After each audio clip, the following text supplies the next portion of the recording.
Discovery, go at throttle up.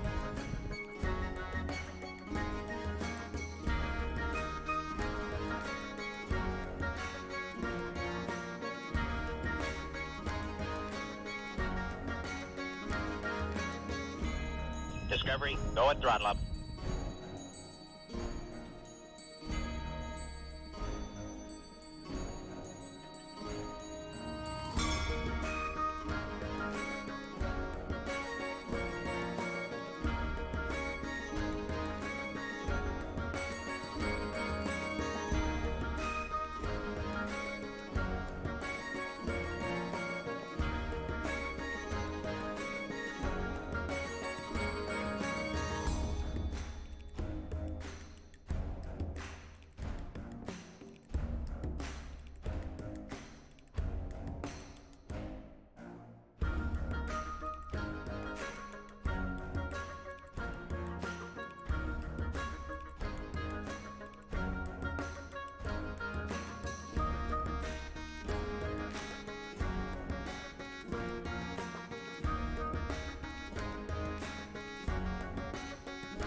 All right, dudes.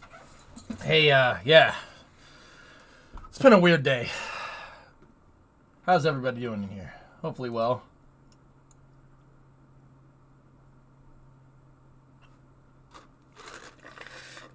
You're a weird day. No, you're a weird day.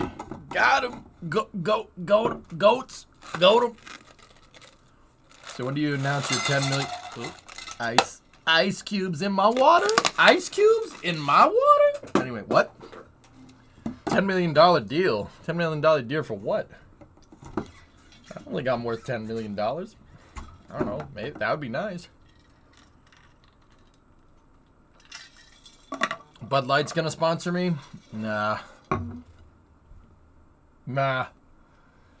I'm more of a Bush Latte kind of guy. You know what I'm saying? Here. I'll show you what I mean.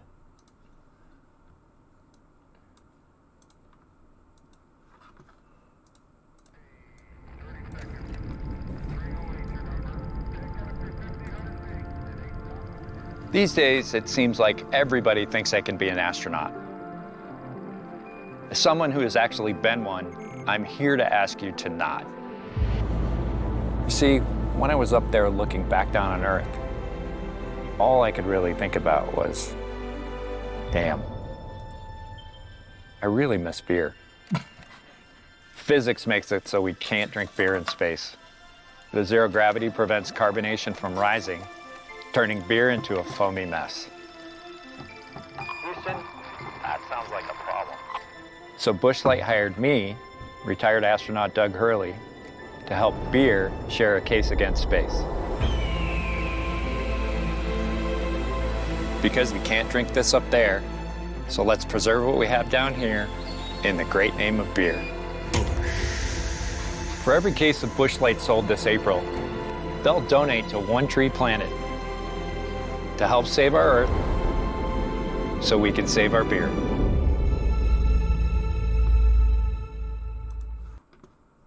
I thought, man, I really miss beer.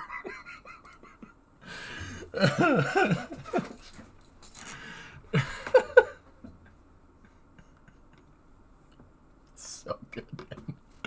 That's so funny. The Bush. Oh, jeez. All right. Here, check this out.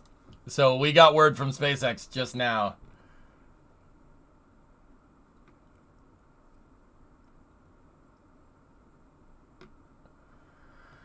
Sounds like my type of astronaut. Yeah, Doug's good people. I mean, you don't need to worry about carbonation if you drink hard stuff in space. You don't need to worry about that. But here, check this out, dudes. Starship is fully stacked at Starbase. The team is working hard towards a launch rehearsal next week, followed by Starship's first integrated flight test. About a week later, pending regulatory approval.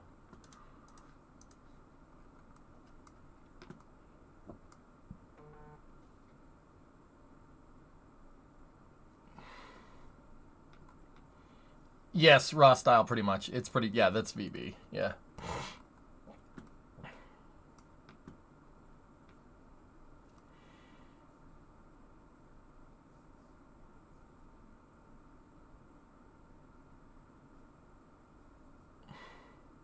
We have a lot of those over here, but for every crappy brand of beer, there's a good microbrewery that has good beer behind it. 17th Aqualux, yeah. Yeah, we'll get to it, Zay. Hold your horses.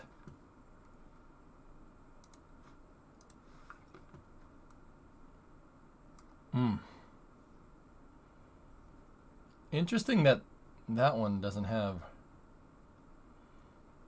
Oh, I guess there's just nothing going up there. Did you ever go out to Treehouse? Treehouse? I don't know, Jeff.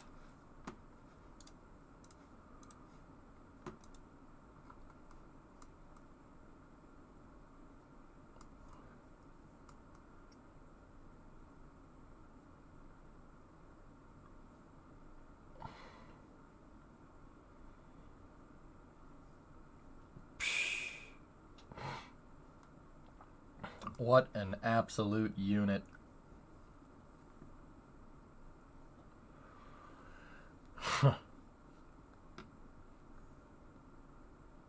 Is that image current? It was probably taken yesterday, dude.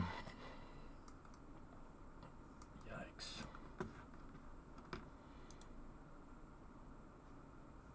I knew that place sounded familiar, Thorn, yeah. Man.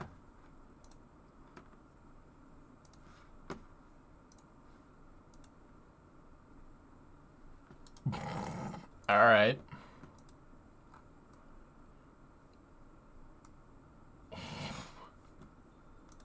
Dude, that thing is freaking gigantic. Can you believe that? Look at how big that freaking thing actually is, man. Yeah, the video. Yeah, I'll load up the video here in a second.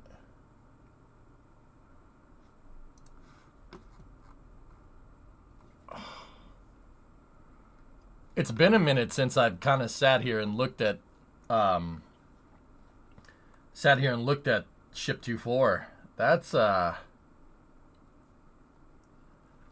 yeah, they really they covered it up. The paint is ruined. You know what, dude? I don't like the paint. I thought the paint looked stupid, to be honest with you. So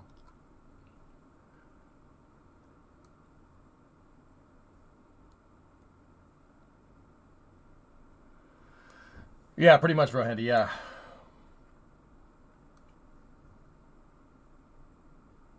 Man.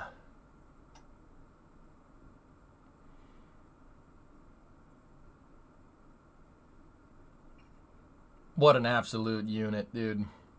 Unfreaking believable.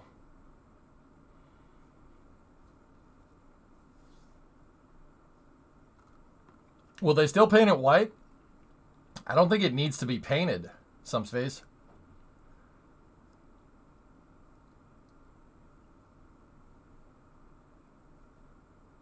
What are these things? I don't remember those being there. And what are... Oh, those are the hold points. That's probably why the paint's all scruffed off because those are the holding points, are they not? Rust, there's a little bit of rust around the welds because contamination, but yeah, whatever. It's fine. What an absolute unit. Those circles are header tank vents? Yeah, okay, yeah, you're right. Dude, like I said, it's been a minute since I looked at this thing.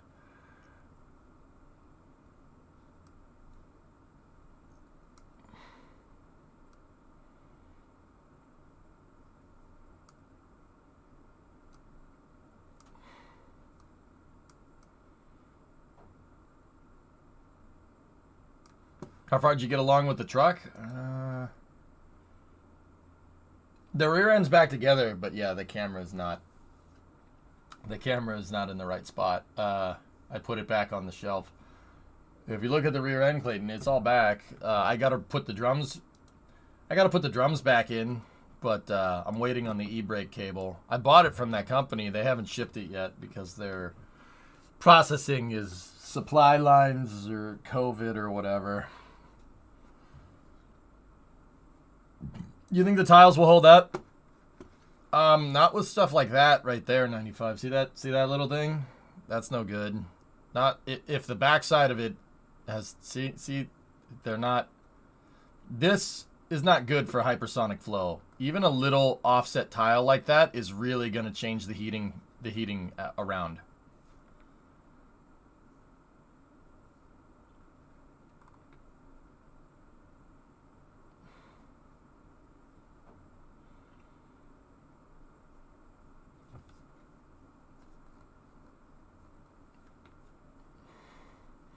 We need to figure out a new way of implementing those heat tiles. Spraying a thick liquid material would be the perfect solution.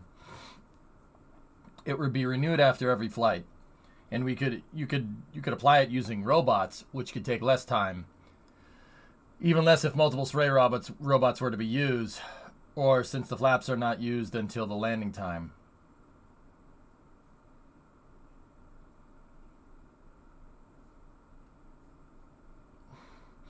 So, Fritz, why would a spray-on thermal protection system be easier than a tiled thermal protection system that doesn't require any maintenance between flights? Why? Tell me again why that would be a better way of doing it.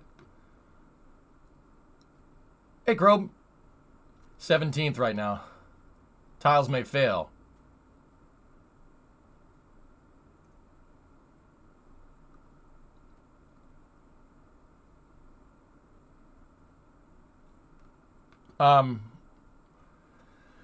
Yeah. So, your spray system could fail too. Are the grid fins static? No. How did the meeting go? Fine. Yeah. Yeah, the tiles are meant to be fully reusable. These are upgraded shuttle tiles. They're tough rock. They're unifibrous composite tile. They'll fall off. They've been falling off a little bit due to static, like because of the static fires, but they ain't gonna fall off. They ain't gonna fall off here. I mean, they might. Little things like that is just because SpaceX doesn't have any experience applying the damn tiles. But yeah, I mean, maybe a spray-on thermal protection system could be a solution in the future, but I don't think it's a solution that SpaceX needs to do. I think tiles are the way to go. Just a thought. Yeah, I got you. I know what you're saying.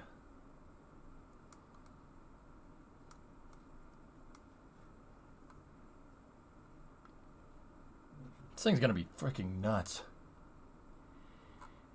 You know, I'm looking at these things right here, how the tiles are shimmed like on the hottest, where the points that are going to get the hottest. That actually looks nice. That really is well done, especially up on the nose cone. Very nice.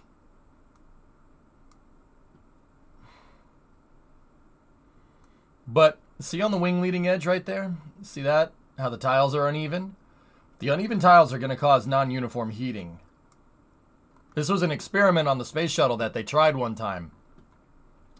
They took a tile that was really close to a hypersonic bow shock on the bottom of the shuttle, and they purposely made the tile have like what looked like a thimble on it, right? And they tried to see what it did to the hypersonics in terms of heating. And it really, dude, even a little nick like that is going to leave an insane wake. Yeah, it really screws up the heating.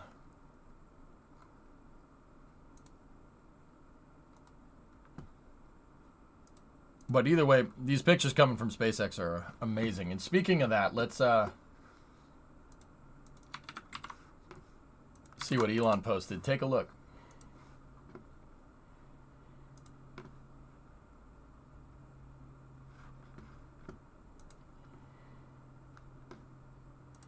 Neat, Thomas. Oof.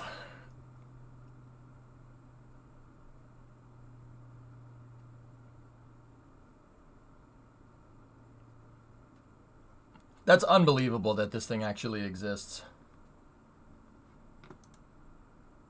That's real.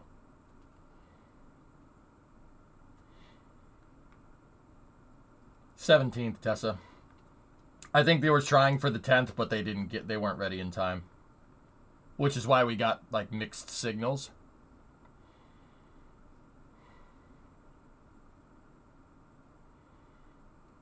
No, the grid fins don't fold. They're fixed. They're fixed, but they can do this. They can move. Yeah, some space just asked a similar question.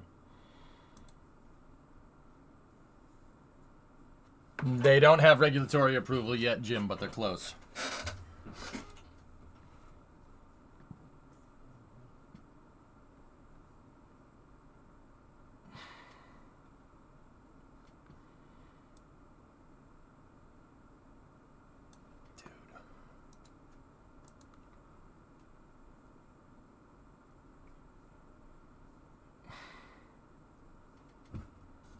That thing is insane, man.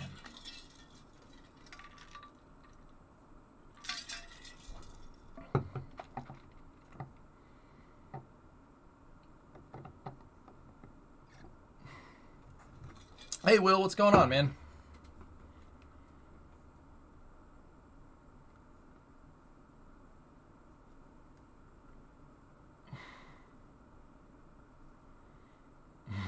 Nice SVO. Yeah, I heard about that. Dude, this is gonna be a righteous... Dude, like... Oh my goodness. I can't... Dude, like, I you know, we followed Starship for the longest time. Like, I know what this is. I've watched it get built. We watched it get built. Now, granted, I haven't been following it much lately, but... Because we've been playing a lot of KSP, but... It still blows my mind that this thing actually exists. Like... Alright. How tall is Starship? The top of the tower is 525 feet up, Clayton. So, Starship's big. I think the whole stack, like top to bottom, is probably like 320, 330 feet. It's big, dude. About 30 feet wide, the booster. It's big. What are they building on that launch table? Which launch table?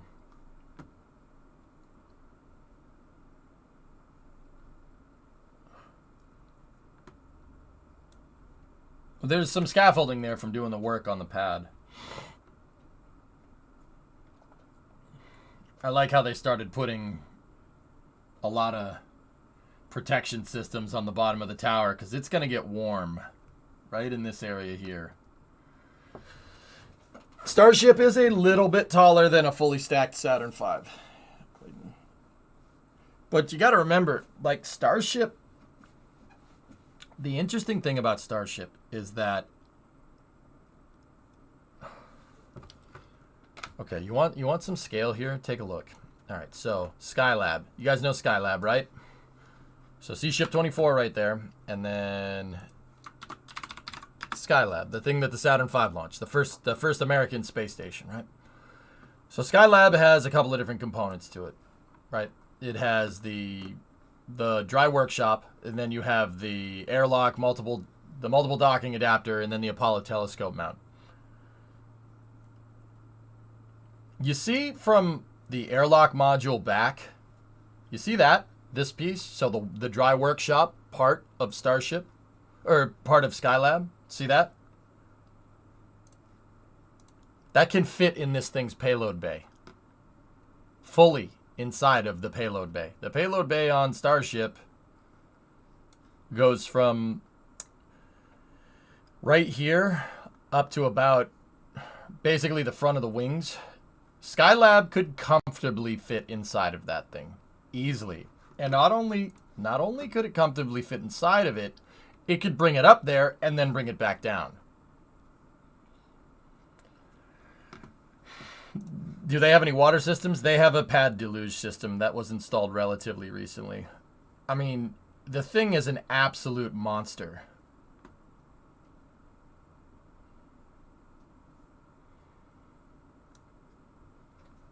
It's ridiculous, man.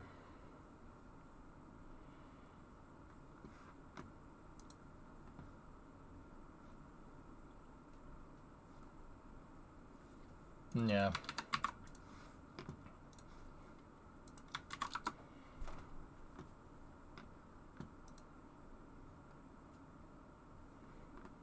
Yeah, that's about right. This is coming off of Reddit. From Reddit user, no biting. No biting. Yeah, see, Skylab is this piece. It could easily fit in there. No problem.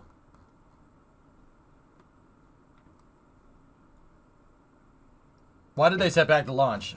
It could be a bunch of things, dude. Yep, that's about the size that we're talking about here. Yeah, I've always told people that Starship is basically the size of... Go and throttle up.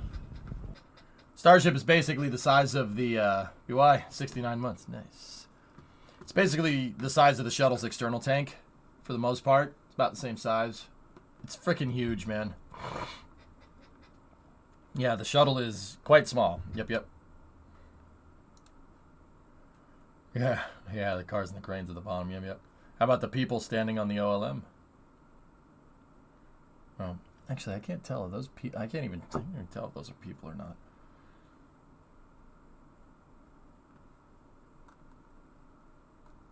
Yep, that's it, man. It's a little bit bigger. I wonder how many trips it'd take to build Starship to build the ISS with Starship. I mean, Starship could, yeah, less than 35 assembly flights.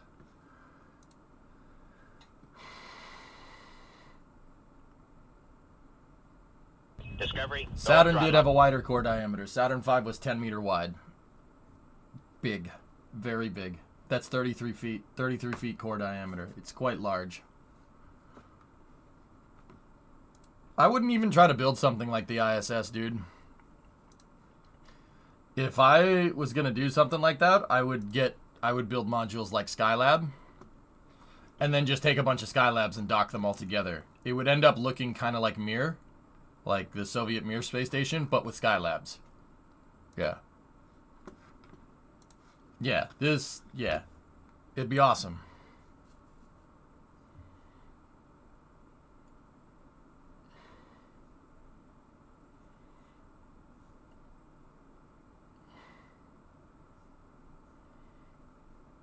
Yeah, I seen it, Hotbox, yeah.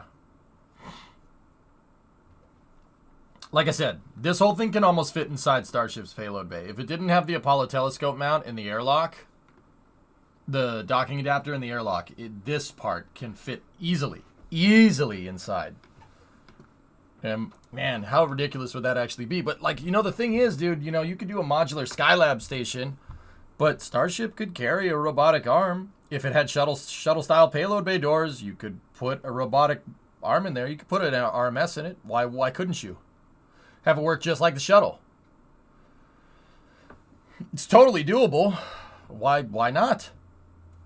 You have a 9 meter payload bay. You could definitely fit an arm in there. You could fit most payloads in there. So, I mean, Starship could build. You could do ISS style missions with it. Sure, no problem. Road closures updated for Boca. 11th through the 13th from 1 a.m. to 3 p.m. Eastern daily. Yep. Put a cap on the Super Heavy booster, SSTO it, and outfit it as a wet workshop. Well, I don't see why you would need to do that. Aqualux, when Starship literally could just put a Starship up there and make Starship the wet workshop, right?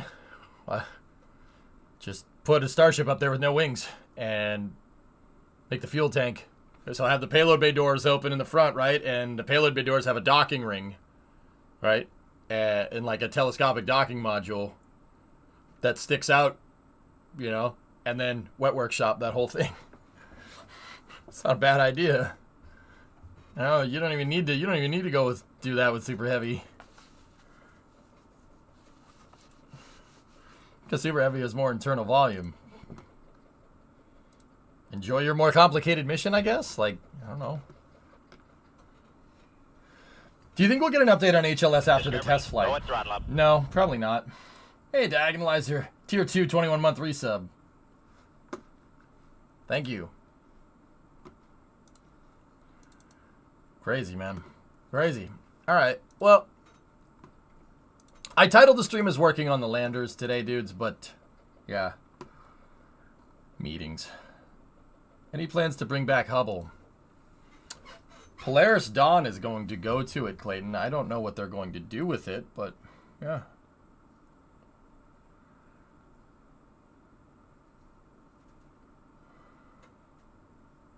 How'd the meeting go?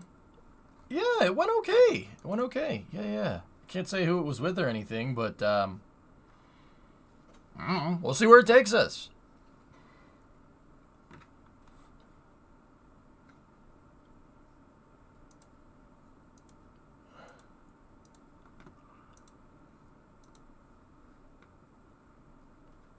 So,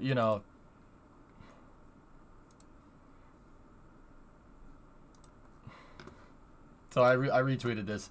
10th is off the table. 17th is my new best friend. Why bring it back? Service it to keep working. Well, that's what Polaris Dawn wants to do. Well, at least on paper. Not even on paper. That's kind of... It's not what you heard. It's what you hearing. Listen. It's what you hearing. Listen. That's what you hearing. Listen. You know.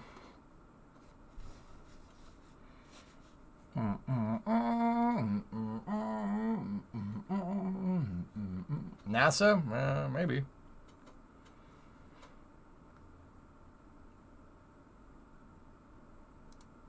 All right.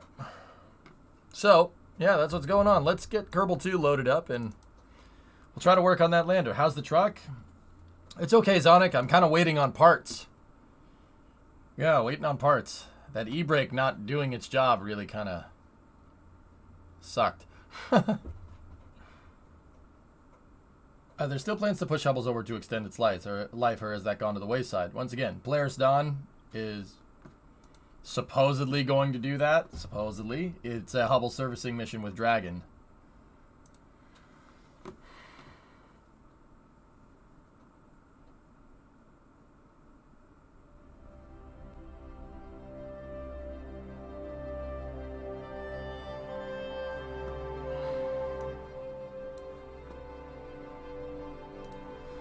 I bet they put a 1-to-1 shuttle bay in it. I'm maybe not like a 1-to-1 shuttle bay dude, but I think that their Starship will end up doing things like the shuttle. Like we'll see, that's just my theory. That's based off of nothing. Like it just kind of makes sense. The way the shuttle did it was the simplest way to do that type of payload integration. Right?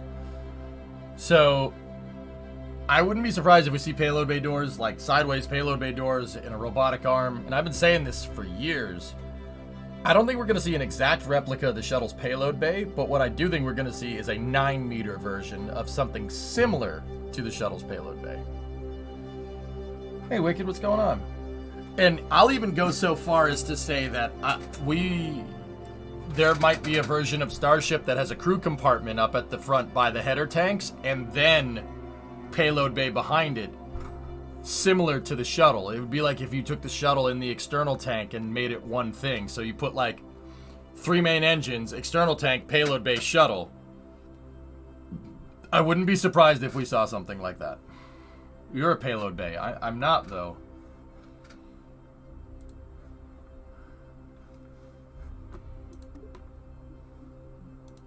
All right, where did we leave off? Yeah, Edmana, I personally would want the entire ISS to come down. I think, you know, as somebody that's a tour guide, you know, and a history advocate, I think it's a very potent STEM outreach tool to have this stuff. Even if this mission doesn't have much scientific value, bringing down the entire ISS and then hanging it in a museum. So, like, having the entire ISS hanging the whole dang thing from, like, roof rafters in a museum, like at the Smithsonian or something. Like, the whole ISS, maybe minus the Russian modules, right? Put mock-ups of the Russian modules behind it or something, if they want them back or whatever, right? Or if they're going to use them or whatever they want to do, right? The international segment next to the space shuttle, next to Hubble. Like, that would be an extremely potent outreach tool. Anything's better than letting the stupid thing burn up, man. What a waste. Even 30 years on, what a waste. Wasted opportunity, man. That type of stuff would be insanely good for STEM. Like, you know, because, you know, if Starship does its thing, right, it's gonna work like the space shuttle. You're gonna see modular payloads going up and down. You're gonna see refueling operations, and then, you know, having the shuttle there with its payloads that it actually delivered into space right behind it, right? Like, that would, you know, if you're a kid, you see that, it's like, oh, this is what they did, that's what they're doing now. Like, it's very similar. You see the progression as a kid. I think that would be a very potent outreach tool.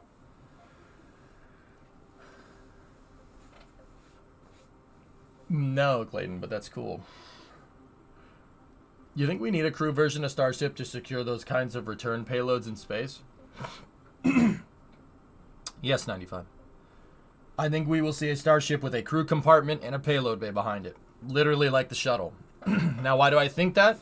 Do I think that because I'm a huge shuttle fanboy? Yes. Yeah, I'm not going to lie. Yeah, oh yeah, yeah, absolutely. But also, you know, people are saying, like, doing that when you go into land, oh, man, that's going to make me sick. That's going to make me throw up. Nah, not really. If you put the crew compartment up at the very top, all it's going to do is feel like your chair is rotating. You're not going to be, like, spinning around and stuff. I think that's entirely by design. So, like, when a starship comes back down to land, if you're sitting up near the front, all it's going to feel like is rotation. It's not going to feel like you're swinging like this, right? It's just going to feel like that. Which, smart. Smart. It's a good idea.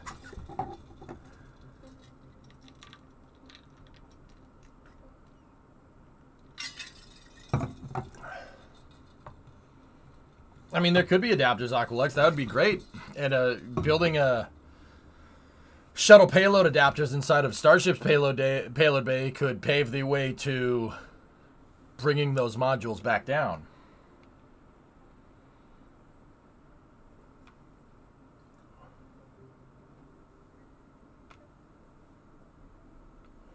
It rotates around the center of mass, and you'll be above it. You'll experience negative G's.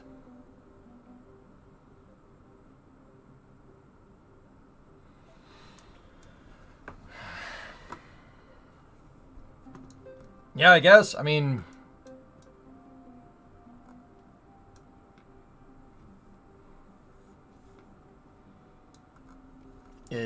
I don't think it'll be noticeable at all. It'll feel like you're on a roller coaster for like a second, and that's about it.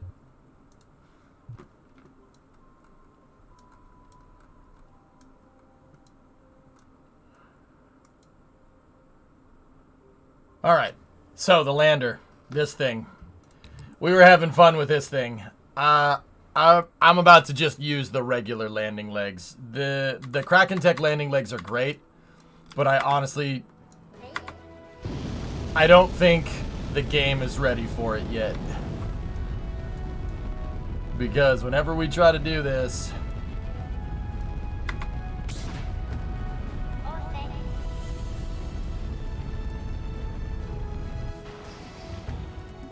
that happens.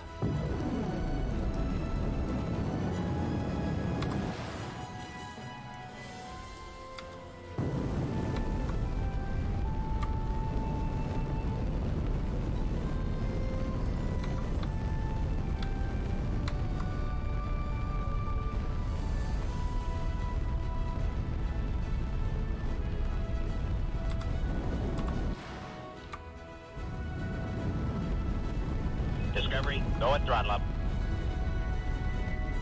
Hey, Natalie. 25-month resub. Thank you. So I think that the Kraken Tech landing legs are off the table. So, that, as fun as that was, is that the lander in the Discord share thing? I'd like to do some craft file troubleshooting. No.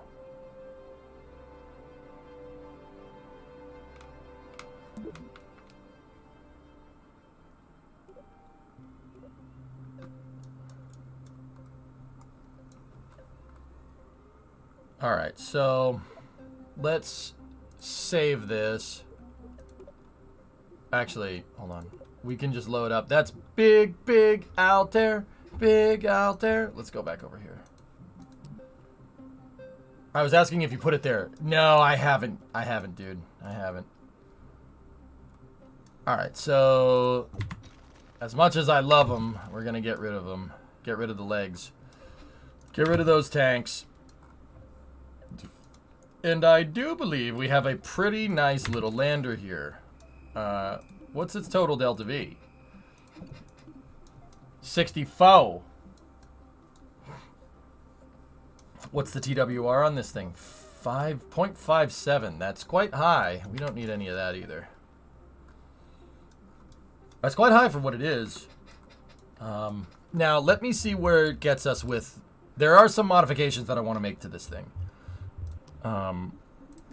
So I'm going to forego the Kraken Tech, even though I think, believe it or not, for all the headaches that the Kraken Tech causes us, these things give us phantom forces, and I'm not too 100% cool with that. I'm not too on board with that, you know, but we'll give these landing legs a whirl. These legs. Got them.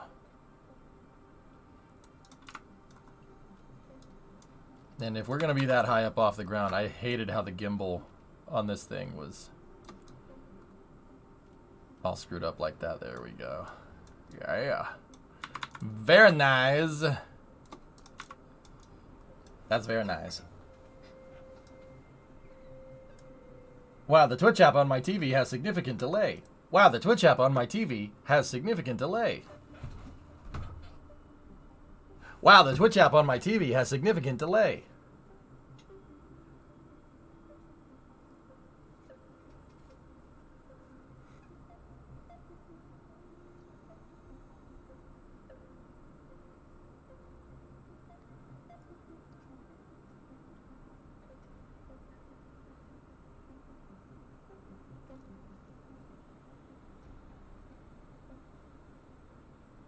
Don't ask. Nice banana? Hey. Hey. Thank you. You don't trust the Cromanana? Cromanana? It's not a wiener, it's a banana. You're being phallicist right now. People are often phallicist against rockets. Right? Anyway.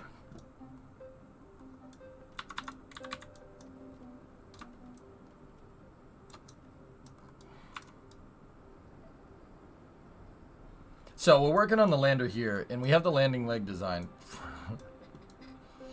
I think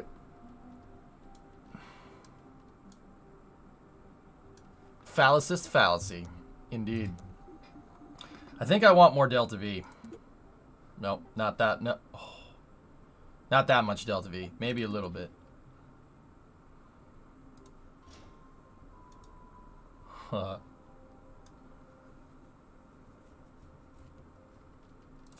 Phallophiles? What?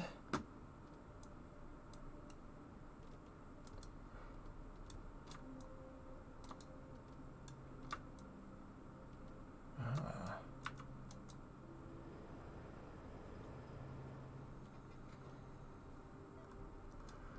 7,900 meters a second delta V here. So now what is this? 144 tons. Let's just do this here. 1,200. Discovery, go and throttle. So this thing could SSTO 144 tons down to the moon and back.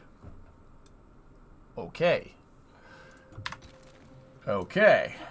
Good to know. This is the type of lander that we're working on here.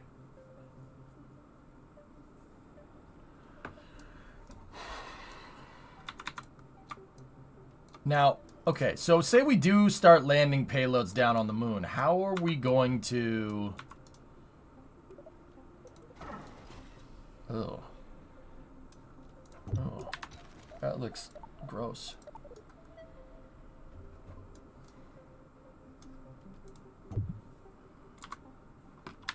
Dude, I mean, that landing leg is great. That's the large boy, but what do these look like?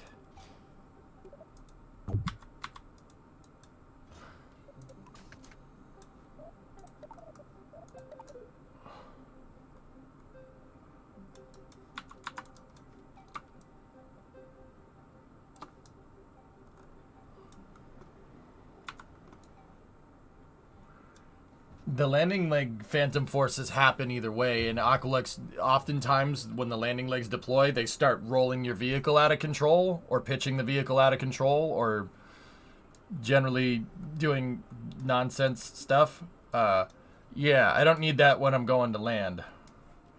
Yeah, we don't want that. Now, so the problem that we're kind of dealing with here is that, you know, we have this big honking lander that we can launch inside a Triton, and that's all fine and dandy, right? We can launch this with payload, etc., etc. But the thing is that if I use those big landing legs, right? We use the big boy landing legs. This thing's going to be like 40, 50 feet off the ground. So how do you get payload off of this thing? So we might need to go think about another way of doing this.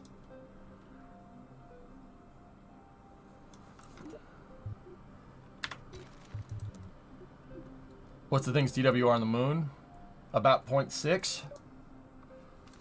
And that's fully fueled, dude. So the TWR is quite good. I didn't see what the TWR would be with something like this, though. Ah.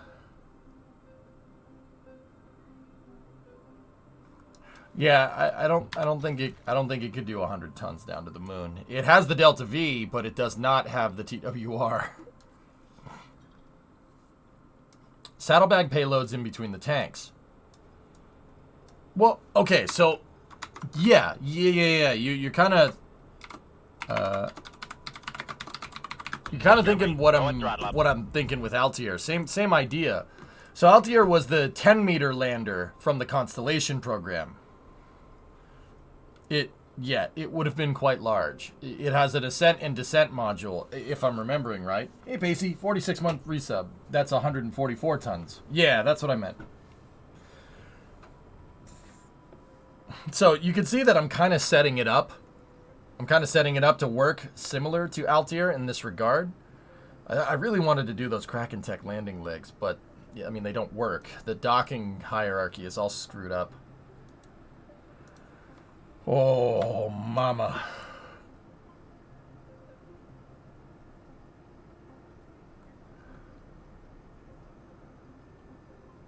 That would have been awesome. T2W on the moon should be much less. T2W. Thrust to weight. Oh, TWR. TWR, dude. Any news on patch 2? I've heard nothing, Munprod.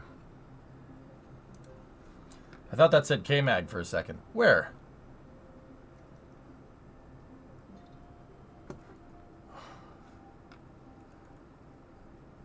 Dink, I have a question.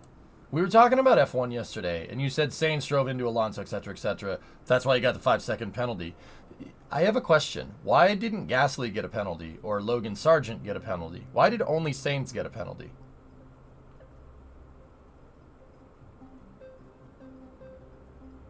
Well, the TWR is inherent to the atmospheric pressure SVO, so TWR indicator in the VAB is a vacuum, so that's pretty much my TWR on the moon. It's pretty close.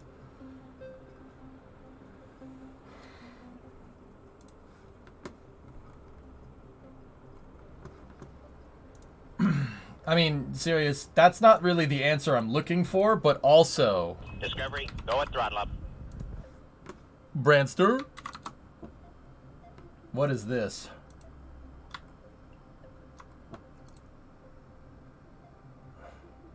Zay, why would you want this when you could have this?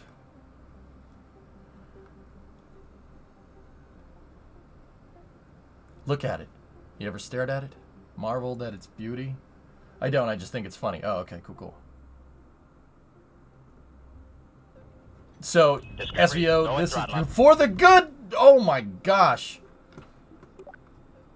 Eee, that's good. Discovery, Thanks, man. Go at throttle up. Right on.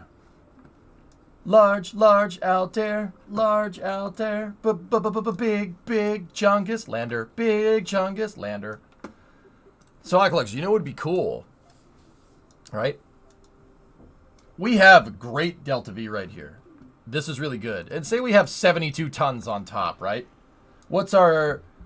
Delta V is still good enough to land 72 tons up here. But are we really putting 72 tons of anything on this? No, not at all, right? Maybe we land a couple of HAB modules or something and have them pop off or whatever, right? Why no big leg? Because I hate it. Why is Altair so big to a small pod? That's the Ascent module, Fritz. Altair was designed to have an insane downmass capability. Insane downmass. Like, Altair could and this is what they planned on doing in the future for Constellation. Altair could land, and believe it or not, the Constellation program was engineering a crane, like a little cherry picker, like a lunar gravity crane, and it looked literally like they tried to take a badminton court and make it into a crane, which is actually kind of funny. It doesn't look like a crane because it's designed to work in 1/6 gravity. It looks like a bunch of kids made it in their backyard out of pipes. But what they were essentially trying to do is Altair could land stuff down, and they could just pluck it off of it, and Altair could go back up. Like, for light payloads, it really could. Oh, yeah. Altair was, I mean, think about it, dude. 10-meter lander? 10-meter lander. That's big. That's a big lander. So this right here is just showing a variant of it that has a pod, or an ascent module. You could use it to land cargo. You could land it with cargo. You could pluck cargo off of it. It was really actually an insanely good idea. I mean, the ideas from Apollo are still there, but the descent module is like, dude, Altair could probably land the entire LEM on the ground fully fueled onto the surface of the moon. I'm pretty damn sure. Look at that, dude. The payload mass for Altair is 14,500 to the surface of the moon. Oh, Zay, I hate it. Look at the LEM here. 16,400 launch mass in the extended variant, dude. This thing, Altair could land an entire Apollo module. That whole damn thing, it could put it down on the surface of the moon. Got a mosquito.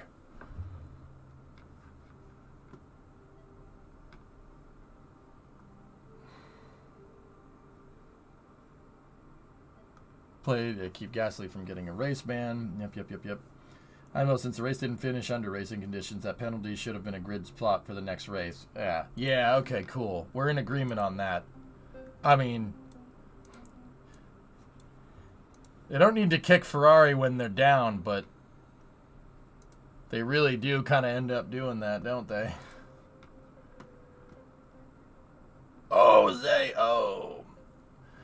Why didn't they consider it for Artemis 3?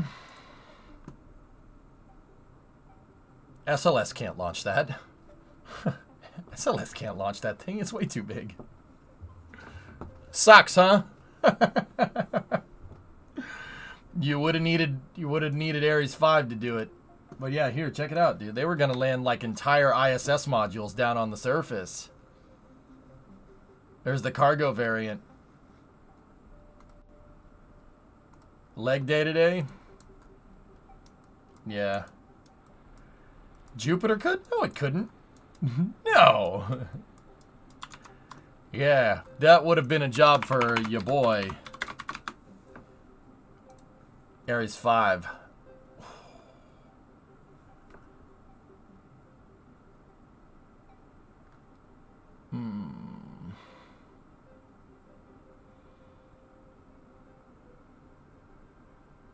It was funny because Arthur got a podium in the F2 feature race. Dude, I don't even know what to say, man. I mean, yeah, Aqualex, it's also important to mention that. I mean, Altair is good. That's gooder. that one is...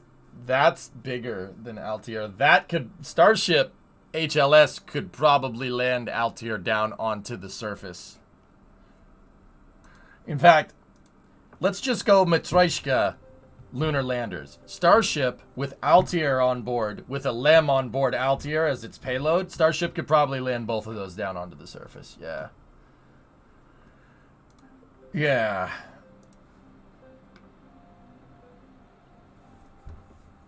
Yeah.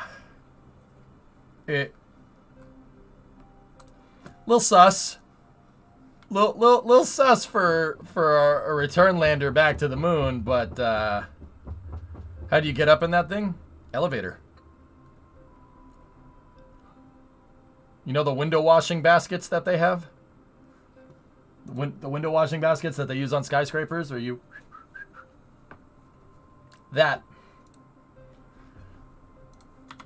And before you say, yeah, okay, yeah, of course, that's how they're gonna do it, right? Yeah, yeah. Guess what? Guess what? You want to see something cool?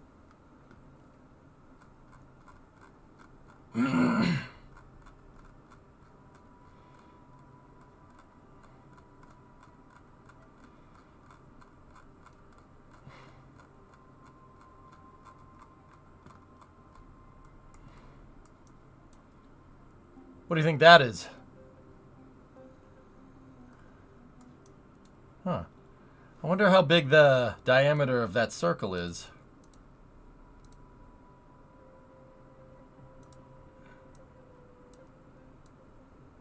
Huh. Oh, 9 meters.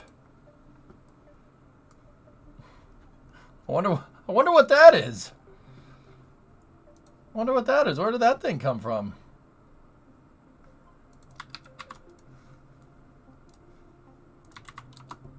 Well, gee. How did I not know about that? I don't know. You tell me.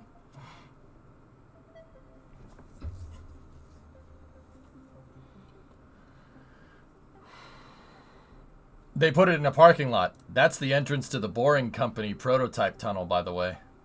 Yeah, see? Boring Company. And guess what? It's right across the street from. Interesting. Interdasting. That'll look silly docked to Gateway.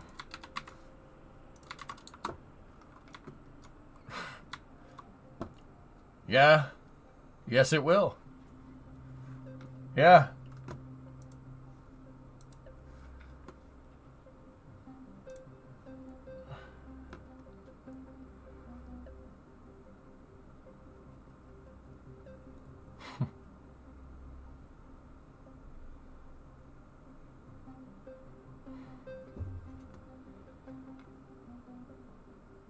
I think on Artemis 3, it's just going to dock to Orion. Gateway is not going to be out there. The first Gateway missions are going to be Artemis 4.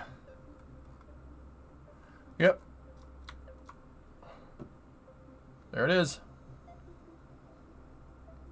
And there's Jessica Watkins practicing on it. That looks like Jessica and, I think, Farmer. I think. Stay connected. So yeah, that's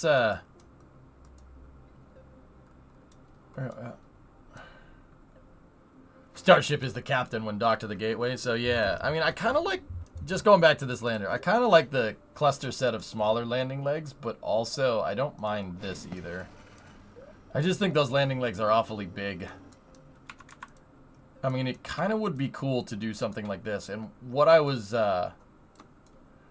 Aqualex, what I was saying is put payload bays, additional payload bays here. Right? Because look at what our...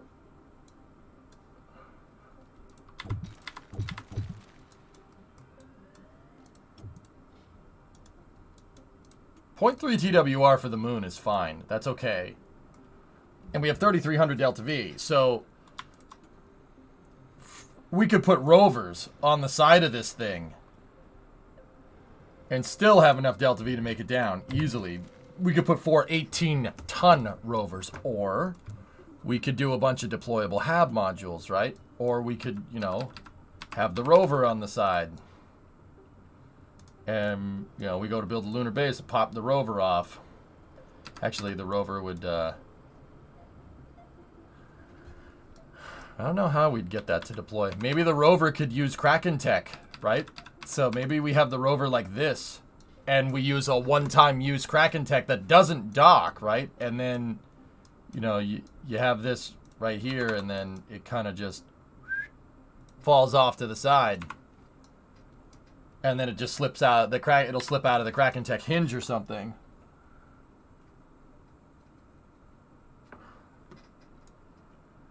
Yeah, we could put a ramp on it or something, a quick disconnect ramp. I mean, we still can make stuff hinge off. It just seems like the Kraken tech is a one-time use thing because of how docking and undocking and stuff works.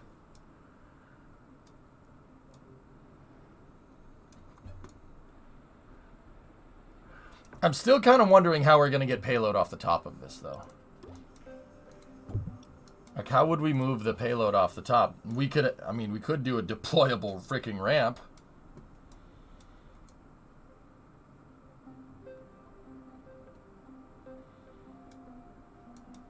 Just drive stuff down off the side of the lander.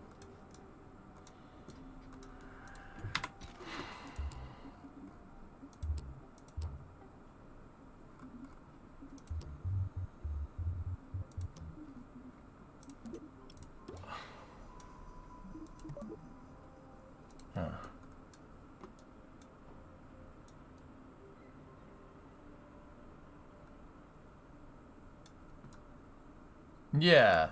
Yeah, we could have it kind of, you know.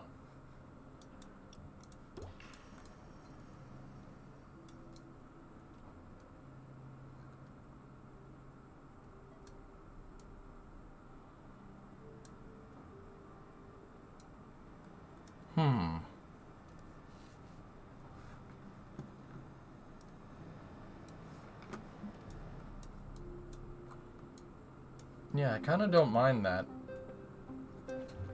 The 4 landing legs do look a little strange, though, but...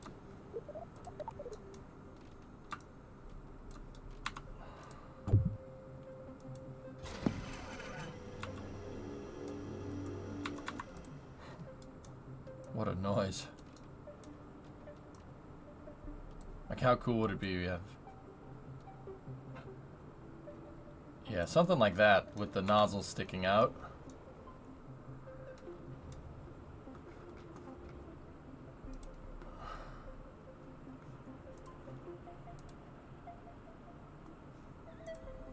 Yeah, obviously the small thing, right? Yeah.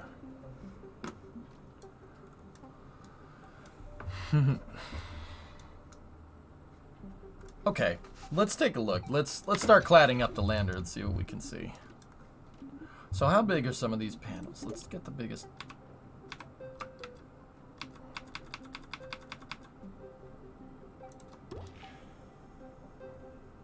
It's literally the perfect size. Oh boy.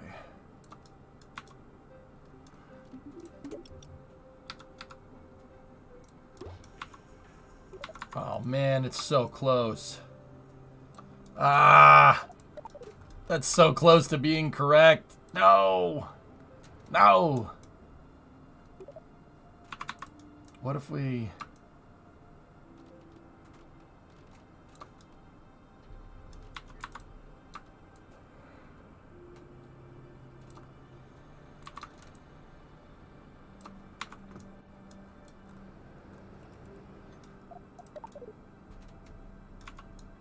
Oh, that's kind of cool.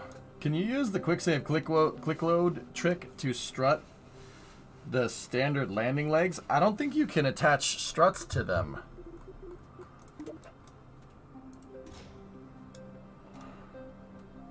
Nah.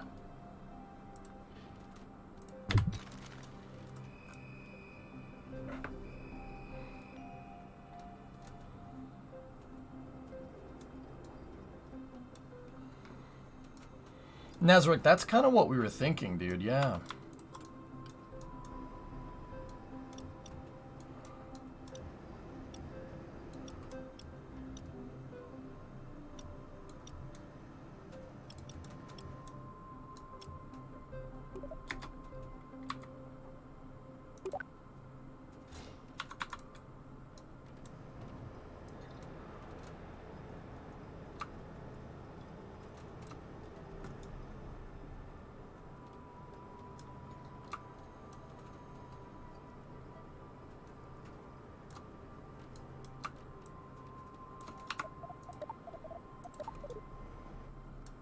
Don't hate that.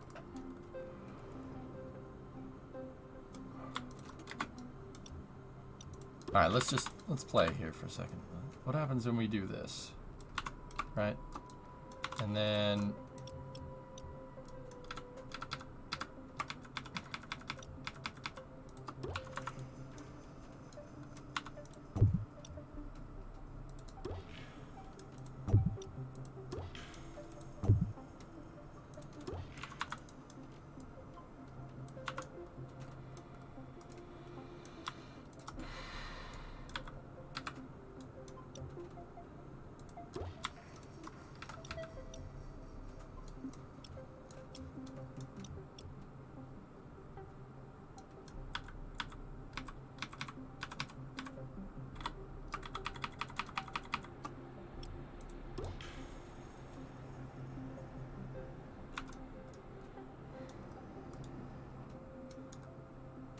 Huh.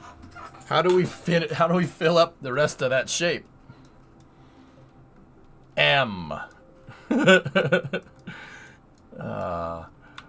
Where would we need to be for this to be like perfect?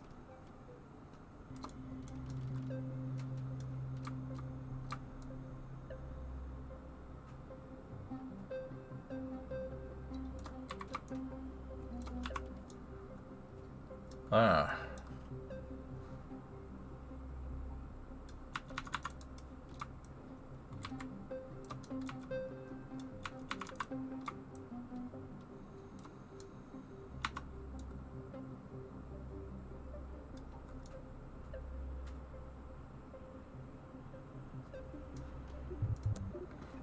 Please hold.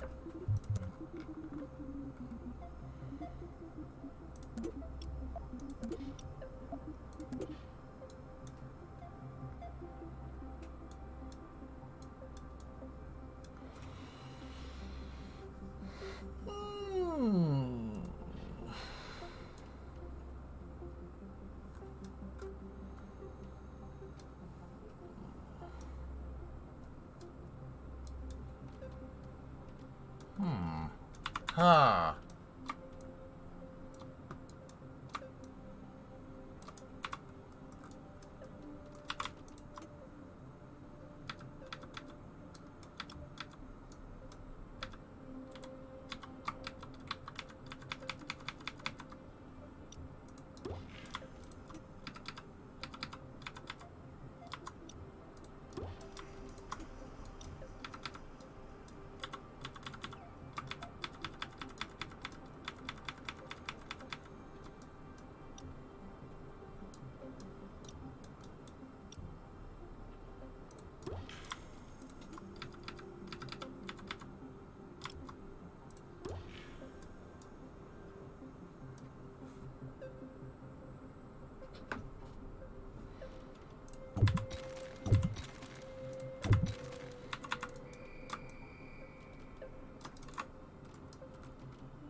Please. Please.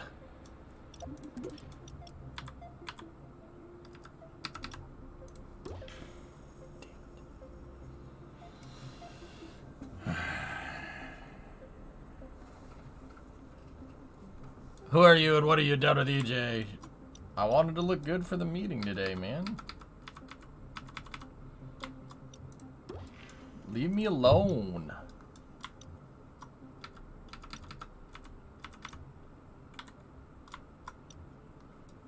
Who'd you meet with? Nanya.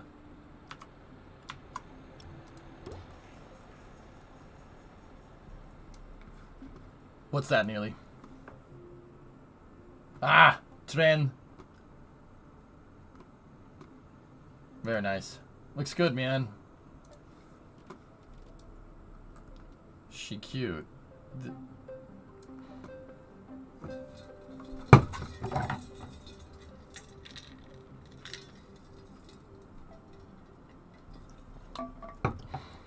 Then Thanos, enjoying the stream from the toilet. If only they could fuel rockets with what's pumping out here.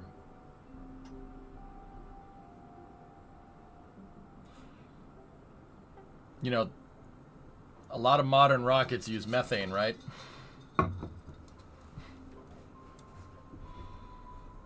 Just saying.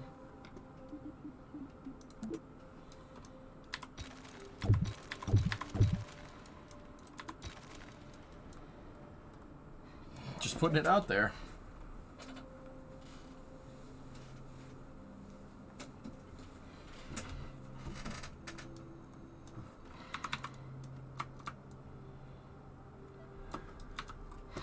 Oh, it's a fart joke, yeah. Yeah, it is. So we could cut the lander size down a little bit, or we could make it a little bit bigger.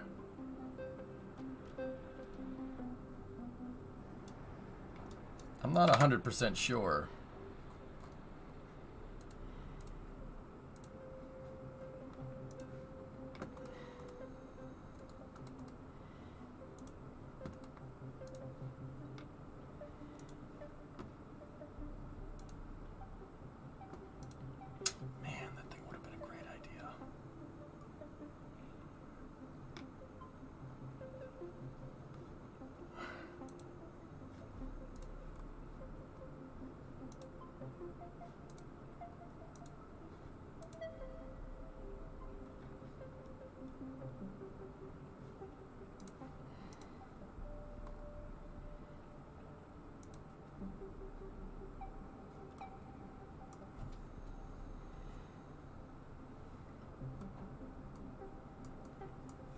Man, that just looks right. Can we do this, please? Hey, Tweets, what's going on? Yekos, how you doing?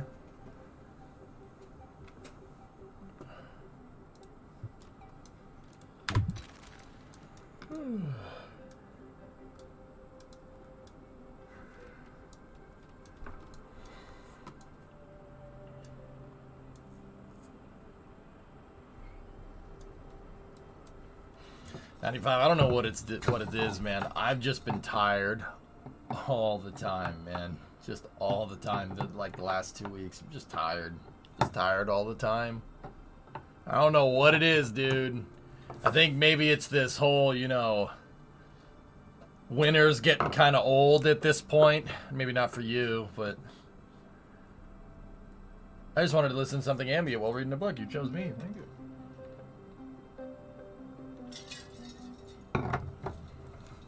Lake of Iron and B12. Maybe on Titan.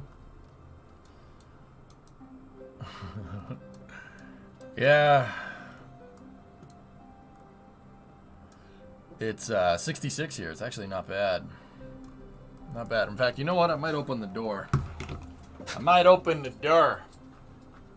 Hold the door.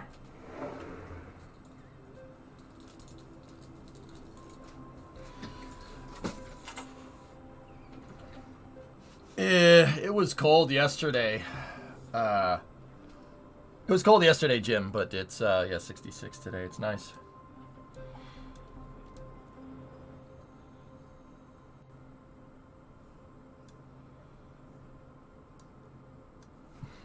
$74F here. Thinking about doing my workout, but you feel like crepe. You feel like crepes? You feel like a really thin pancake? All right, so I don't mind this. Even with the paneling on the top and the bottom, that still looks actually kind of cool, and we can still have some kind of deployable payload here. That's actually not a bad way to do this. All right, I was just mocking this stuff up. We'll figure out a better way to do it here. Let's just...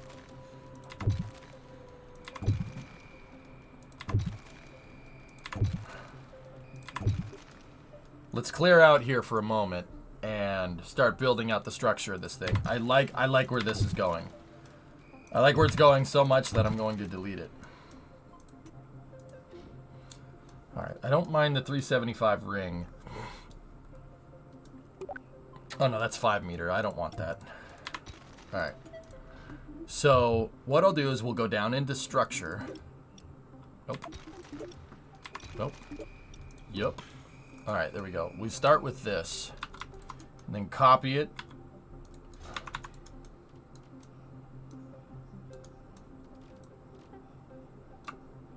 And put it into 4x symmetry. And now, give me those panels. Where are the panels? Right there.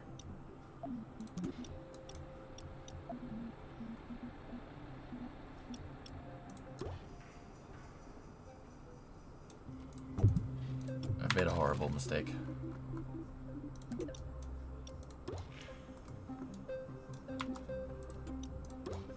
Okay, that's right. That's really cool that those fit on top of each other.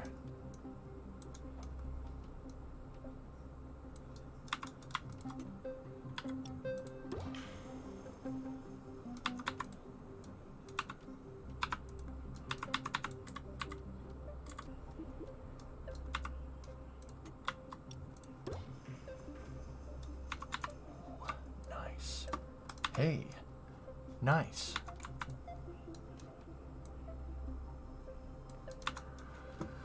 Okay, those can be attached to the outside components, and then what I want...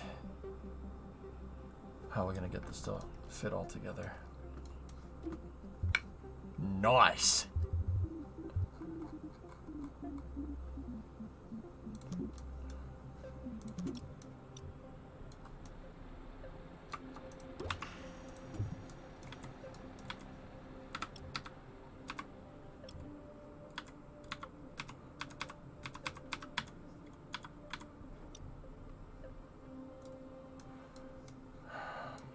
Doesn't seem to be any way where we can attach that where it it doesn't want to do that.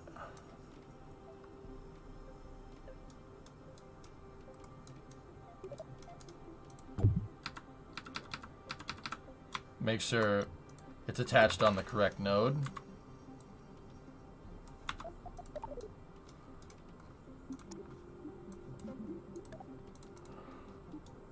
Oh, metallic. Very nice. Momento. Alright, so now what we gotta do is just do the same thing on the bottom of the lander here. Very nice. We got a very nice space frame going here.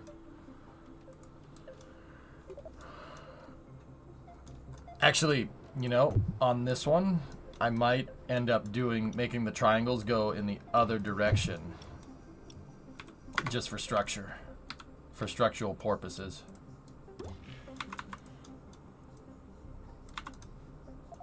So basically, see how that square has the triangle attached on that side? On the bottom square, it's attached on the opposite side. So when we go to strut stuff, it'll make a helical, like if I strut this panel to there, to this chassis piece,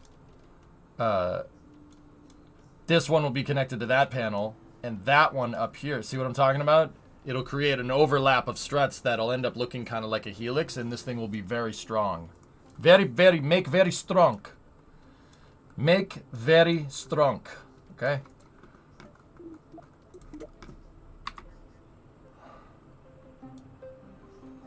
How's the progress? The progress is good, man. Yeah, fine.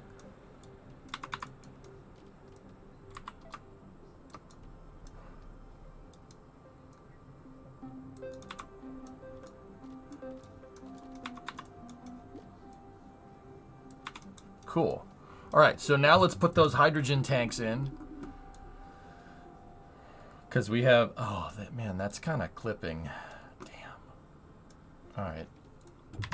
Maybe we'll rethink our propulsion here.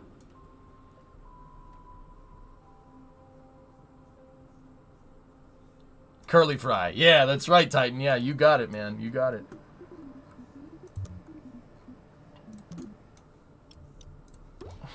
Herder.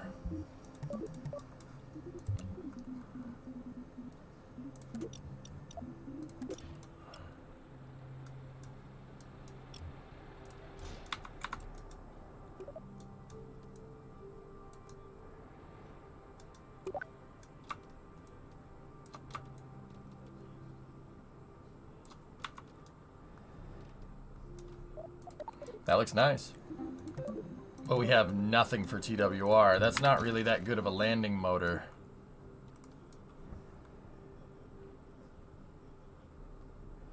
It was touching the sides like an inch. The motor gimbals, dude.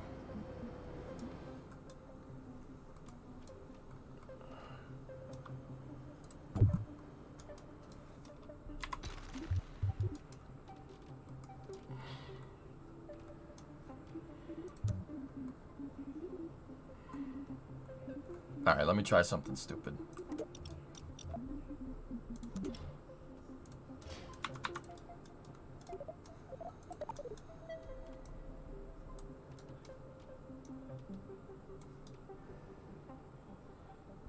But more nukes. Yeah, I know. I know. I know. Just calm down. 138, and that gives me 5,100 meters a second.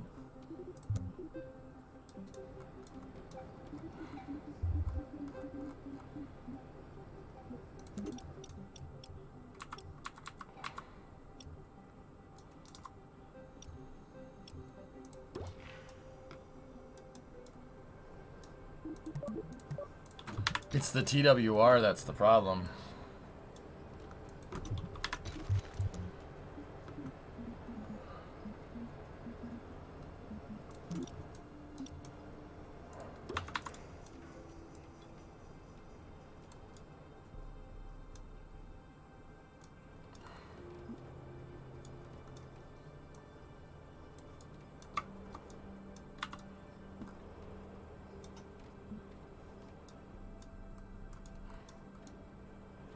That does not look bad, dudes.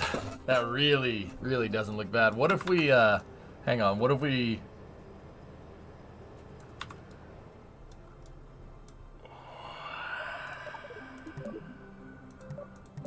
It gives us great TWR, really nice Delta V.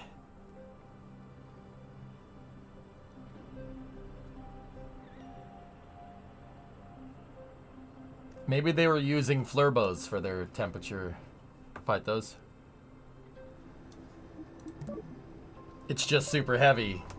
It's super heavy on my launch vehicle that's capable of lifting 300 tons into space. Weight ain't no concern here, guy.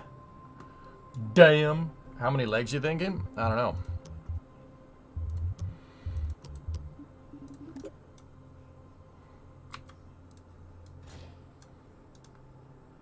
4.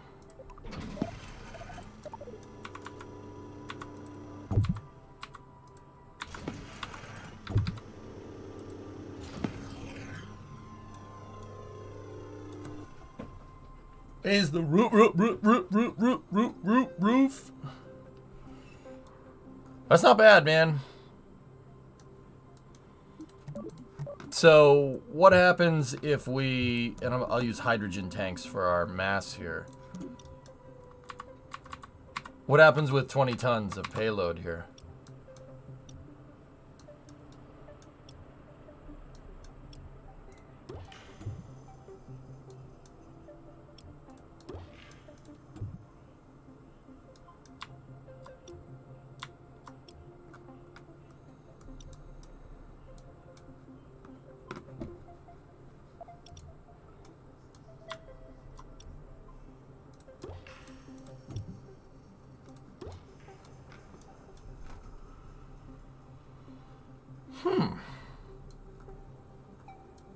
So TWR goes down to 0.3 with 20 tons, and we have 2868. Maybe we should attach the panels last.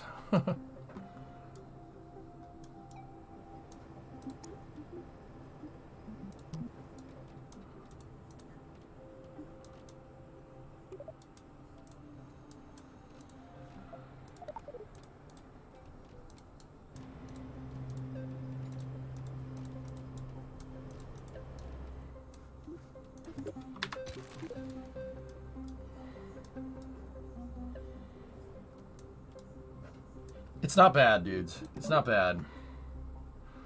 0.3 at 2860 with...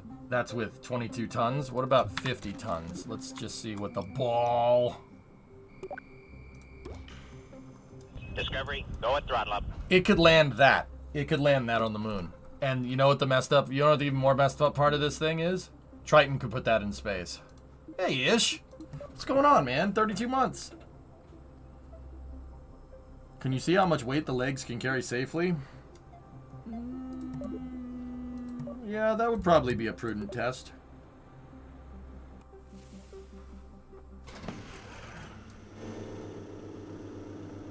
Big, big chungus, big chungus.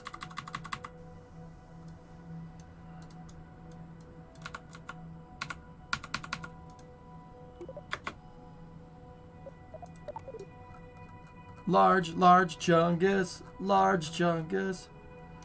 Yeah, guys, do you know that fuel is stored in these? In the balls?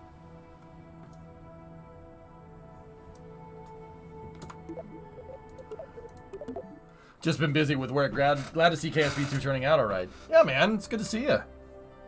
We've been scoping on that Brightline footage, dude. We saw them run the test train a couple of months ago. That was pretty cash money. Energy is stored in the balls. Yeah, that's right. That I do mean that. Yes.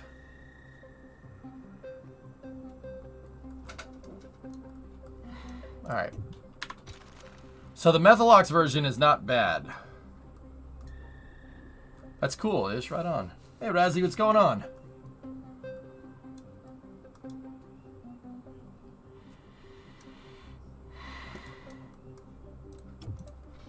Oh yeah, okay. That's good to know that my teachings have been, you know, successful to educate you all on where fuel is stored.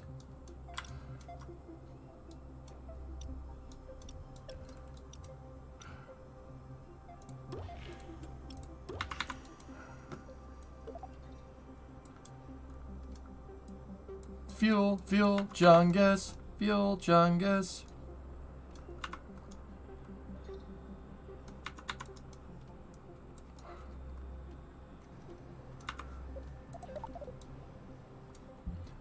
$4,600 Delta V, 0.325 TWR. What's the, what are we talking about here with 50 tons, 50? That's not where I wanted to attach that.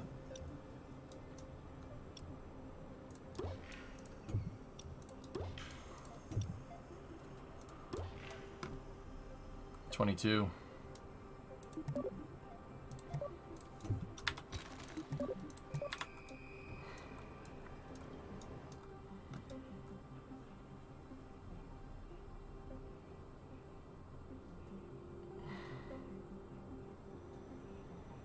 I mean, we could refuel it if it's hydrogen too, Casey.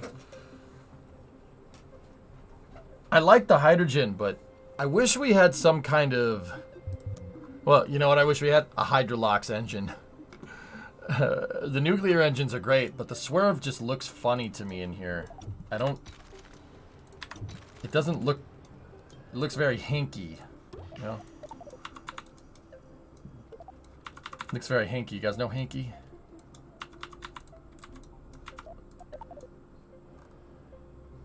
And this thing is going to be gimbaling around in here, so it's going to do this. See what I'm talking about?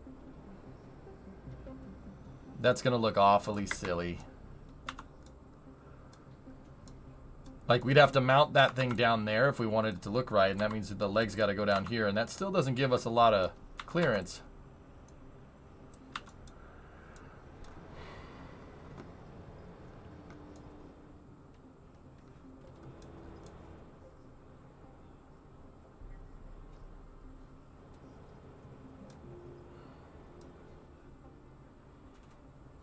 Turn off gimbal and put verniers or monoprop attitude control thrusters.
Okay.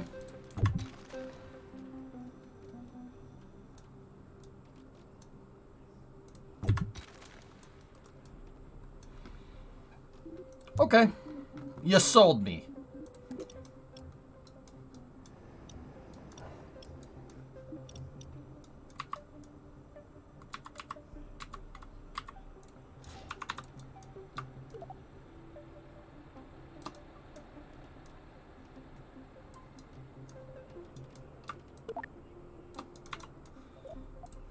We'll go back to the Golden Lander. We'll get back to the Golden Lander. That's nuclear powered.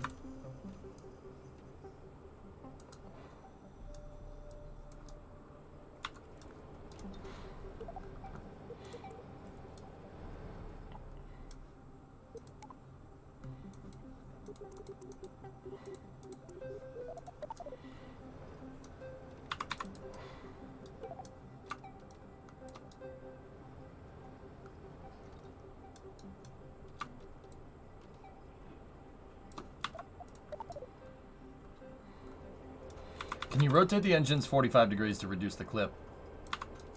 If we're not gimbling it, sure, why not?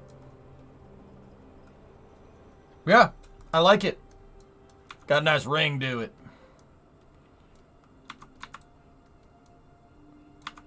Hey, chat, chupa thingy. I like it. It's got a nice ring to it.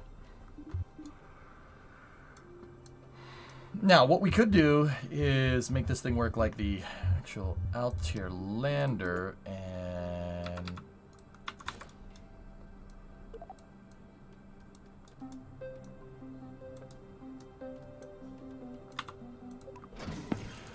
raise the roof.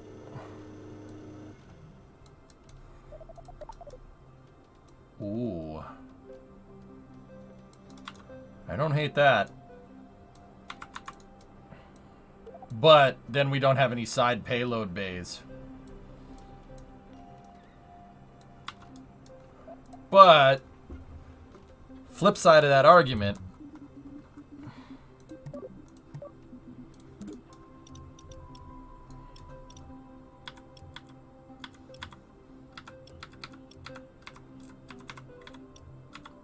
yeah, if you could just rotate in a direction that doesn't, you know, that isn't the way,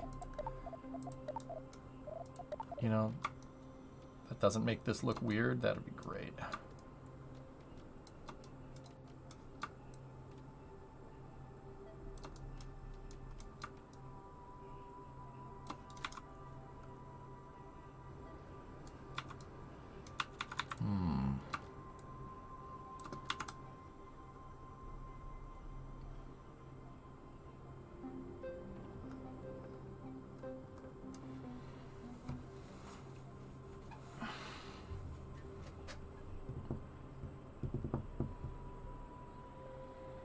No, Aqualix, I haven't.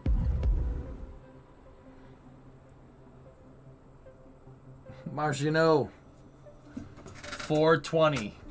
420 bits. That's the meme number, isn't it?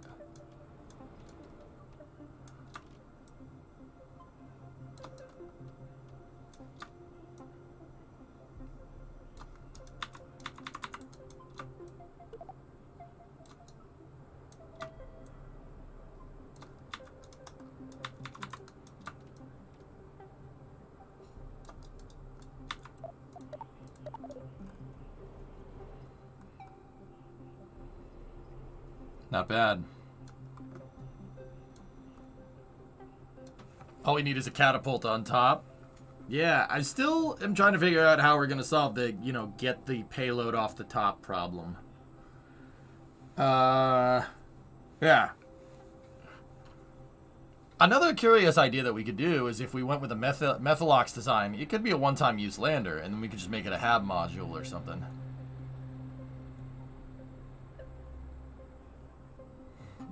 I do like this version, though. This version is pretty sweet.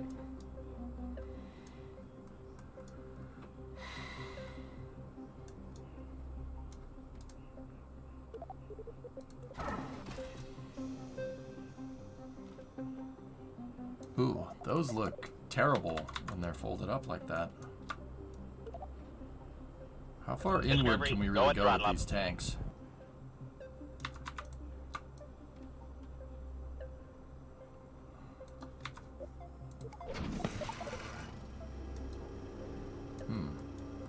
Hey, Twidget. Put an arm on the side of the lander that picks the payload off and puts it on the ground? An arm? How?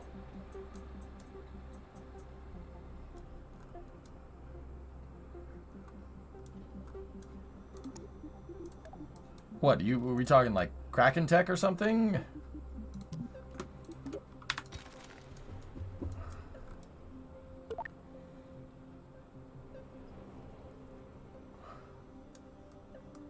Oh yeah, there's no robotics. Dude, yeah, no, I would have had a solution for this a long time ago if we had something like that.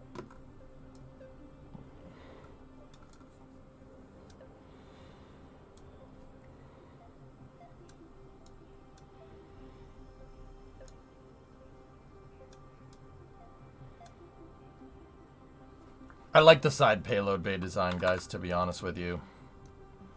The side payload bay design is probably our better solution here, but that means we need to mount the legs out to the sides.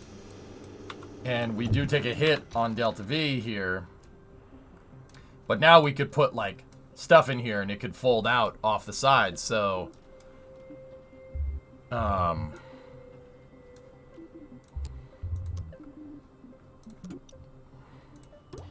Derp.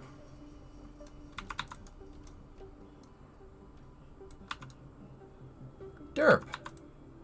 Ball.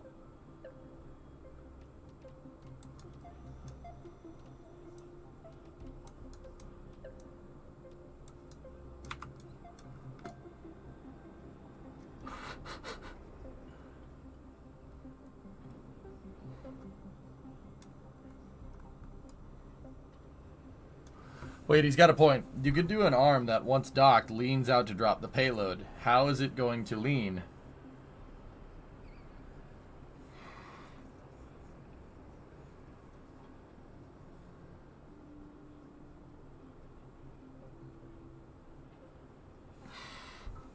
I like the side payload bays, to be honest. And then, you know, like we could put this up on the top.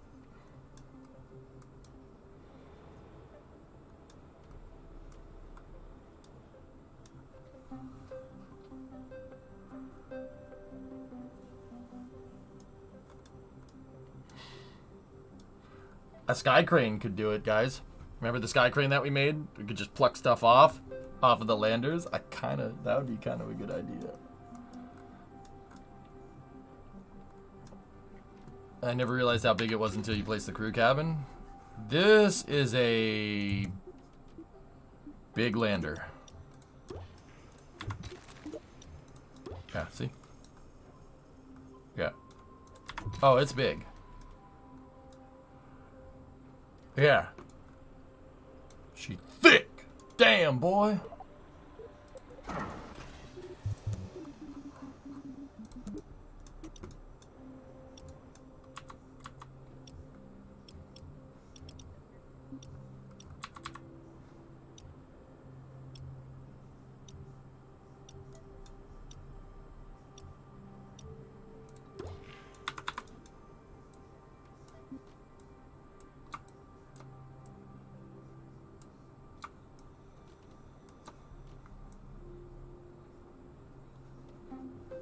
Cool.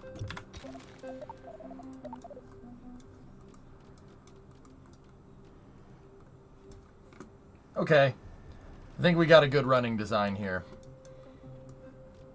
Yeah, we could put payload bays and stuff on the sides and just have stuff deploy out the sides.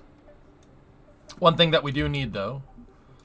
Well, actually, you know what? Before we go any further, I should start strutting this thing together. Let's do that. So... Alright, so that triangle's attached to that square, so this triangle...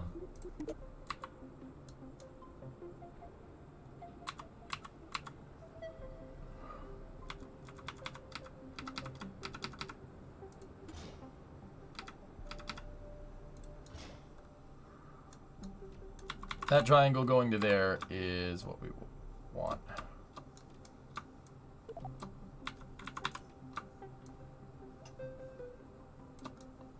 That's not the part I selected at all. And then that super helpful parts menu just showed up again. Funny. And then now this one is the reverse, so...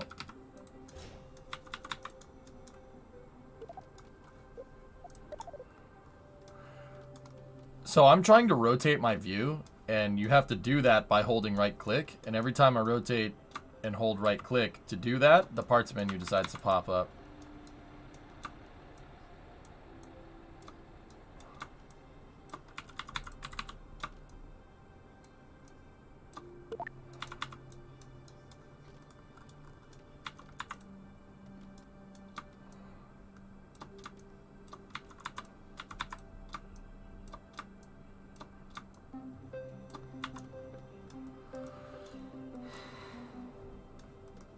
Alright. Oh, you clicked your right mouse button? Do you need help? No, Clippy! Go away!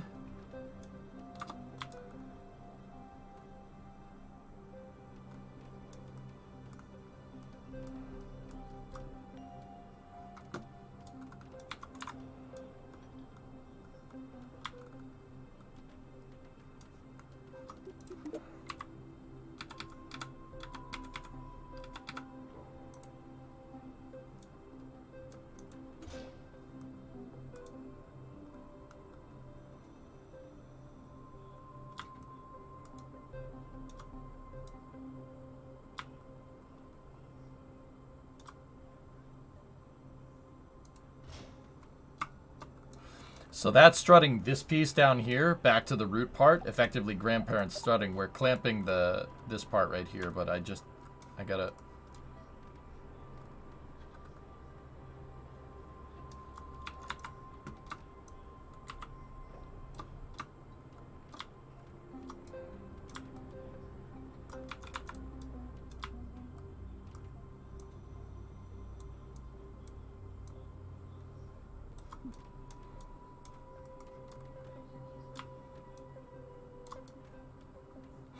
Side note, I really did like building back in KSP1 yesterday. It kind of put it into perspective, like how quickly we made that hinge yesterday.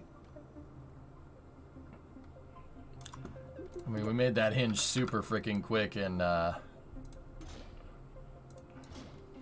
yeah, we made the thing super fast.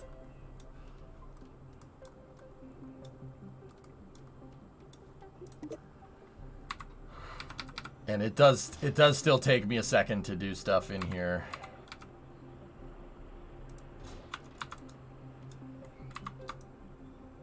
I'm not as fast in the KSP2 editor than I am in the KSP1 editor.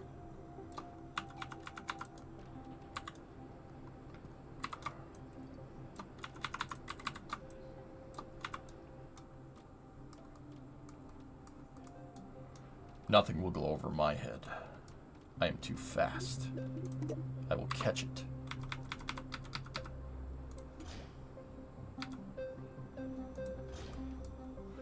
Project. Big lander. It's right in the title, Uller. Big, big lander. Big lander. Say it with me. Big, big lander. Big lander.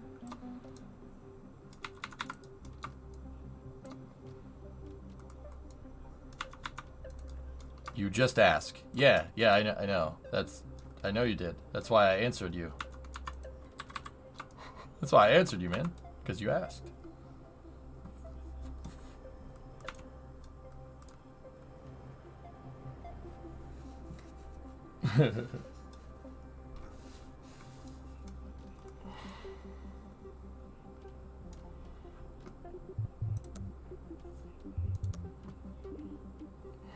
All right. So, my upper attachment node, we're going to want a large decoupler.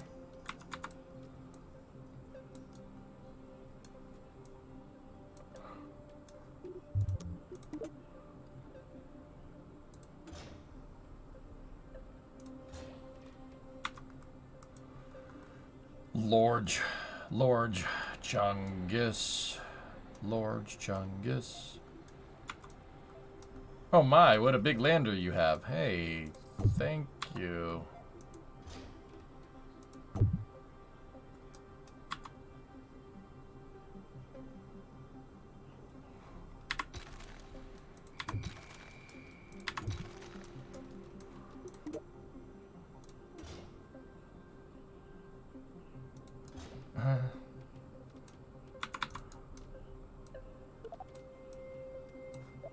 See, there we go. It did it again. All right.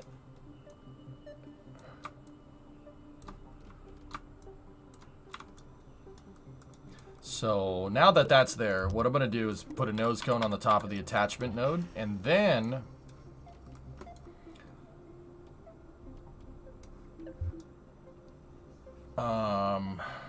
let me think.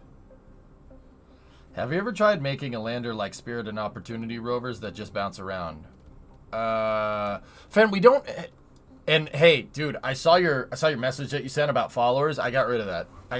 I forgot about that. We did that to the whole follower thing. We did that to protect against spam bots a little while ago.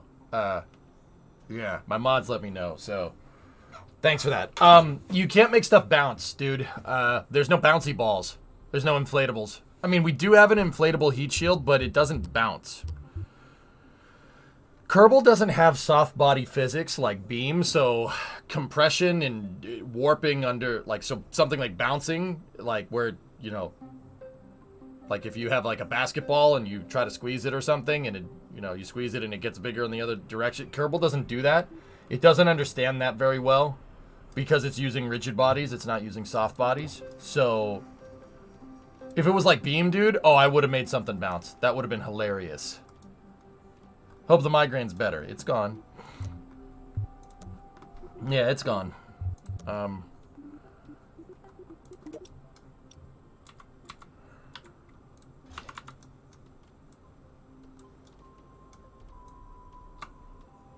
But yeah, that's just, yeah. I think I mean, I could try to make something bounce. It really depends on... We'd need parts with high impact tolerance, so what we could do to kind of fake it is just literally make something that's a spiked ball of landing gear, because the landing gear have absurdly high impact tolerance. Like 125, 100 meters a second. So, you know, if we had a drogue chute that got us under 100 meters a second to land on Duna, and we just put a bunch of landing gear, just bounce off the landing gear and just keep going, you could do it. Because the landing gear, they're not soft body, but they're rigged, so the wheel can actually bounce up and down.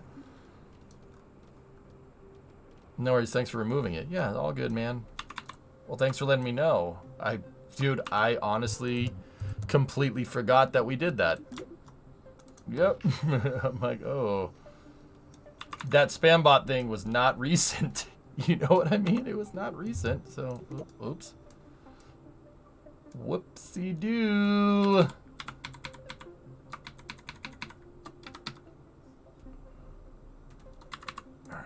Actually, no, that's not what I wanted. I don't want 3x symmetry.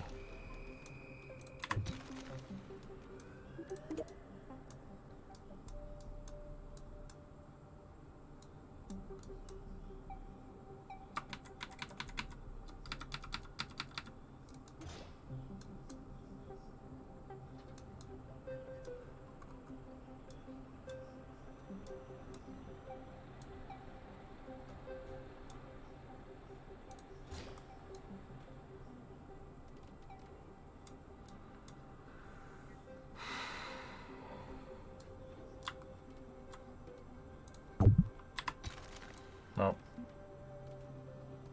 Doesn't want to do that.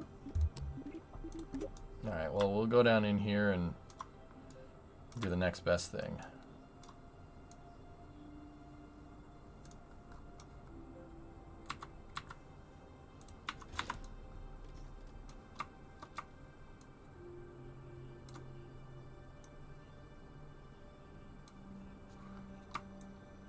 Alright, cool.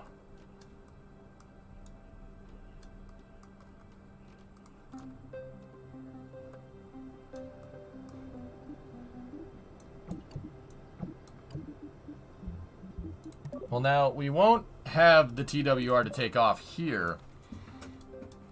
Yeah, we absolutely can. Anywhere else.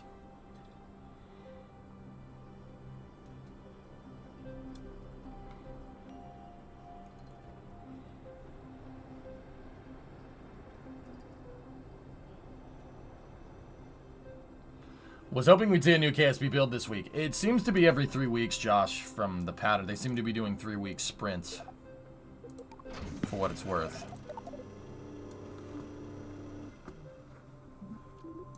Alright, let's, I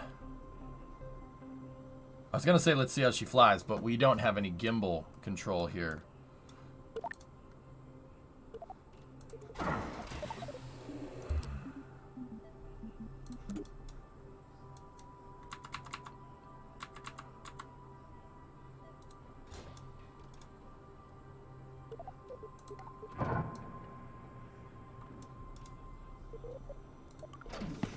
You think?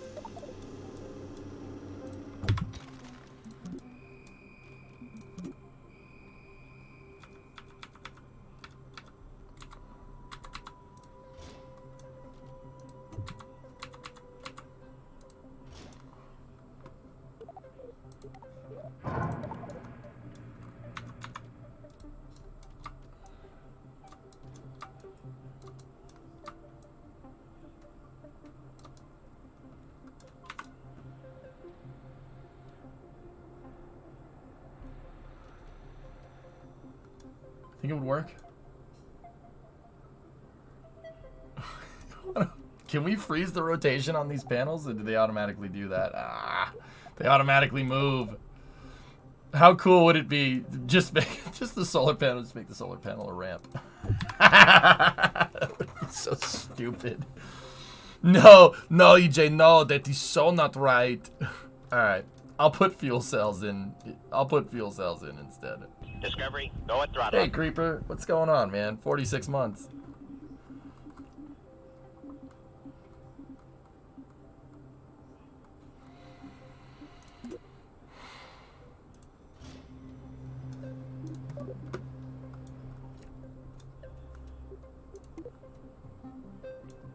Doesn't feel like that long? Dude, that's almost 4 years, man. You know what? If we're going with a nuclear lander, I think solar panels would probably be the better solution here. So let's put them out on the edges like this.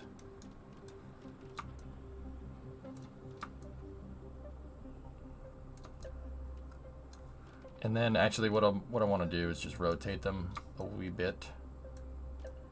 Move that in like that, and then take these struts, got them, and put them right there.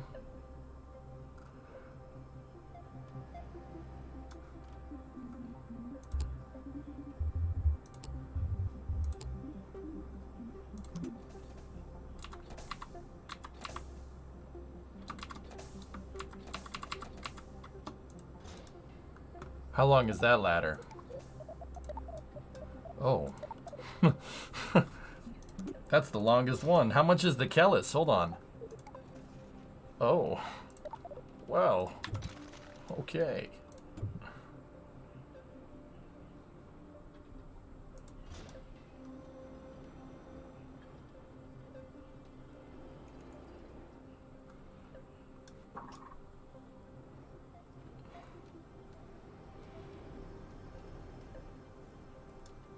Narrator. The ladder was not that long. The narrator was also not long.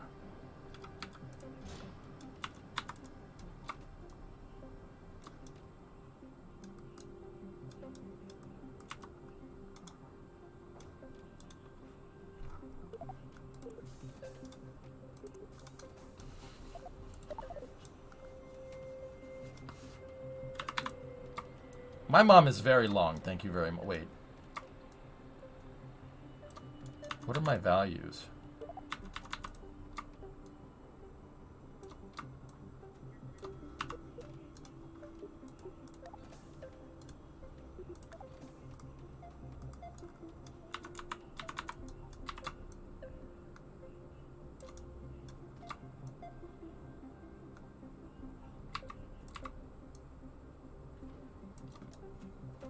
Discovery, go at throttle up. There we go.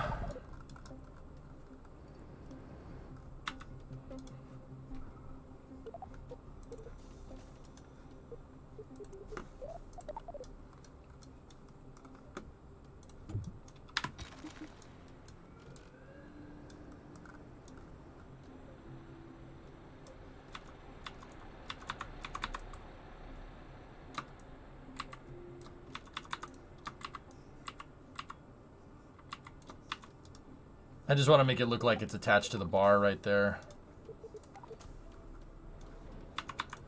Cool.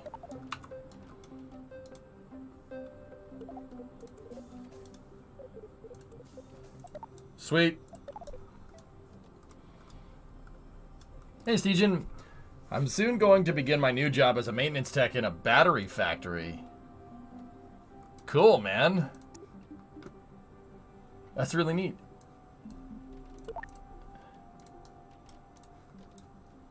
That's awesome, dude.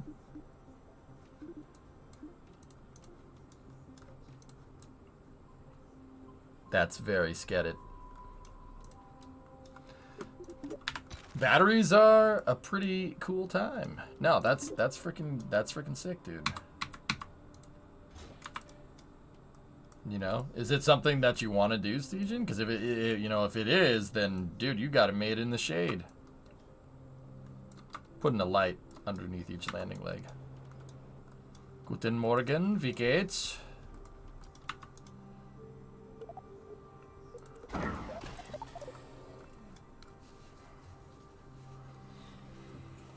When you realize you've been watching in 1080p on mobile instead of the usual 360. Oh.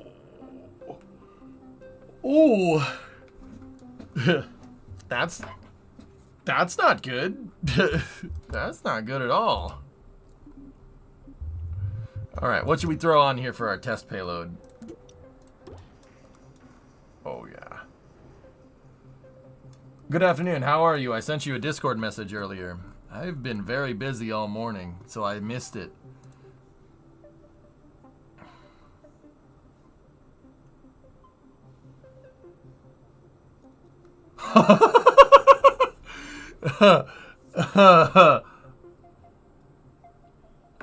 Registration is open for the Federal Aviation Administration's Airport Design Challenge.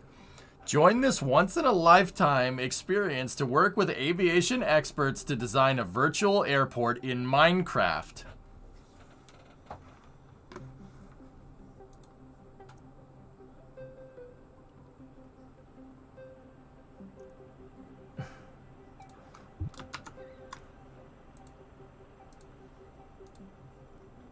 Do it?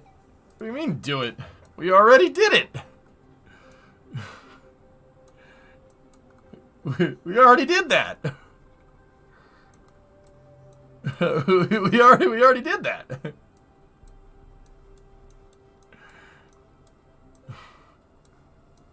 See? It's maintenance on the machine stage, and that's cool. Bigger. What do you mean bigger? That thing is freaking huge, dude. It takes forever to go from the end of this runway to that runway. And look, ours has a Coast Guard base attached to it.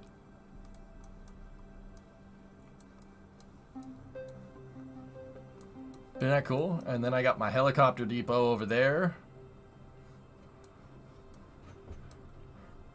Just submit the map URL. Be like, yeah, here you go. That's awesome, 12.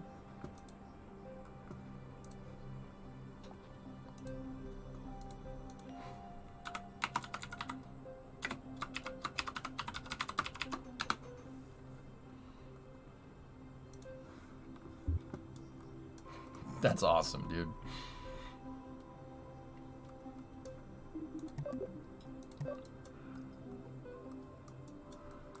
All right, how much mass is that? That's 2.4. That's 2.4 tons. That's it.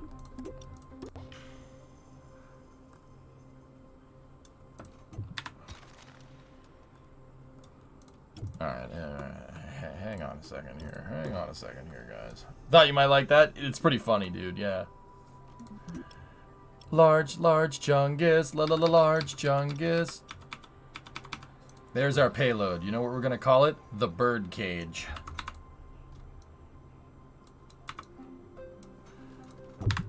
Let's, you know what? On second thought, let's not make it a bird cage. This is a silly place.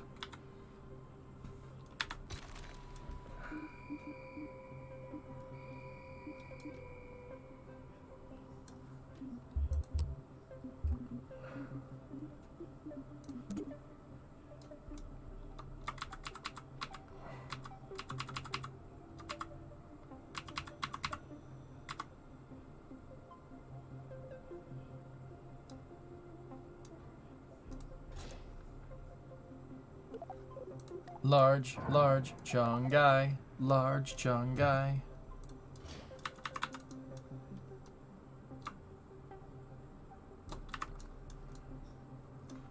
That's cool.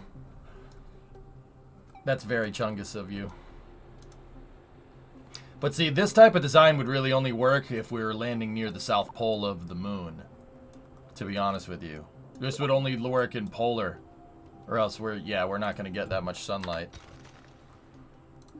Maybe the circly boys.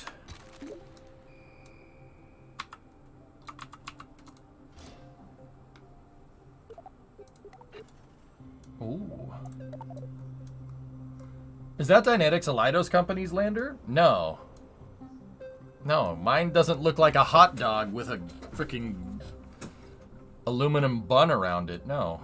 This is more Altier. I know it's not. I just wanted to say that it's a Leidos company. Well, that's very Leidos of you.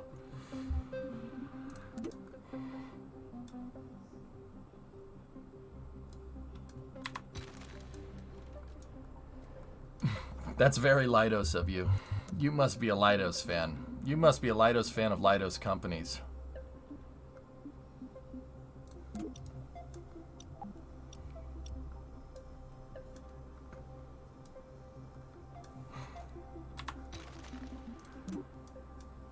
Oh, monoprop balls. Look at him. Oh, yeah.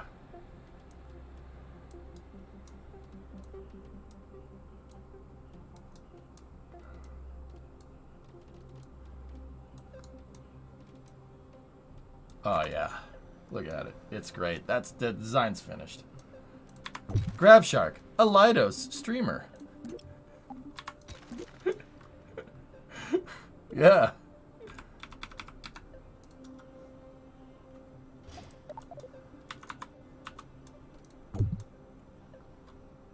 I didn't click on that, man. Why do you think I want that open? Stop it.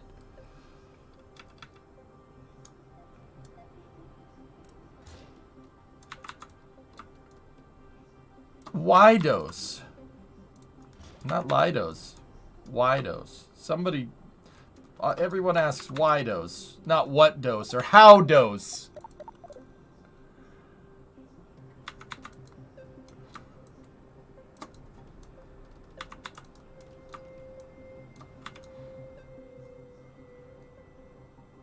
But that sounded better in your head? A lot of things sound better in my head, Graph Shark.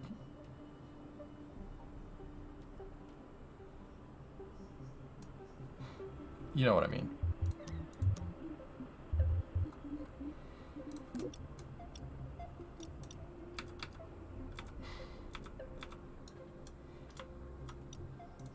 Discovery, go at throttle up.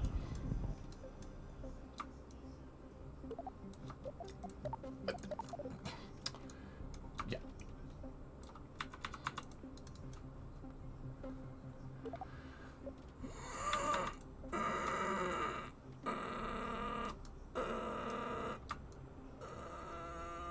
Okay.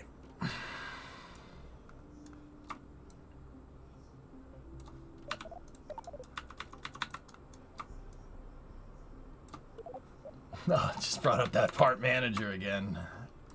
I feel very manageable right now.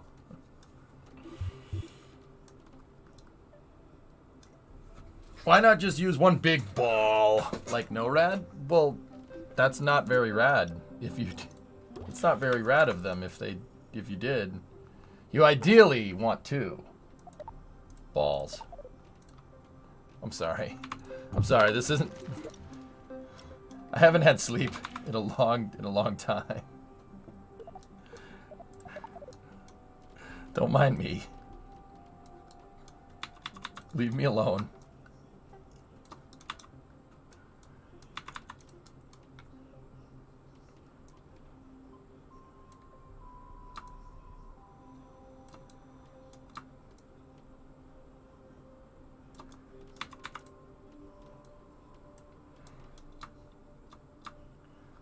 Why did you open? Leave me alone.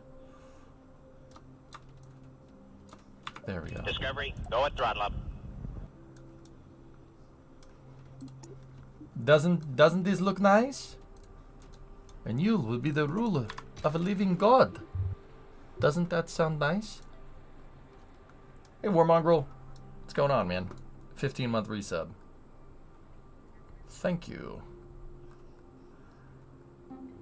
Oh, that's not very cash money. There we go. It looks pretty good. Right on, dude. I was thinking about just... I created a little... Go at throttle up. Great White Older Buffalo. 5 subs. Thanks, man. And War Mongrel with a 15er. Hired before that had a 51 months. You're not going to lie those balls on your lander? Hired, don't do that again. Go at throttle up. He always misses my sub. Well, now how do you feel? Don't do that again. Discovery, go at throttle up. I really let the balls out of the pants, didn't I? By saying this joke all the time. Discovery, go at throttle up.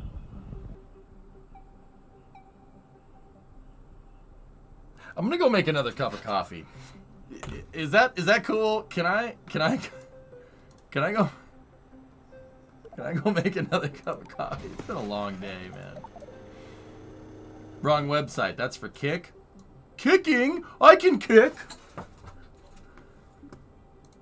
Oh, that's hot. No, keep your thirst out of here.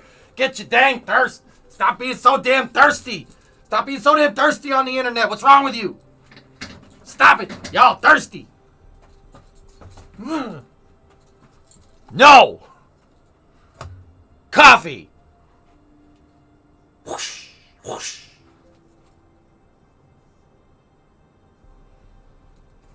Y'all sick. Y'all sick. That stuff is gross. Got bought aluminum tubes. I have to tell you what the frick you can do with an aluminum tube? Aluminum!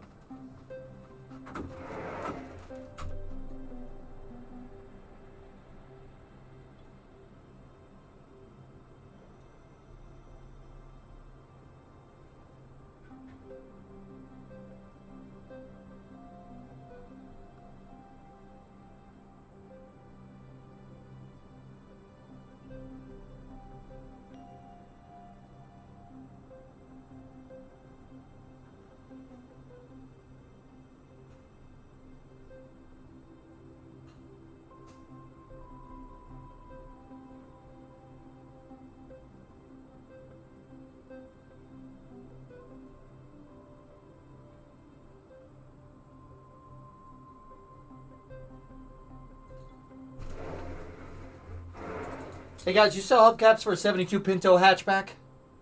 Ooh, and you check a magazine. All right.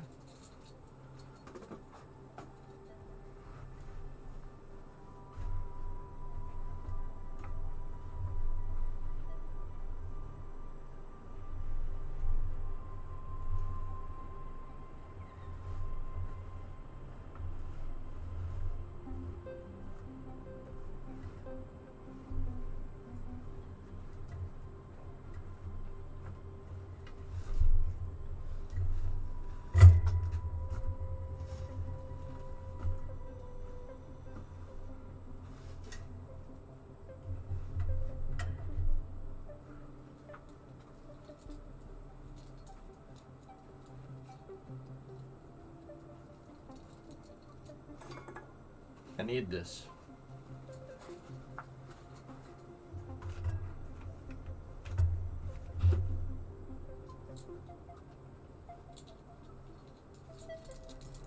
Add time? Mods, do it. Feeling better today? No. Yeah. Maybe a little. Maybe a little. Just a little bit. Just a little. I need more coffee, and then I'll have an answer for you.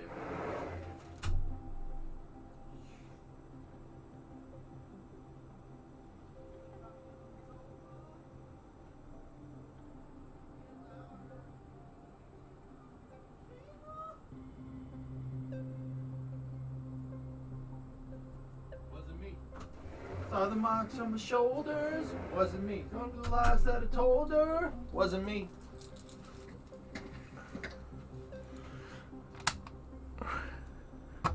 And now, the coffee break is over. It is your 4:40 p.m. coffee break here on the Eric Johnson Space Administration streams. K105.4 on your radio dial. 105.4. Is that a real thing? It's probably not a real thing.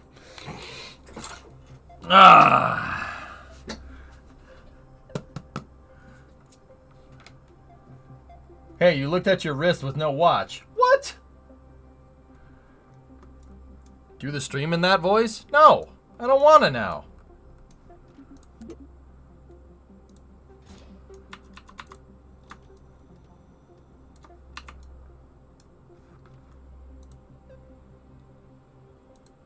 Hey, nothing, right?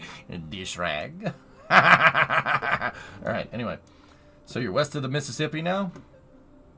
If the Mississippi is your mom, then yes, I am west of the Mississippi. Freshly shaven. I hope the migraine is gone for good. It'll be back, and in greater numbers. No, I'm alright. This makes sense. Long-term coffee messes you up, so I drink quite a lot of weak iced tea. Tea? What is tea? I'm not familiar with that.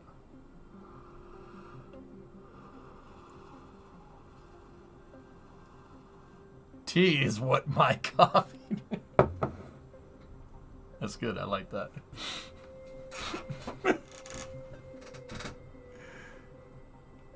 Would I? Would you send? Would you send your doo-doo to the moon for science? No, no. There's plenty of that up there already. Ha ha. Yeah, but W is stupid. Alright.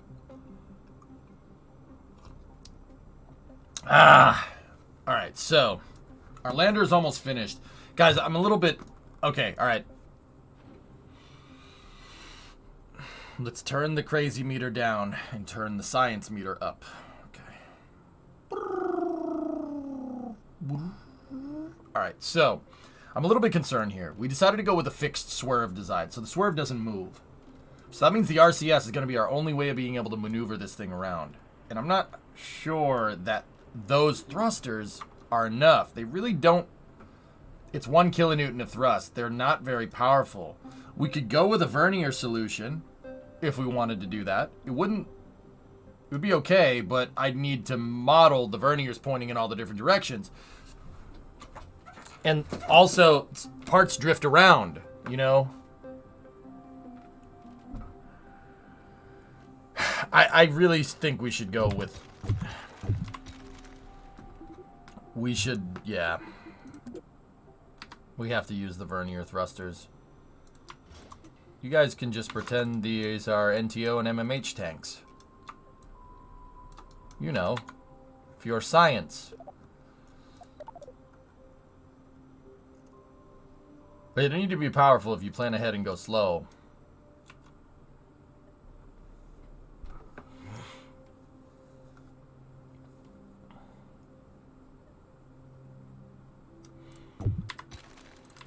We'll test it.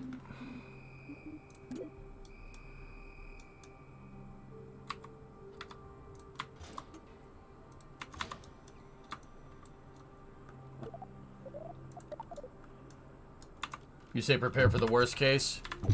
Hey, you know what, dudes? Aqualix, you're absolutely right. But with such a big lander, if we're going to take into account that we might be carrying differential mass payloads here, we might need the verniers all the time. You know what I mean? Honestly, what's more... What has the higher specific impulse? 260 versus 240. I'll take the verniers. Because we might have to deal with asymmetric thrust from time to time. Buzz.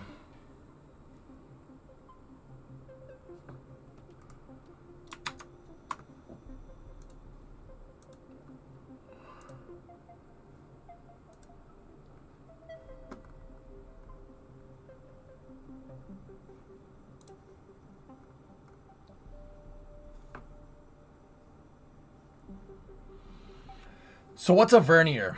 Yeah, it's just a little mini rocket engine. You like Krabby Patties, don't you, Jeb? Is that a hamburger, please? Remember how you said you would use Triton for whatever the next challenge will be? I feel like they made the new one just to mess with you. It's not Friday, though. Did they release a new challenge yet, Mad? Or are you talking about the Capybara one? The Capybara one was April Fool's.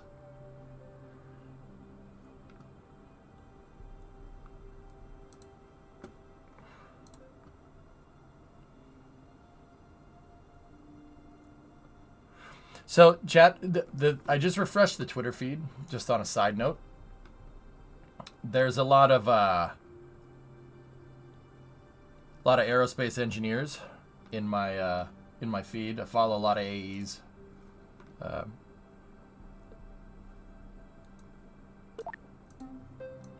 Yep. Okay. Okay.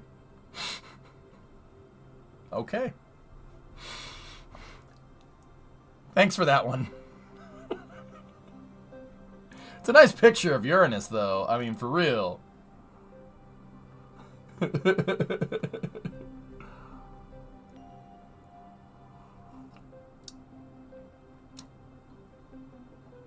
James Webb took a picture of Uranus, guys. Dude.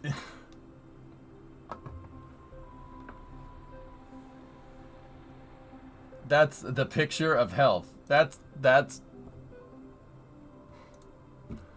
okay.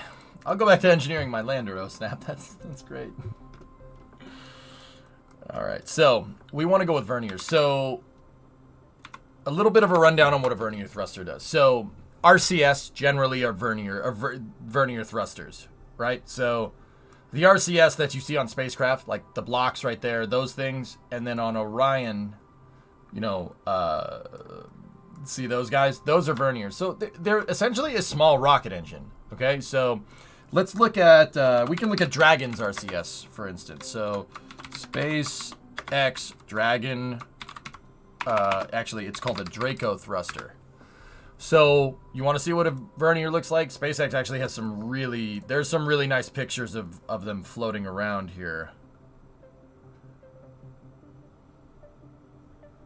That's what they are on Dragon. See, they're just tiny little rocket engines. They're usually, they're hypergolic pressure-fed engines, guys. So, how does that all kind of work? Well, first of all, with science. Science is the answer to that. There's the Draco thrusters. And then there's Guy staring at... Is that Tom? That's Tom. Tom's staring at the Draco thruster. I mean, he did design it, for what it's worth. So, check this out. These guys, they are a rocket engine, all right? So they're a convergent, divergent rocket engines. You have your combustion chamber, you have a throat, and you have your nozzle. Obviously, the nozzle is cut in a certain way to kind of point out of a spacecraft hull, right? So, like that. See, the nozzles are cut. You know, you don't want the nozzle sticking out the sides, especially on part of your vehicle that's going to be re-entering. That's a Dragon 1. They did come back down. Dragon 2 has the same thing. It's a modified version of that one, though. Because they had to move around the RCS to put the escape system in. That thing. So the RCS had to kind of all shift around because they put the Super Draco thrusters in there, which are... I don't know if the Super Dracos are technically verniers, but how this thing works is basically you have two fuel injectors up here, like kind of garden variety fuel injectors that you'd find in a car. It's very similar. I mean, it's an aerospace crazy version of it, right? Hey, Ark, what's going on, buddy? Yeah, that is Tom. Man, how old is that picture? Yeah, it's a great picture, Aqualex. Yeah, sure. Yeah, Aqualex, that's true. Also, yeah. Yeah, like my fuel is stored in the balls joke. That's a good thing. Anyway. So there's basically two injectors here, two fuel injectors, and it's a pressurized system, and they basically use helium to squeeze bladders inside of tanks. Yes, bladders inside of the balls. You think I'm making a joke? I'm not making a joke. That's exactly what it is. So, how does a pressure-fed system work? Let me find a picture of a Dragon with the balls installed. Yes, I actually said that. Okay. There we go. Yeah, that's the picture. See? So see these pressure vessels back here? The pressure vessels, one of them has nitrogen tetroxide in it, the other one has monomethyl hydrazine. So they're hypergolic propellants. So what are these hypergolic, what does that mean? When the propellants touch each other, they explode. So all you need is two injectors. That's it. You don't need any spark plug or any type of combustor or anything. Literally, you spray the fuel and oxidizer at each other with the two fuel injectors, it pops. Right? So, You have MMH in one tank, you have NTO in another tank. And then there's another pressure vessel behind here somewhere in this mess right here of a Dragon capsule, right? This one's obviously flown. This one's been to space. You can see the scoring, plasma scoring right there. So back there's a helium tank. And the helium tank shoots gas into the ball. Into the pressure vessels, right? And basically, there's a balloon inflated inside of the pressure vessel. So if you had like a scuba tank and you inflated a balloon inside of it, eventually that balloon would touch all the walls of the tank, right? You'd inflate it to a point where it would fill the entire sphere. The helium, when it gets pumped in between said inflated balloon inside, right, and the outer wall of the pressure vessel. So the helium gas actually ends up squeezing the bladder inside of the tank, and that's what pressurizes the system. It's fuel injection. It's very similar to fuel injection on like a car, but fuel injection on a car does not use pressure. It uses an electric pump. So from there, right, you have pressurized MMH and pressurized NTO, and they make it to those fuel injectors right there, and they spray them at each other, and you get a going out the side of Dragon. Yeah, basically what I'm trying to tell you is that vernier thrusters go balls to the wall, or helium to the wall.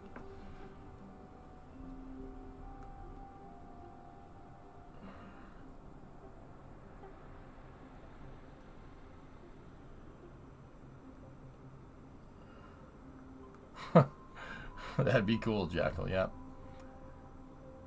When they touch each other, they explode.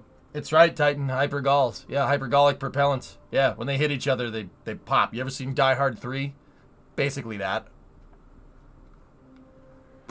Man, you keep getting on a case for being thirsty, but here you are talking about inflation squeezing balls. Well, I'm stating facts, all right? And I'm talking about sciencey stuff. You are not talking about sciencey stuff, okay?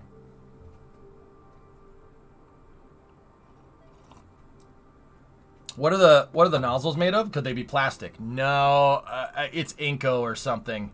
I'm not exactly sure what that stuff is made out of. I would guess Inconel or something. Fun fact, RCS doesn't really like to be constantly fired. They kind of they modulate it to control the temperature on the nozzle.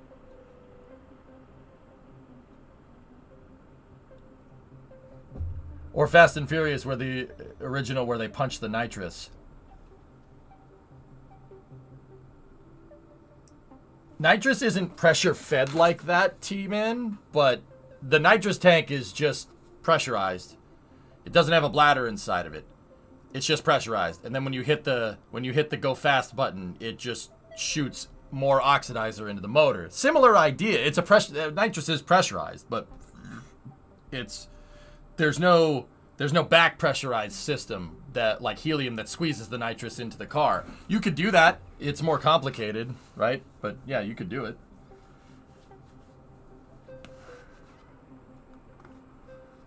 But yeah, little thing on how vernier engines work and what they do.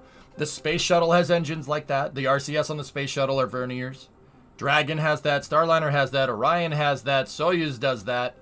They all have that. That's the best way to do it. And the hypergalls are really good for storing up in space for long periods of time. So they use those. Now, back to our lander design.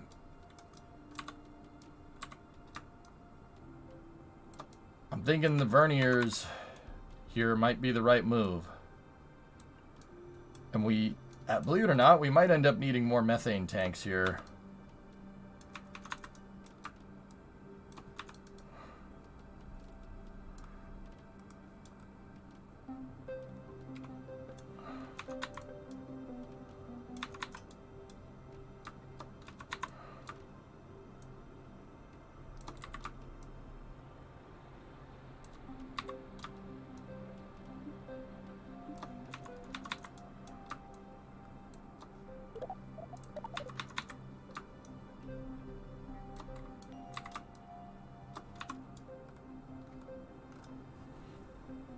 Is this nuclear Altair?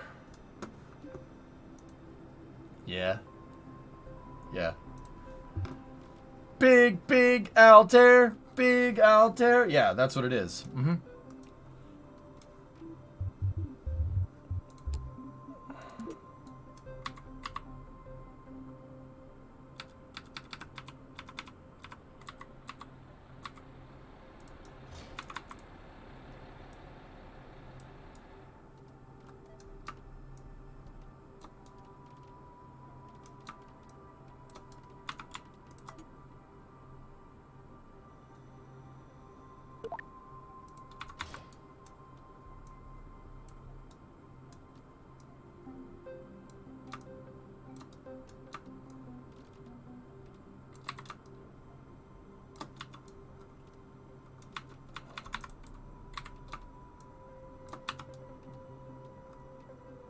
Alright. I still think we might need more. More Vernier. Vernier. Ha ha ha ha.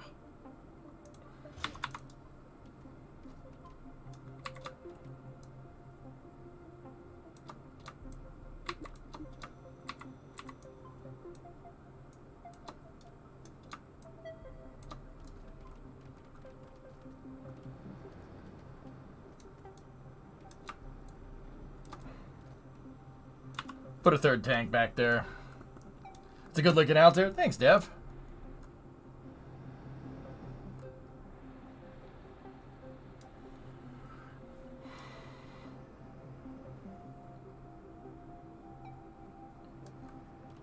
So we have our test payload on there. I really don't want to decouple the payload on there. We'll just send this out there and leave it, and then we'll get Kerbals to it later. What I do want to do is this.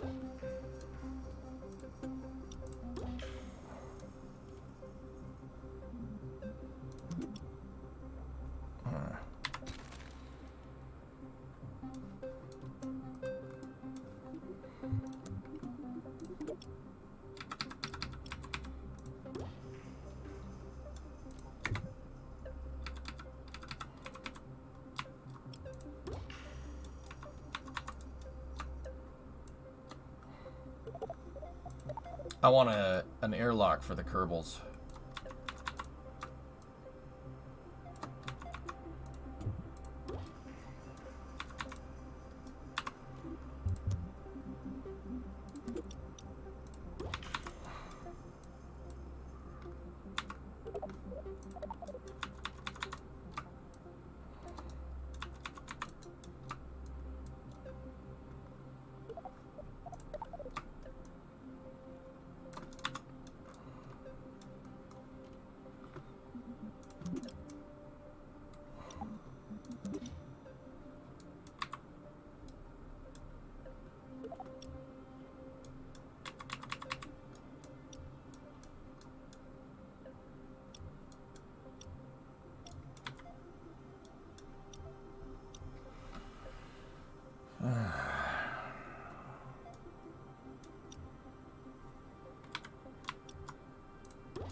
There we go.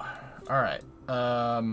This is our kind of little hab module that we'll use for testing. Anything else that we need on this thing, guys? I don't think so.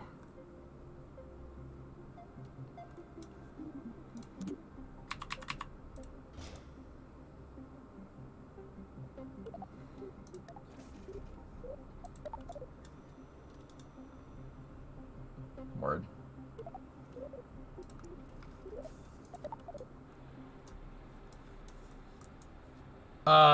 Actually, what I wanted to do Blackness is make ramps that actually have a Kraken Tech hinge that fold out over here that are kind of a one-time use thing. So they fold out, you know, and maybe a lander is on it, folds out, and the lander rolls off. That's what these open areas on the sides are. They're extra space for more payloads.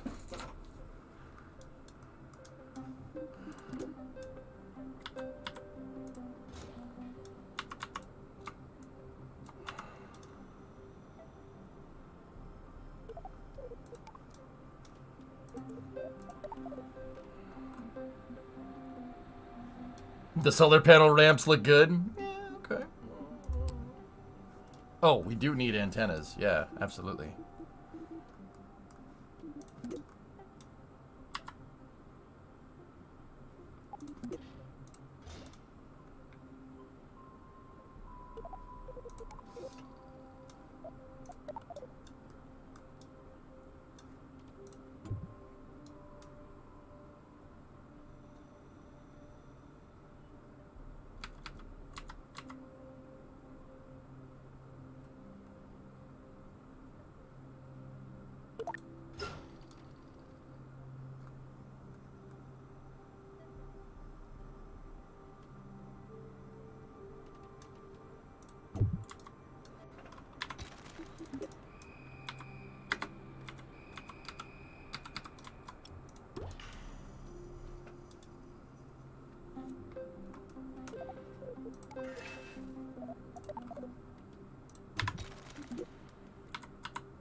Now we're talking.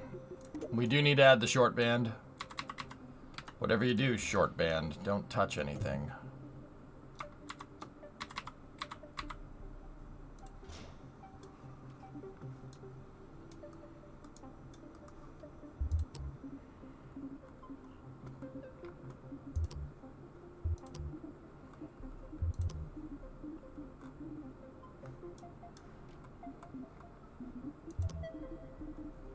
I think we're good, dudes. Oh, hold on. I just got a better idea.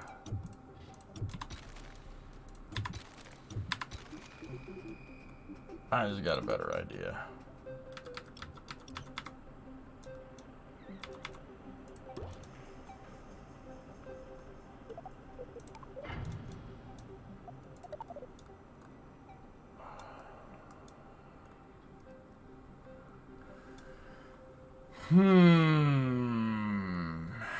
That's tempting. Do I use that or do I use the open bay? You know, I'm kind of coming down in favor of going back to the open bay just because it's a little bit taller. I wish this was a little bit taller. I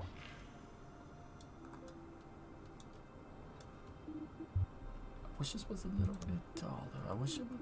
All right.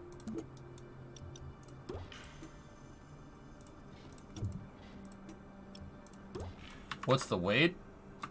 This is lighter. Could you stack two? Yeah, but that's more parts.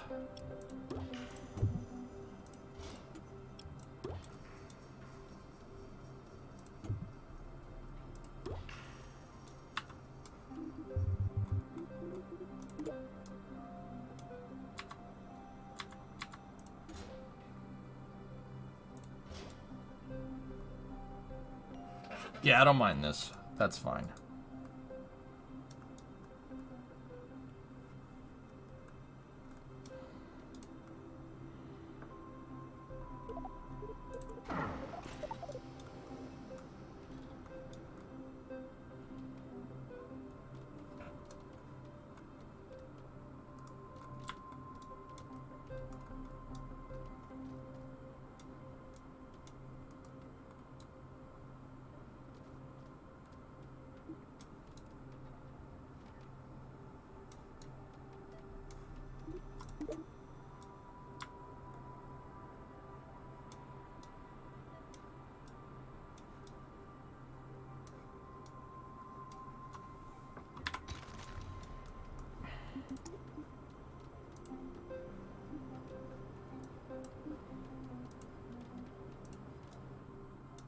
Alright. We'll roll with this.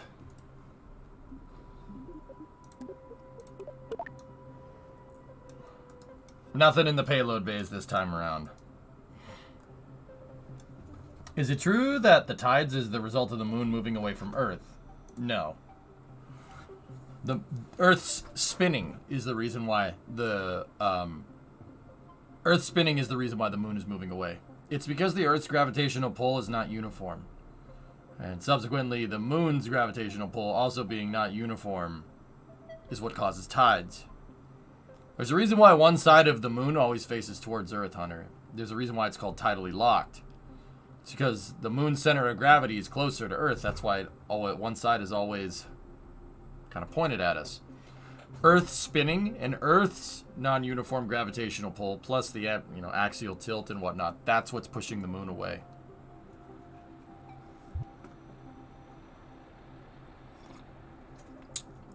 Don't worry, the moon isn't going anywhere. We will get enveloped by the sun before it leaves our orbit.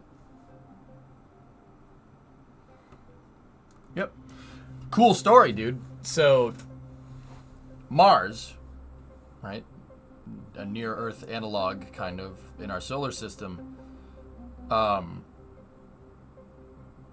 is actually pulling Phobos in for the same reasons. Which is interesting, right? Yeah, Mars is pulling Phobos in because it's, I forget what it is. Is Mars spinning the other way? No, it's not spinning the other way. Long story short, those same non-uniform gravitational forces are actually Mars is pulling Phobos in, and Phobos will eventually crash into it. What the heck? He looks so different when he smiles.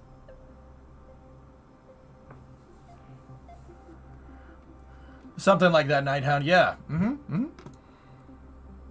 Ever watch Space 1999? Yep.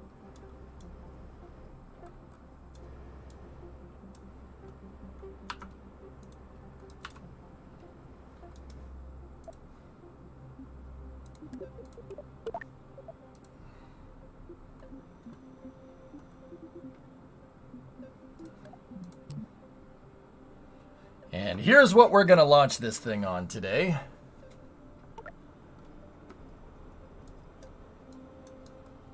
Triton. All right, we can take that. We can take that off. Oh boy, here comes that part menu that I didn't click on. Oh no, it didn't. It didn't do it that time. Word.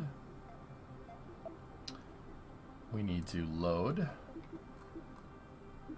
Big Altair. Big Altair.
Vickers, you got a question. I got a mission in KSP-1 to get a base and 6,000 units of fuel to Minmus. I've got the base on the surface, but have no idea how to get the fuel there.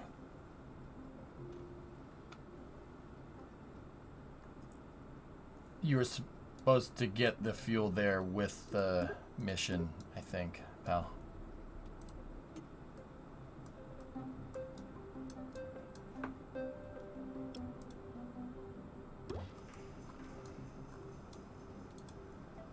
Feeling better today? I'm alright. Yeah, I think you need to send it in one shot, Vic. If I know the Kerbal 1 contracting system.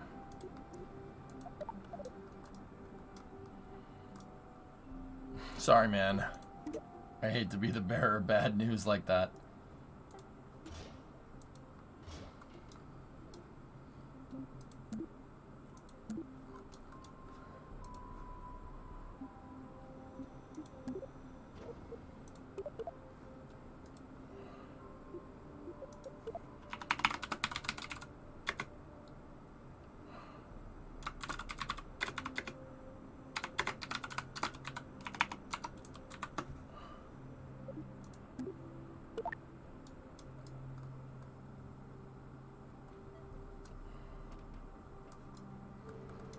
All right.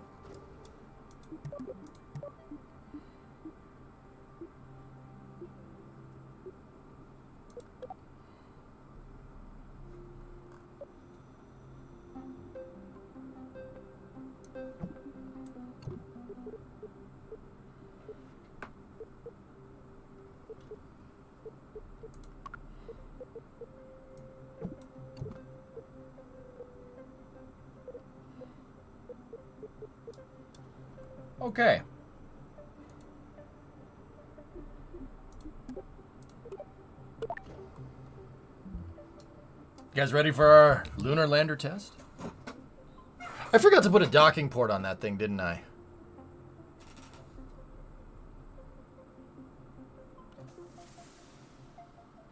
Crap.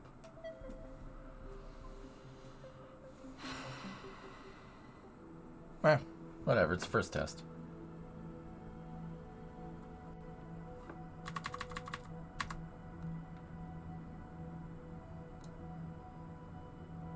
Big chungus. Big. What are you doing on there? It's a wet dress rehearsal. It passed. Look.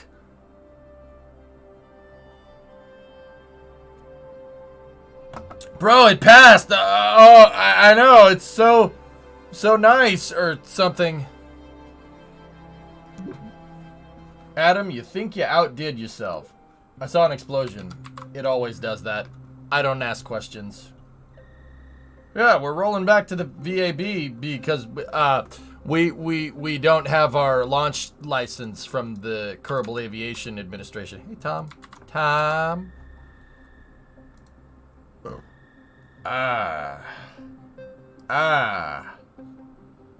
Adam. La macchina grande, bellissimo.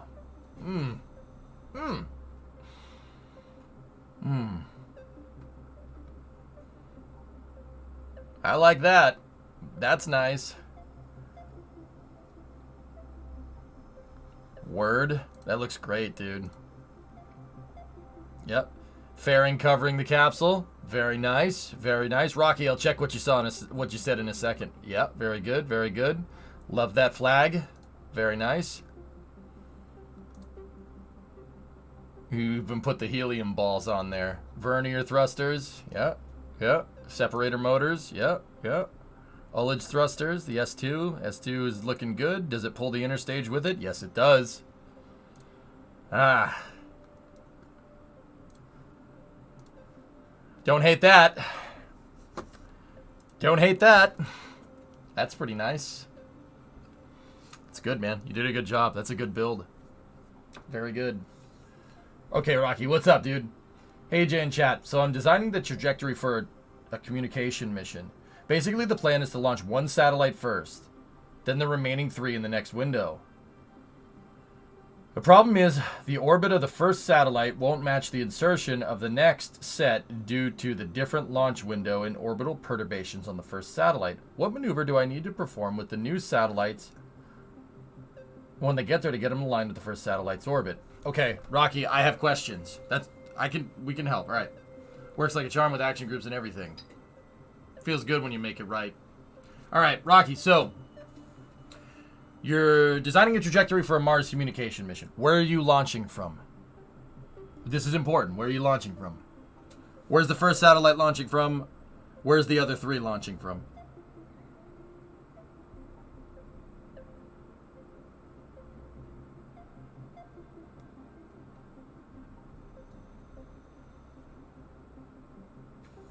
Launching from New York City. I highly doubt that. Everything is going to be launched on an Ariane 6. Okay. Alright. Let's think about this for a second.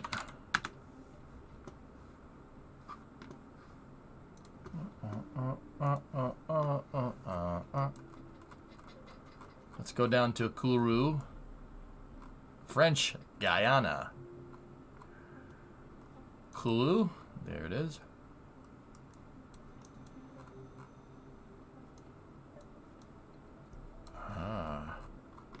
Ariane 6. So, Ariane 6 is 5 degrees. We're 5 degrees north latitude here, so you're going to get into a 5-degree inclined orbit. Now, what type of mission are we talking about here, Rocky? Are you going to launch the first one and put it on Transmartian trajectory, Transmartian insertion? Or are you going to launch one, get it into orbit, and then launch the other 3, and then send them all? Or are you launching one going all the way to Mars, and then launching the next ones right after that? Or how are we doing this?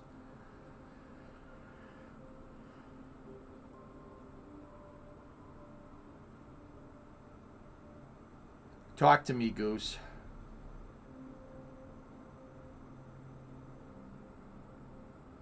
You think he's asking about destination? Yeah, yeah, that's nice. I think he might be talking about that too, which is why I asked.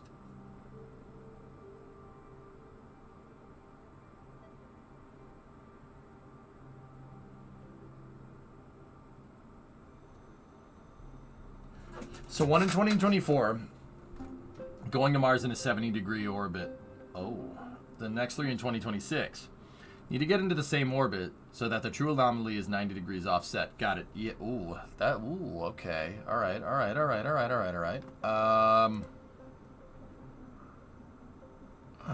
Okay. So let me take a look.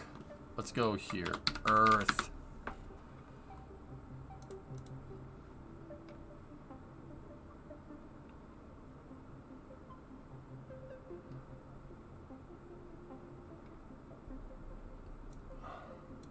Okay. We're 7.1 inclined to the sun's equator. Mars.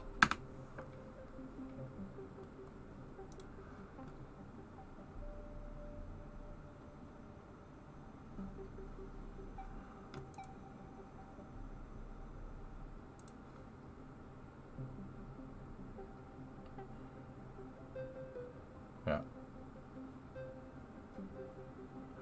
5.65. Okay, so you don't have to overcome that much of a plane change, dude. If you can decipher this is what I'm talking about, all right.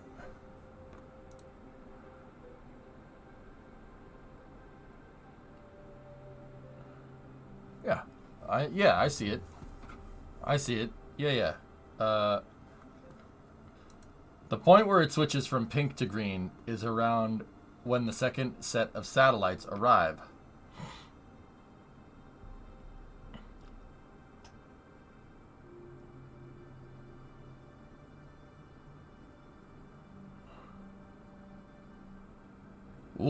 Ooh, this is, yeah, Rocky, okay. A little bit of a tough mission. So you're 70 degrees inclined around Mars. So because you're 70 degrees inclined, your orbit will precess a little bit, right? But not a lot. Not as much as it would on Earth or anything like that. So you got to deal with orbital precession, right? So the precession is, and it's a 26-month difference in precession around it. So, okay. Here's what I would do. Get the first satellite there, get the first satellite into the orbit. Just Transmartian trajectory, just get it into that 70-degree inclined orbit. Here's what I would do. I would try to insert around, I was about to say Duna. You would want your insertion orbit around Mars to be in not solar polar. You could do a solar polar transfer, but here. So say this is Mars right here, right? And say this is Mars' equator. Right? And then your satellite is in an orbit like this, right? 70 degree, that's retrograde. 70 degrees inclined, right? Right? So you got a 70-degree inclination on your first satellite. The problem is that as Mars rotates around, right? Mars rotates around, this orbit will generally, as Mars is going like around the sun, for instance, right? It goes around the sun, this orbit is going to go, it'll pretty much stay the same except for precession. So this orbit going this way when Mars is over here, when Mars would be over here, and Rocky, I'm saying this for kind of everybody else, the orbit would be going that way. It precesses a little bit, but still, that's still a prograde orbit. It wouldn't switch to retrograde unless You did something, right? But that ring will kind of go with Mars as it goes around. If I'm thinking about that right. So what you got to do, right?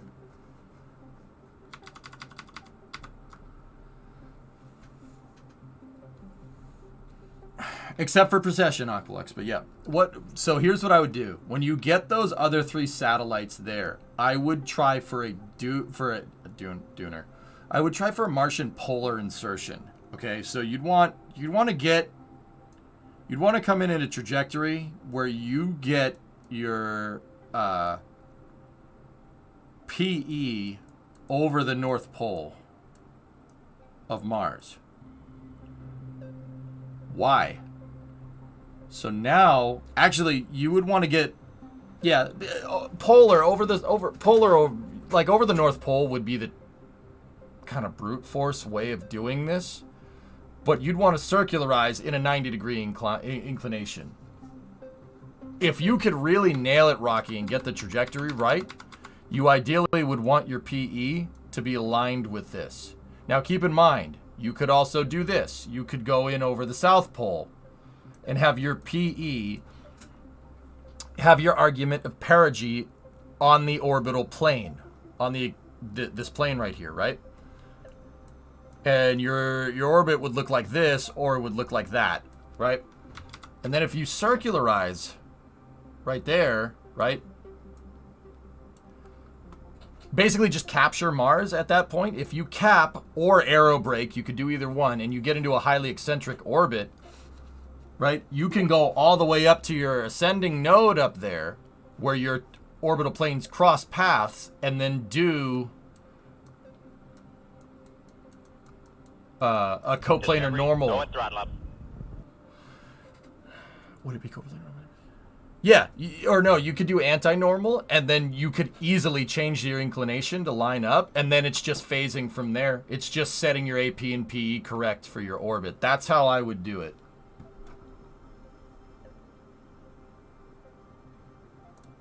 Does that make sense, dude? I would try to put yourself, like, so you gotta think about it like this. When is it easy to change your inclination? When it would be simple to do that? It's simple to do that when you are further away from a celestial body, right? So you're gonna have to do some course change maneuvers, right? You're gonna have to do some course changes in your transit orbit because of orbital perturbations on your trans-Martian injection. So that's where I would change the trajectory because of the differential inclination between Earth and Mars. That's where I would change it to not get coplanar with Mars's equator, but to get maybe like 0.5 degrees off, so you do that polar insertion. Then what you do is you line up your ascending node, your longitude of ascending node, and your argument of perigee to each other, and then circularize around Duna, not circularize, capture around Mars, and make sure, because if your ascending node is on, ascending node and argument of perigee are next to each other, and you get into this type of orbit here, all you got to do is just coast up to AP. You could change inclination, and then it's just changing eccentricity to match phasing from there. That's how I would do that. I mean, but once again, I'm just telling you what I learned from Kerbal. It might not exactly be right, and I might not be thinking about it exactly correct. Anyway, Bobby with the 2-month resub. Yeah, Aqualex, the planet spins, but that orbit stays the same, but you still have to worry about precession. Precession will make it move, but not as much as you might think. How's the lander coming along? Here, let me show you, Schuler. That's some science. That's Kuru. The lander's inside. We're getting ready to launch, actually. How I did it when I launched all the sats at once. I think it was roughly the same as you described. You want polar orbit insertion around Duna. Mars. Excuse me.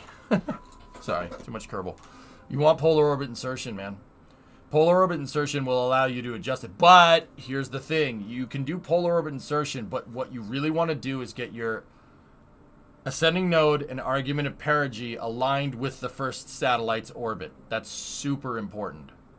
If you don't do that, it's going to be insanely difficult. So say like your orbit is here. You're looking at your orbit from the side. So this is 70 degrees inclined. If your PE is not right here and your PE ends up being over here, you're going to go into an eccentric orbit where your ascending and descending node are not near the AP and the PE. That's why it's important to get your argument of perigee and your longitude of ascending node to basically be coplanar on your transmartian injection. And you can do that with course correction maneuvers post TMI. I think that sounds right in my head. Forgive me, I'm working myself to the bone lately. My brain isn't working very well.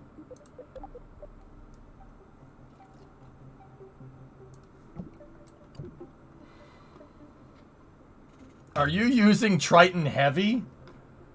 Triton Heavy? Why do we need Triton Heavy? You're heavy. Got him.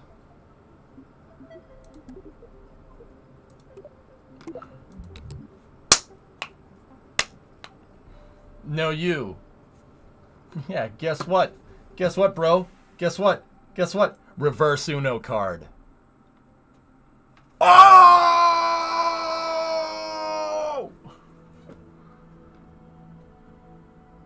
Oh, snap! Ha! Got it! Sorry. I won't do that again. Yeah, I think that's what I need to do, but instead of the ascending and descending nodes of the planet, it'll be the ones of the other sat's orbit. Bingo. You have to line up argument of perigee and longitude of ascending node on the orbital plane of the first satellite. That should not be too hard, and it should not cost a lot of delta V to do that, especially if you do your mid-course corrections in heliocentric orbit. That's really easy. Heck, we could do that in Kerbal, no problem. Like, Kerbal would be less delta V, but you get the idea. Why aren't you using Triton Heavy? What's Tritan? I don't know what Tritan is. This is Triton. Ton! Get off the lander, Jebri! Utmians. They come here, they no buy. But nobody buys.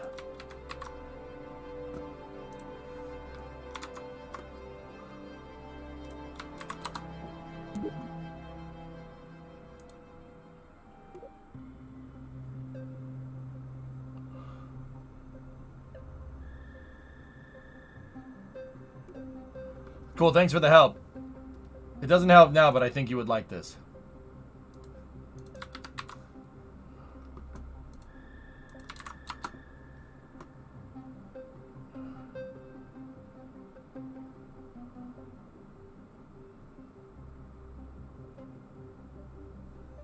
Yep. See what I mean? Remember when I said it's just phasing? It's just phasing from there? There you go. You could put yourself into an eccentric orbit, right? With a tug that has the other 3 satellites on it. And then when you get to your PE, which is basically at the same semi-major axis as your insertion orbit, you deploy it 3 times. Bingo. We did this in Kerbal when I was making Kerbstar. When we made a GPS replica. Yep.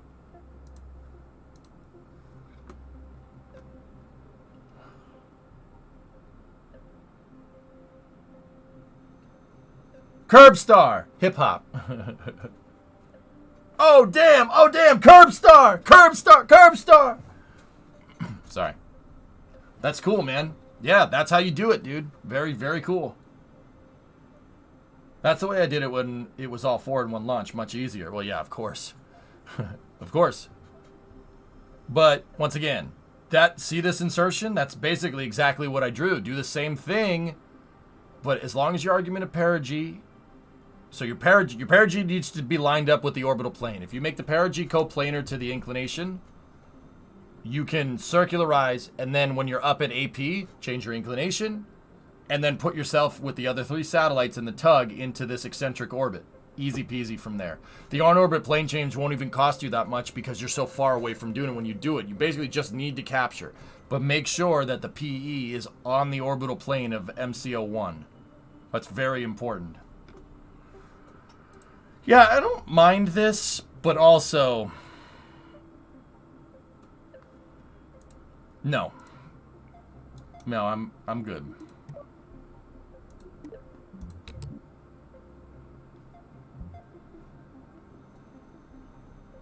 You need to make sure that the periodicity of the orbits is at the right ratio if you want the sats space specifically. Yeah, you need to use differential eccentricity, Novus, right?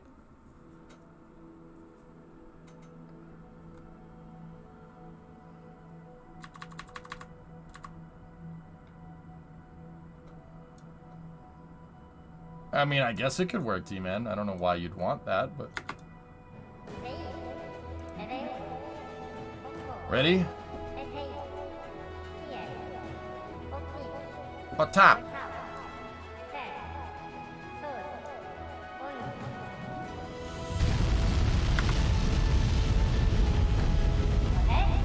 Okay.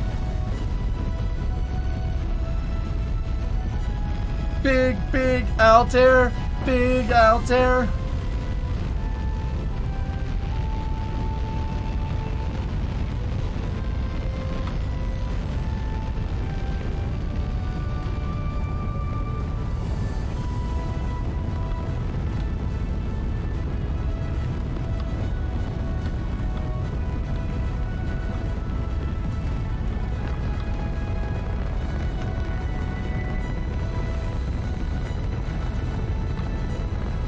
A big lander requires a big rocket, guys.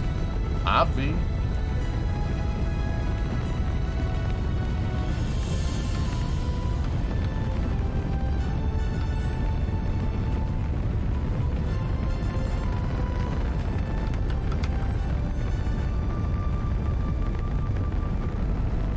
You could use period as well, Novus. Yeah, that would probably be the better way to do it.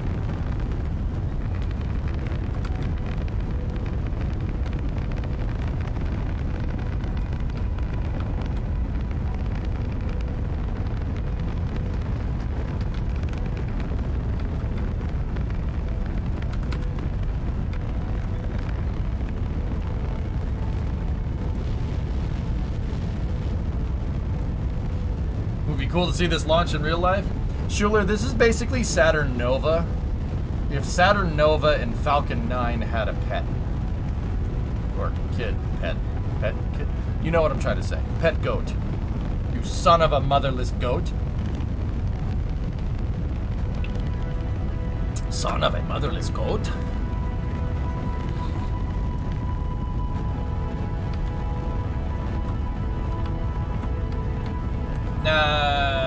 This would be 15 meters, Ga. It would be a 15-meter core and about 110 meters tall. We're talking about a 50-foot core stage, which is me gusta. Yeah. That's what multiplayer is for, Josh. Large.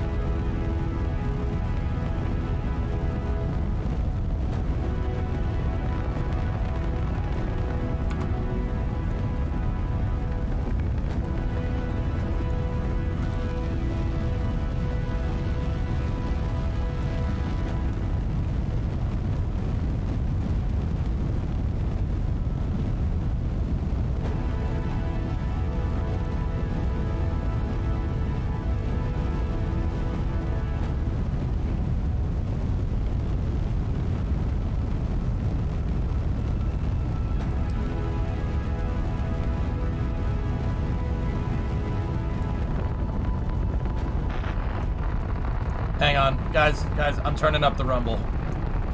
Turning up the rumble.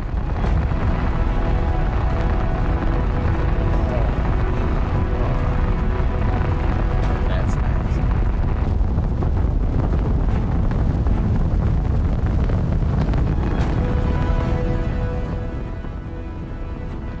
Now, that's probably not good. Yeah, that's not good. Let it ride. Let it ride. Let it ride. We got this. Let it ride.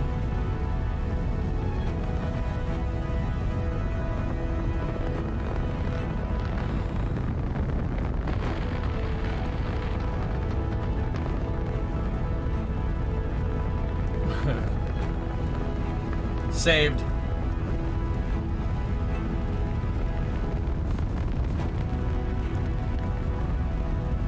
That's part of the reason why I shaved Aqualex. I kept picking at it. It was getting beard hair all over the place, dude. 13 should be okay, Gaw.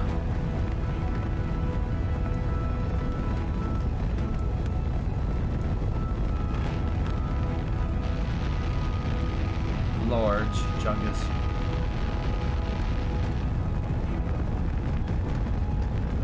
We are past maximum dynamic pressure. Vehicle is now transonic.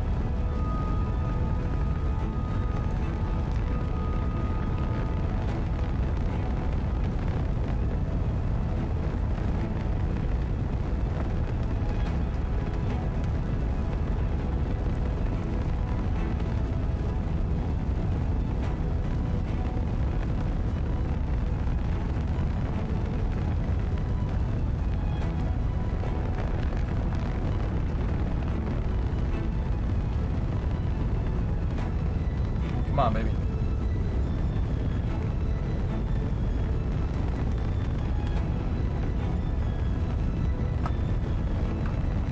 Alright, we gotta start pitching it over.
Go.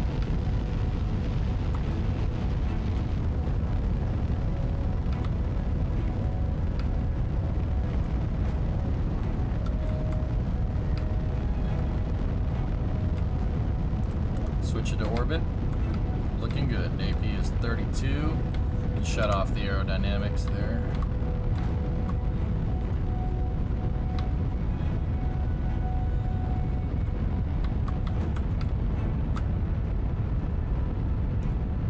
Hey, Nino, what's up, man?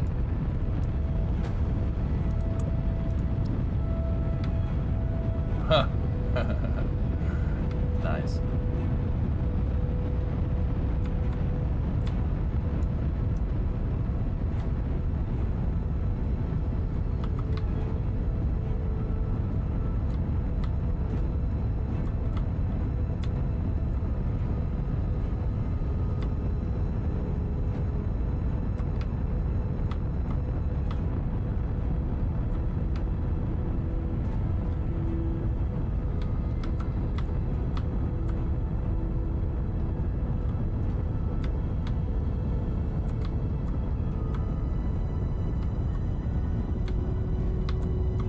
Man, that payload is a lot lighter. The lander is a lot lighter than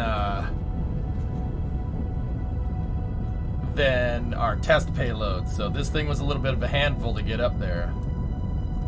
This rocket has no wiggles. Triton don't wiggle. No. Triton don't wiggle. Okay?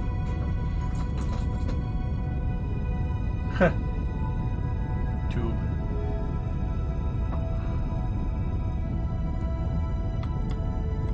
Remember, boys, Triton don't wiggle.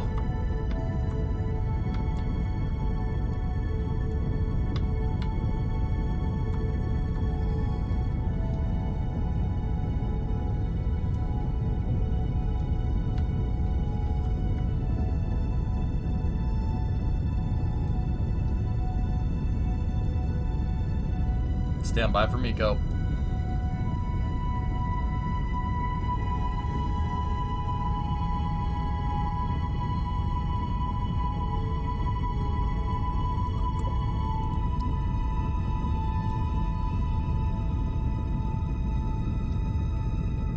Is someone that's standing by technically called a bystander, Astro?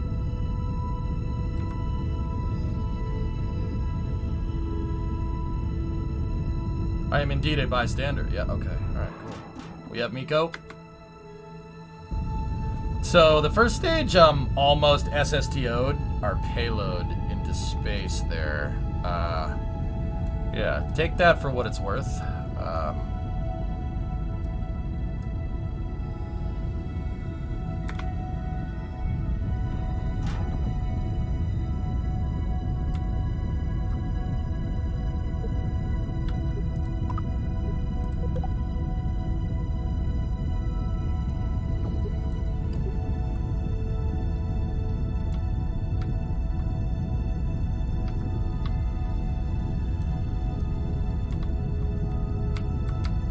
Bye-bye, first stage. Thank you.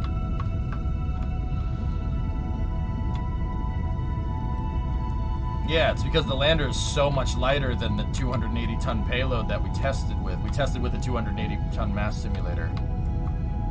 Okay. Good for payload fairing deploy.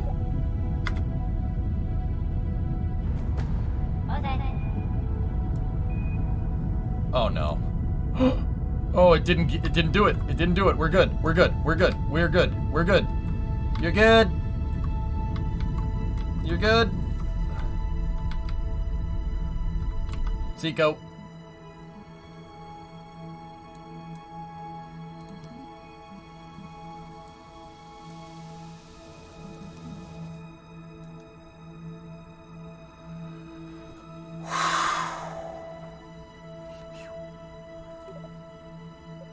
Still have plans to reuse the booster? Yeah. Absolutely.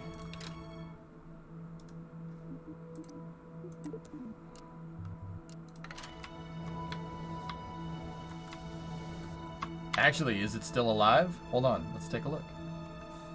Did the game eat it? Yeah, the game ate it.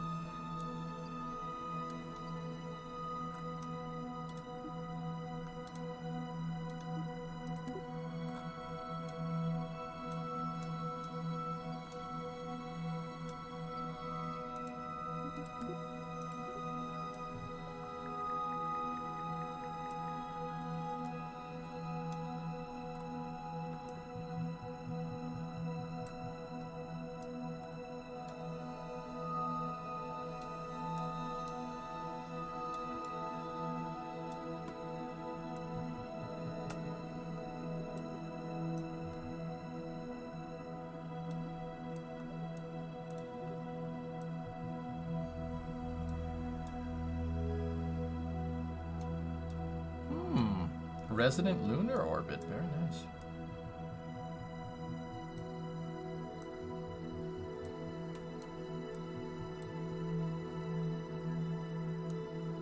That'll do, pig. That'll do.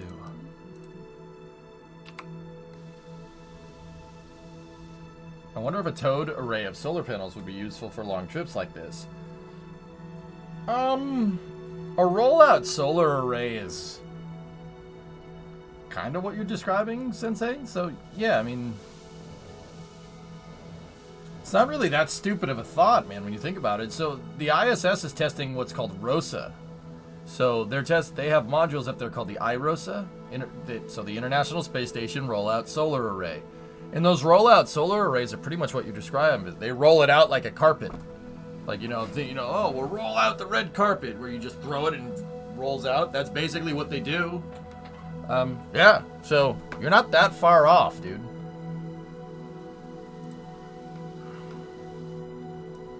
Yeah, it's not as stupid as you might think. I mean, you're talking about like just having solar panels like on a string and then pulling them behind you. But the rollout solar arrays are kind of that. It's not exactly that, but it's not as far-fetched of an idea as you might think. What are the benefits of a rollout solar panel?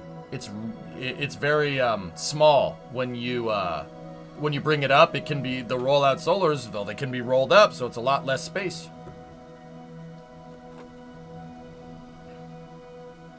Pretty close fetched, really. Yeah. Here, let me show you. While we're coasting to our maneuver node. We got 8 minutes. All right, cool. So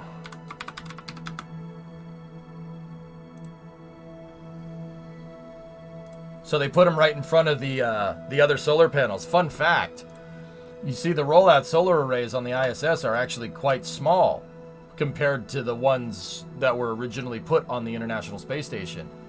These things generate like double the power of these solar panels easily. They're outfitting the ISS with, well, 8 of them. 1, 2, 3, 4, 5, 6, 7, 8. In fact, CRS-27, the Dragon that we saw launch the other day, should have parts to support the IROSA installation on 3A and 1A. Yeah. So, yeah, how do they work? Look, they basically fold up. So you have your 2 rollout solar arrays, right? And they're kind of both on a hinge, and they're next to each other, and they basically open like this, and then they roll.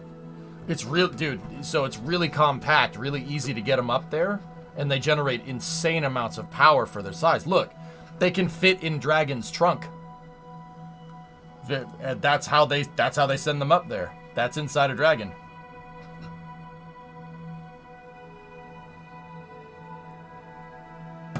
Like I said, you're not that far off, Sensei. The mind's in the right place, dude. Absolutely.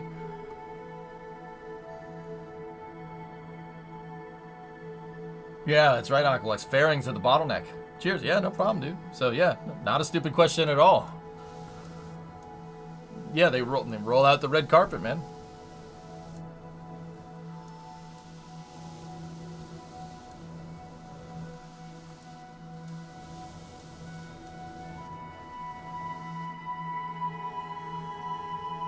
So we have like either 2,800 or 3,200 meters a second delta V here. I'm gonna go with 28. The second stage could just land the lander on the moon, fellas. I'm pretty sure Triton is a little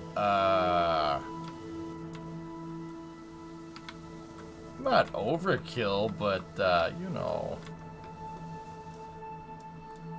I mean, when you put 50 tons on there and it's designed for 280, let's just say we would have had a lot of fuel to boost back and land. That's one of the big things that I'm looking forward to with patch 2. The fact, or the ability to be able to control 2 vehicles in atmosphere. Because guess what, guys? I built that first stage to land. I built that in anticipation of that being patched into the game. So when we separate that second stage, boom, we could go back to landing. We'll land those Triton cores back at KSC. They have landing pads. Just saying. Do you think it's necessary to have an engineering background to be in a managerial or leadership position within a space company? Yes. Mufasa, I don't think you need to go to school to be a mechanical engineer, but you definitely need to be familiar with the product that with the people that you're managing and the product that your company is selling. That's super important. Like, look at Elon, for instance. Elon runs SpaceX. I mean, he doesn't run SpaceX day-to-day operations. That's Gwen's job. Gwen is a manager, but she's also an aerospace engineer. Elon is not an engineer, but he's the chief designer. Both of those folks really know a lot about engineering. I mean, but only Gwen's an engineer. Elon isn't, but he knows his products pretty well. Elon's just a big nerd. He's just a big nerd. So yeah, definitely, dude. Being familiar with the product that your company is selling, I think, is very important. You don't have to be an engineer, but being familiar with it probably would help.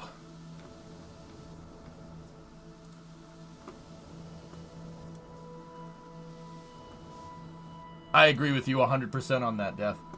Like, if you run Ford, for instance, you should have work on the assembly line. Or, I mean, I'll use Elon as another example. Elon's worked on the assembly line at Tesla. He absolutely has. He needed to because frickin' that Model X was in production hell a couple of years ago. Guy went right down to the assembly line and started putting cars together. Just saying. Yeah, also, a good manager, you should be familiar with the product, but yeah, your job as the manager is to manage people, not be the smartest in the room. That's what your engineers are for. But being familiar with what your engineers are talking about would definitely help. And how can you hire people that are smarter than you if you don't know what you're hiring for? You know what I mean? Like if you work at an aerospace company and you don't know anything about aerospace engineering, how do you know you're hiring the right person? Just some food for thought. All right, let's coast. Yeah, Sensei, I'm with you on that one. Surround yourself with great people.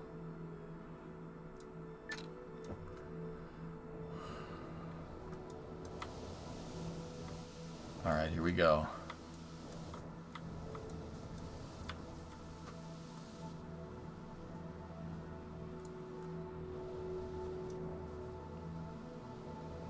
Yeah, Fen, I'm with you on that one too. Yeah, I mean, it really, there's no concrete manual to running a company, you know what I mean? Like, that's another thing to take into account. There's no one right way to do it. There's multiple right ways, and also, your job as a manager is figuring out which way works. 아추, 아고다. Ah, there you go, Dish, yeah. Okay.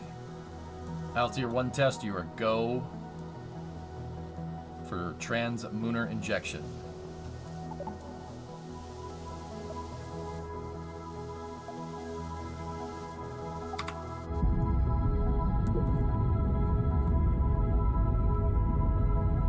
Got a good relay. 5 engines up and burning.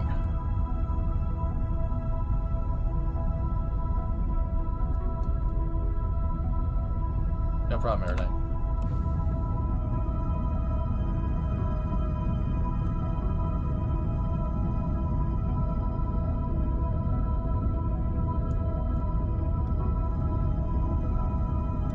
"15 seconds.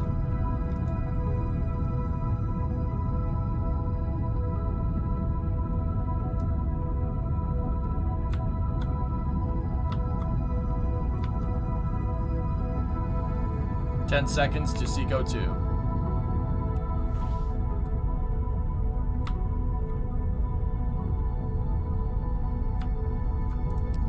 "5 seconds, switching to stability assist.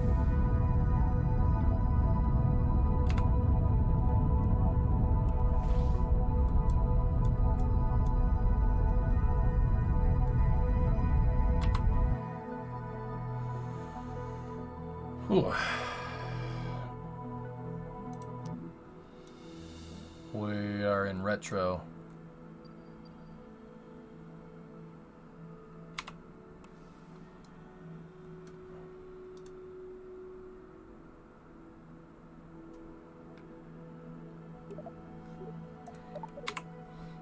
Hang on.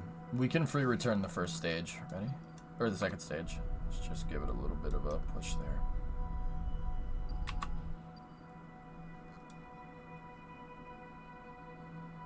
Okay.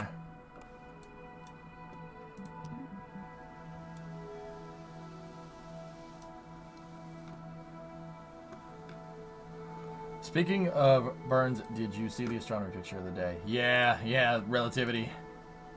Rares, that's a great picture.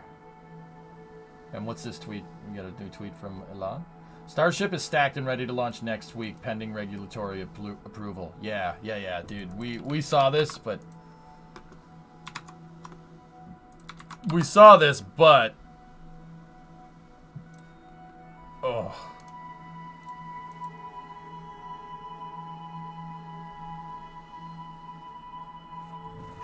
Dude. Dude. Dude. Dude. Yeah, that too.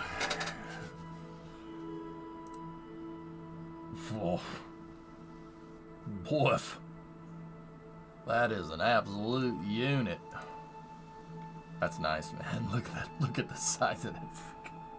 That dude, you know, like when I was launching Triton a second ago, somebody's like, "Oh man, that's like what this biggest starship." You know what? Yeah, pretty much. That's like Triton would be a little bit bigger, but it would be pretty much the same size. Yeah. I mean, just absolutely absurd.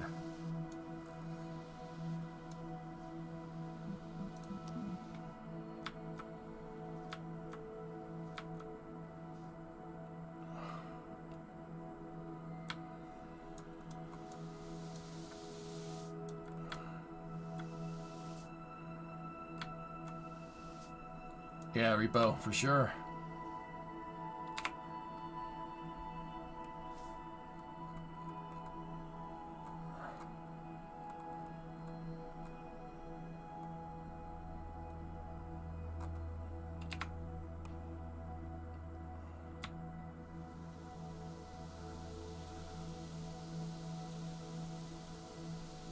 It's kind of the fact that Elon is saying the launch could be earlier than SpaceX proper is claiming. That's different. Okay. What is Triton's total delta V? I don't know off the top of my head, like 7,600 or something.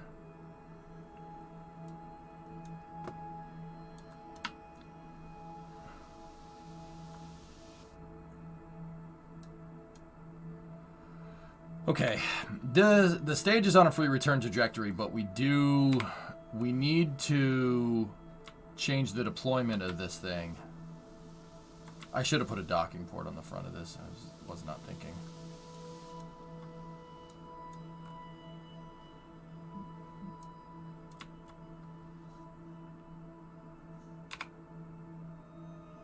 It's on free return and it'll get gobbled up.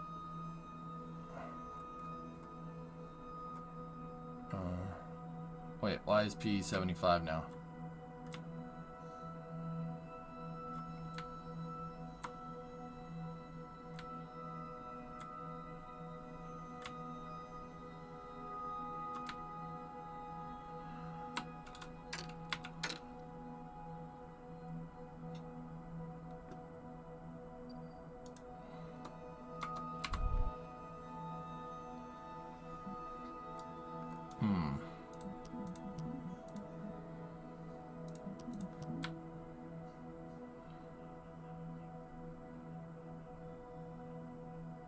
The FAA planning schedule now shows the 17th for the Starship flight. Got it.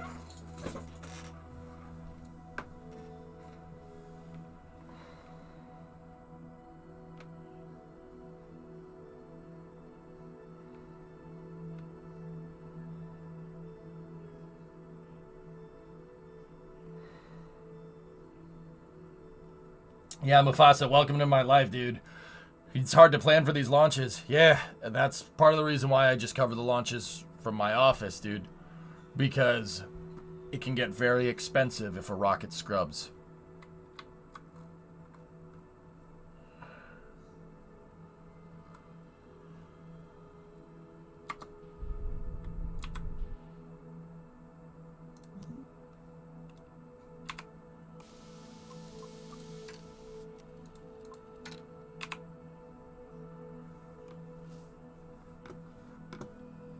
Yo, is that normal? Swaying.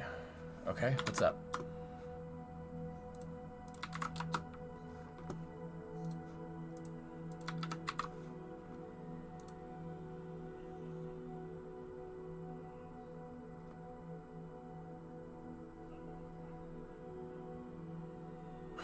Yeah.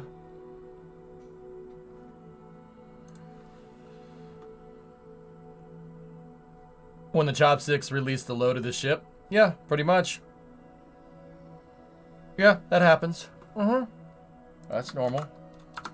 What's Alejandro saying?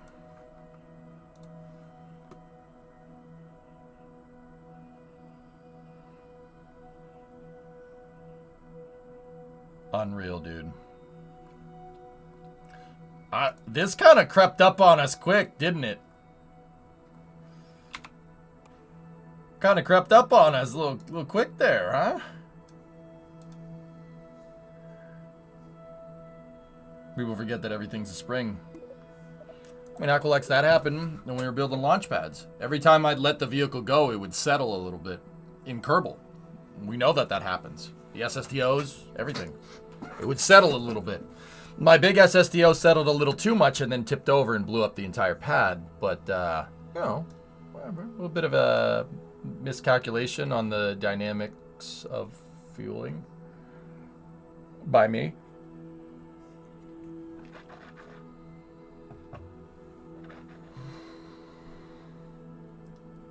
And to think that the orbital launch was actually predicted by Elon a week or two ago.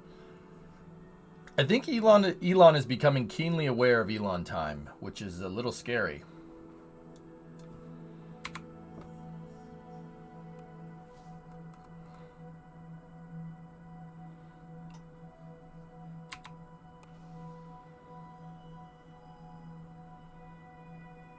Alright.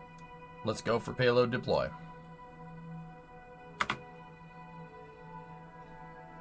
We got a good deploy on the vehicle. Triton's first payload. It's becoming self-aware. Run. Dude, for real. Okay. Let's... Wait, no. Don't do that. Don't do that just yet. Turn on the vernier thrusters here.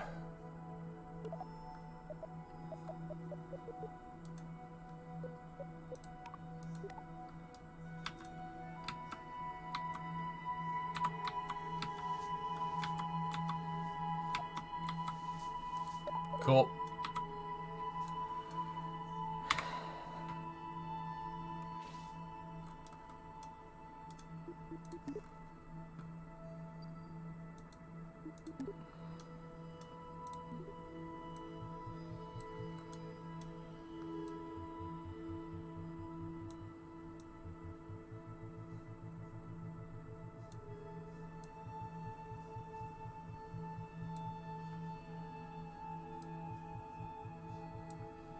All right.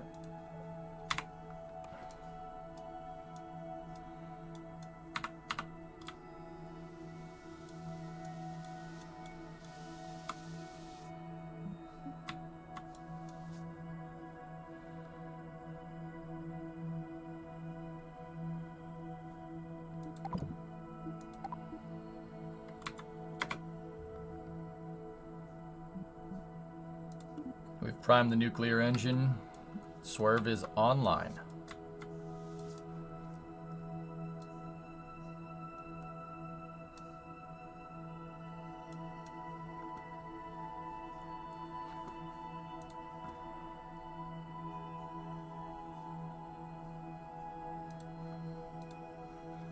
Yeah, T-Man, I had that tweet up just a second ago, bud.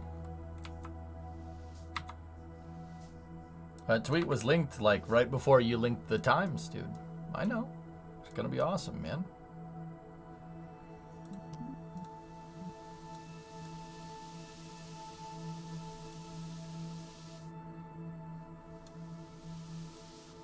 What a shot.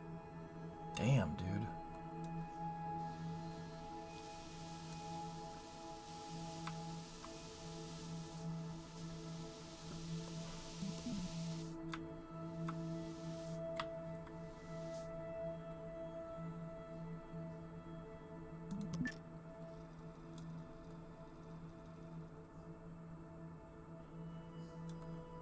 Okay, here we go.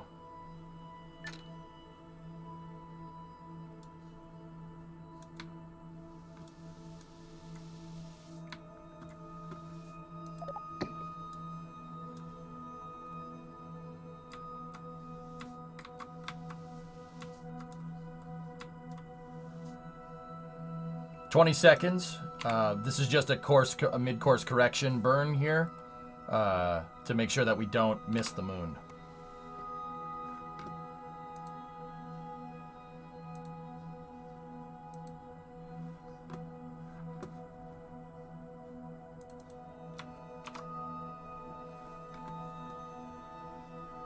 $10 seconds.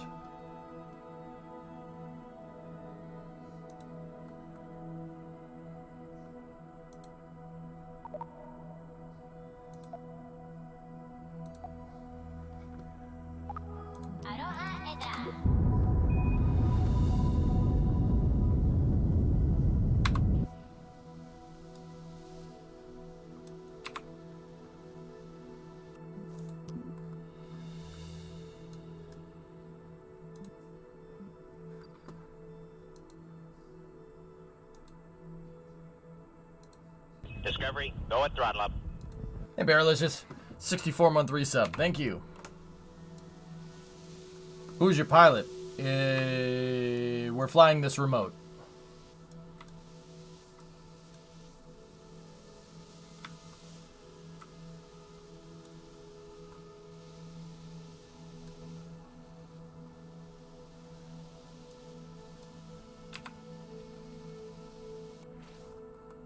Okay.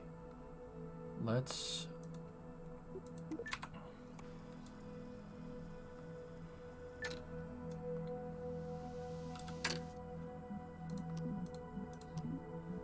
Discovery, go at throttle up.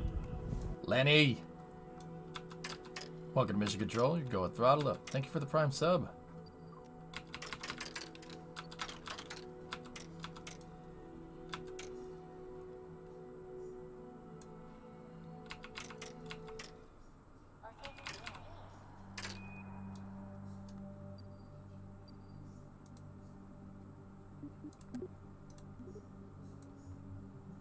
Okay, now we're going to capture.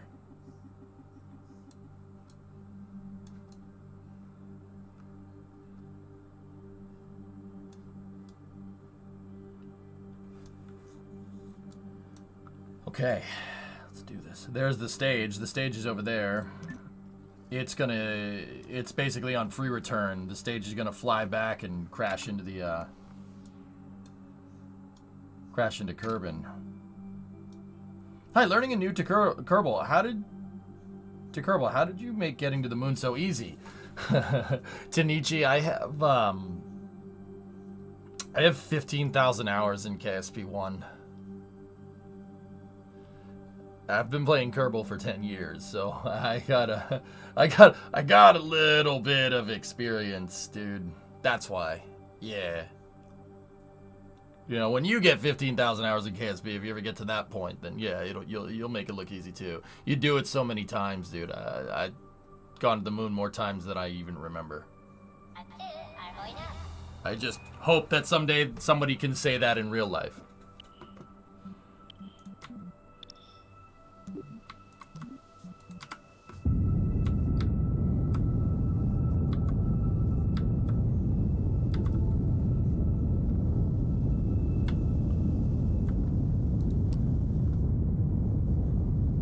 Okay, we're capturing now. I've gotten to the far moon once. I always kind of lose my ship trying to get to Mars. With Kerbal 2, dude, it's a little bit buggy with the trajectories right now. But, yeah, I mean, that happens to me, dude. Coming back from Duna a couple of times, it's really been a little bit of a struggle. We ride the struggle bus, dude.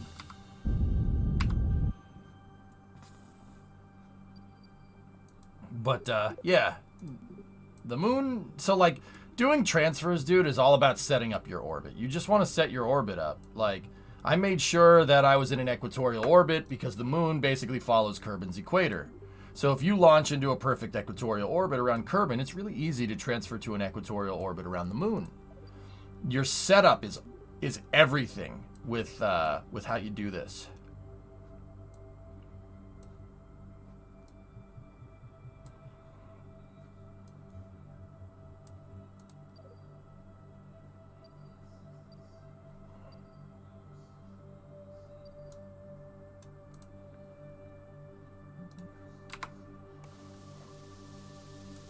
Yeah, you want to line up your planes, right? So, once again, the moon is following Kerbin's equator. So it's really easy to get to the moon if you're in an equatorial orbit around Kerbin. Minmus, if you drew a line through Kerbin's equator, and if you look at Minmus here, Minmus is a little bit tilted. See, this is called inclined to the celestial body that it's orbiting around. If you drew a line on the equator, and then you drew a line like on a map of Kerbin, what Minmus's orbit looks like superimposed over the map, wherever Minmus's orbit crosses over Kerbin's equator, it would make a 6-degree angle. So Minmus is 6 degrees inclined. Its orbit is tilted 6 degrees off of Kerbin's equator, right? So, if you wanted to get to Minmus, the best way to get to Minmus would be to launch into a 6-degree inclined orbit. So when you go to launch, instead of going down the 90-degree trajectory, the 90-degree flight azimuth, switch it to 84. But make sure that you launch and go into a 6-degree inclined orbit right when Minmus crosses the equator, because KSC is on the equator. So when Minmus's orbit crosses, that's when you go to launch, right? And it's really easy what you can also do, because it's kind of hard to see when Minmus crosses the equator, launch a satellite and put that satellite into the same kind of tilt around Kerbin as Minmus, and you'll know exactly when to launch. And it makes getting to it really easy. It's all about matching that orbital tilt, which is called inclination. You got to match that. If you don't match it, it gets to be a little bit of a struggle. DG, hey, you give me a sub. I really appreciate it.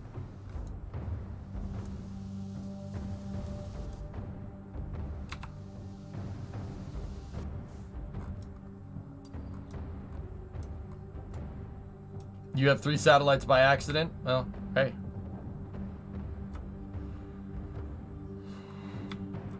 My accident is better than them being at the bottom of the ocean.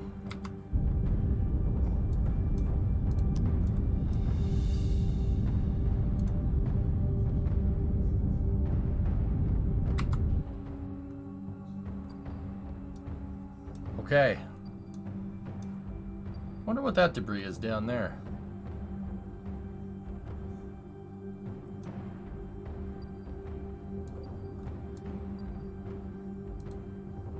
I launched a thing that breaks apart into 3 explorers, and I was gonna dock them to make an exploration station thing, but I don't know how to dock.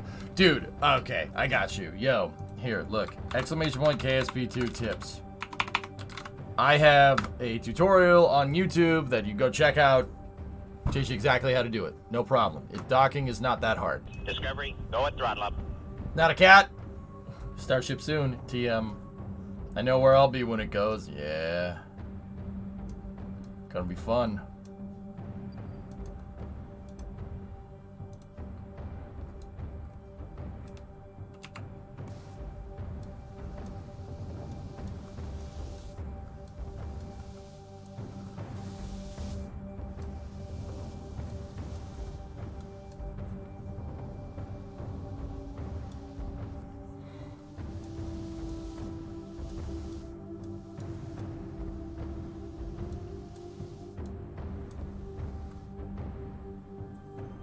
Alright, guys. I have a question. The thrusters you have in this are omnidirectional. So, spacecraft have these little thrusters on them. You kind of can't see them because they're in the dark. See those 2 things that look like Portal 2 turrets? Those are called vernier thrusters. So, I have thrusters that are pointed this way, pointed that way, and pointed that way. I have 4 sets of these 2 thrusters that are kind of 90 degrees offset. So one thruster is pointed this way, the other one's pointed this way. And I have that at 1, 2, 3, and 4 corners. Those are called reaction control systems. They're little tiny rocket engines that spacecraft use to kind of use for attitude orientation. Basically pointing the thing in the right direction. And then I have that thing on the back. This is a swerve, so that's a nuclear engine. But I'm pretty sure you know what that does, I think. It makes heat come out the back. Lots of it. Your spacecrafts have swerves? Cool. Yeah, right on. Alright, so we're going to try to test our big lander. Big lander. I'd say let's land right there. So let me get a maneuver here. And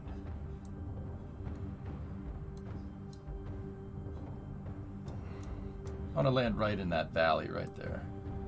Like a big rock or something.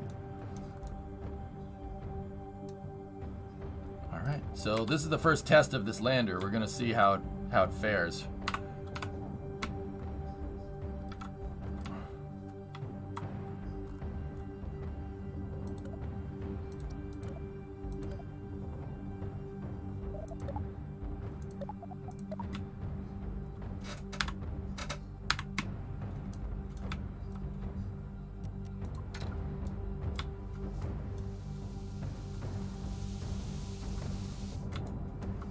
Okay. We're gonna deploy. Gotta deploy the landing legs now. Hopefully they don't freak out too hard.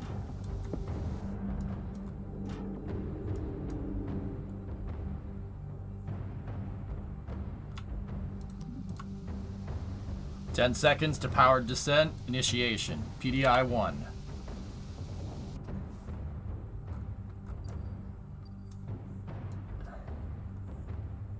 5 seconds.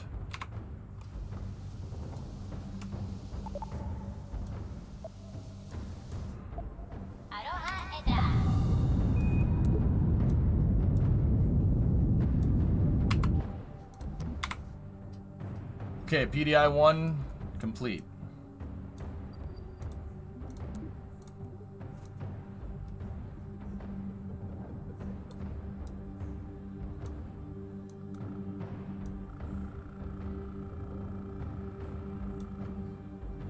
New question. Why are your thrusters kind of at the center of mass as opposed to the top of the bottom for making maneuvering faster? Is that just how it turned out? Well, in my lander design, dude, this is payload.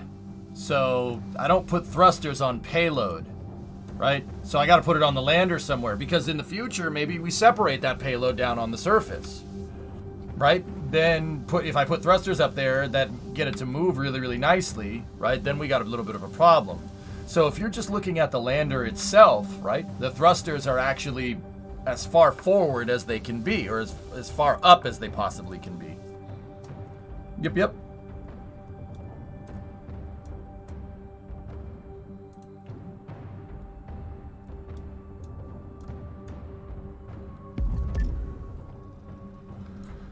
Steak, what's up, man? Good luck with the lander. Much love. Right on. Let's see what you can do. I mean, this is a big freaking lander, dude.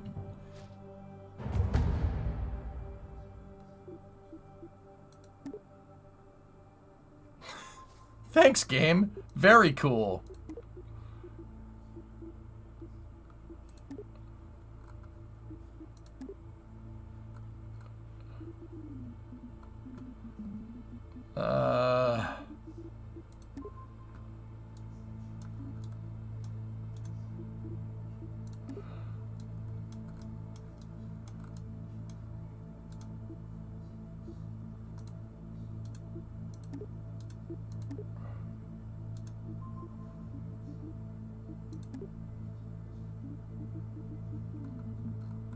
Damn.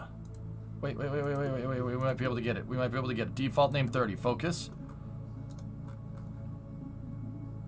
Control.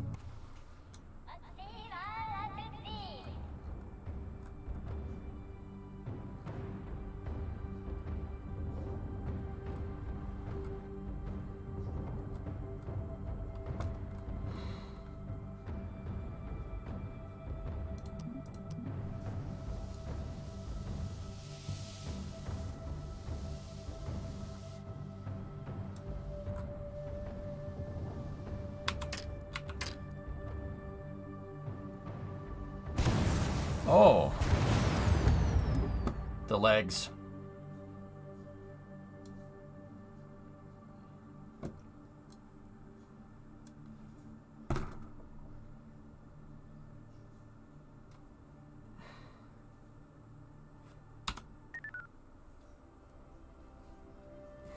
It's the landing legs.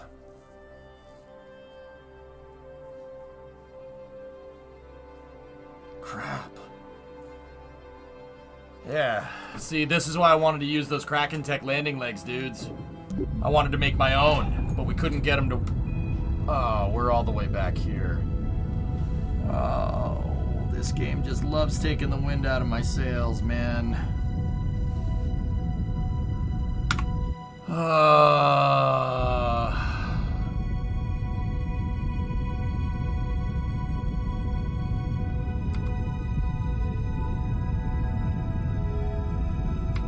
Extend the legs just before touchdown. Dude, I didn't hear. Maybe we can... Maybe there's an auto-save or something.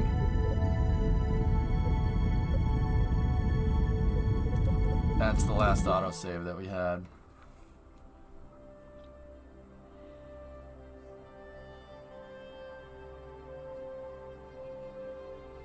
Discovery, go and throttle up. Better than nothing.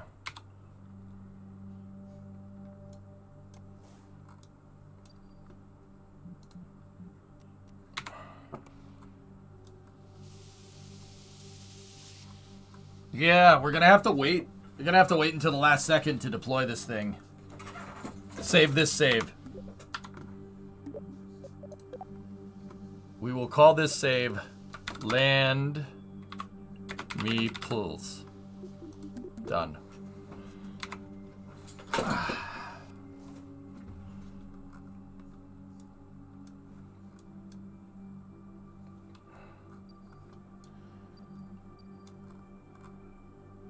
Oh yeah, Tanichi.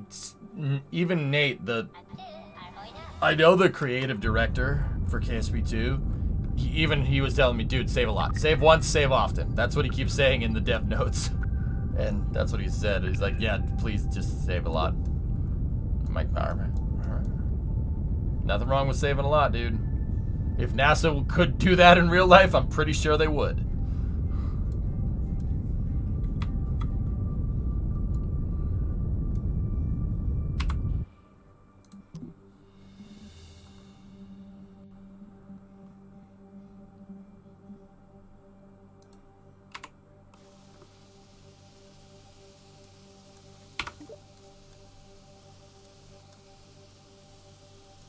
Big Chungus, Big Chungus. Yeah, with Skyrim, yeah, of course, you gotta save a lot, dude. Yes, the very, very catchy acronym, WILBUMS. I will back up my saves. WILBUMS.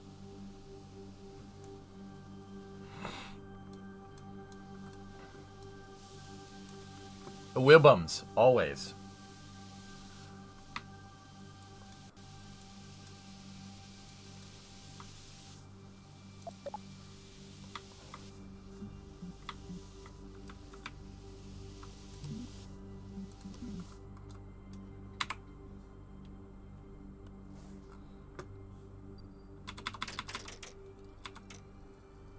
Large chungus. There's the drums. Dum dum. Dum dum dum dum dum da da da da da da da da da da da. I won't do that again. I lied. I will do that again. 32 by 49. It's not as precise as I was last time, but it's okay. Pasquale. Hello?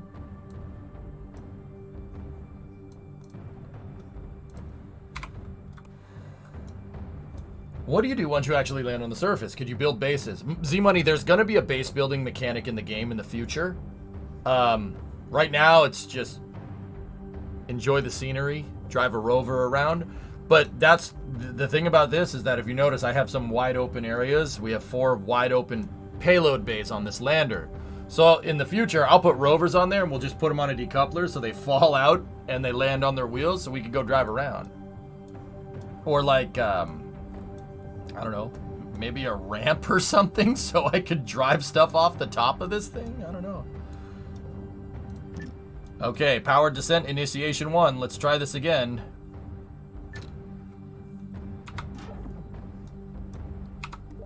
Drop the quick save. Yeah, monster trucks. Yeah, exactly.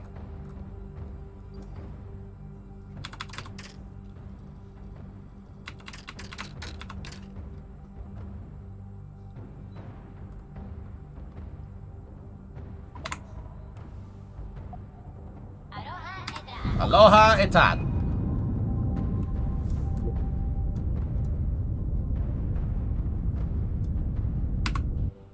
PDI 1.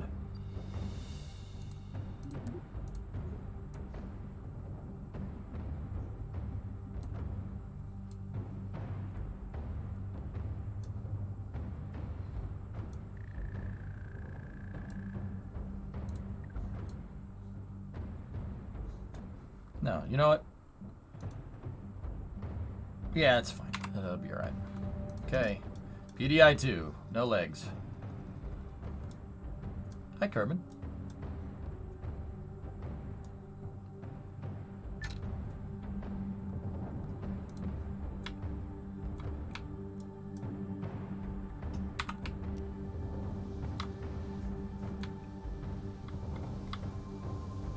Thanks, Pop-Tart.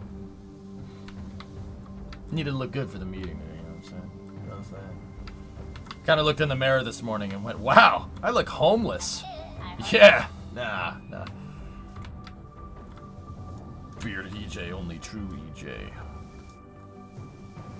Homeless moment? Jeez, hey. The mun looks flatter.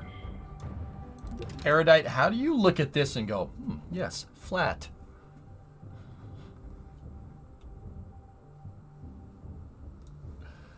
You're talking about the lunar basaltic regions, right? I'm just busting your chops. You're talking about these. So on the moon in real life, these gray regions here are lunar basaltic regions. It's basically leftover ejecta from prior volcanic activity, however bajillion years ago. It's called you could call it the basaltic regions or the lunar lowlands is what it's called. Yeah. There's lunar highlands, lunar mids, and lunar lows. Yeah. I said high, mids, and lows, and somebody went, huh? What? All right, man, I'll give you $4, man. No, 3. That's how you, but no, 5. That's how I bargain, man.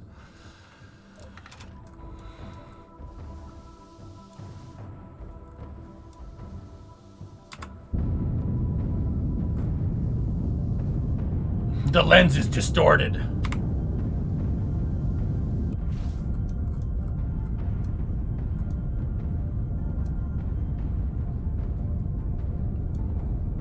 The moon's not made out of cheese? I mean,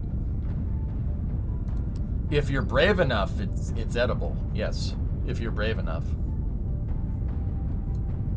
Where's my $5, man? I don't know, man. What are you talking to me for? PDI 2 is good. All right, stand by. It's the final descent burn.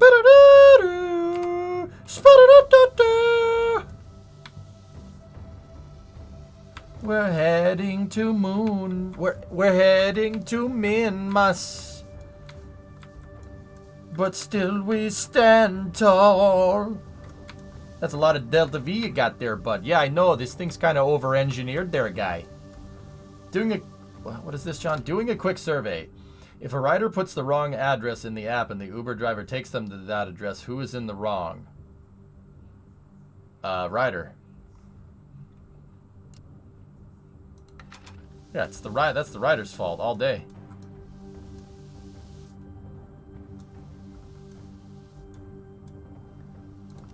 So, John, your survey, I have a question. I have a question with your survey. Now, human interaction doesn't work like that. You know, it's not like the rider got into the Uber and when they got delivered to the wrong address said, what the frick? This isn't where, oh, I put in the wrong address. Hey, can you drive me to this? It's just not that far away, even though I could see that happening. What most likely happened in the scenario that you're talking about is that they realized mid-trip or like right at the beginning, hey, I put the wrong address in. Can you drive me to this other address, please? In which case, that's not really anybody's fault. That's kind of at the discretion of the driver to be like, yeah, sure, no problem. Or, no, frick you, this is the address, I'm driving you there.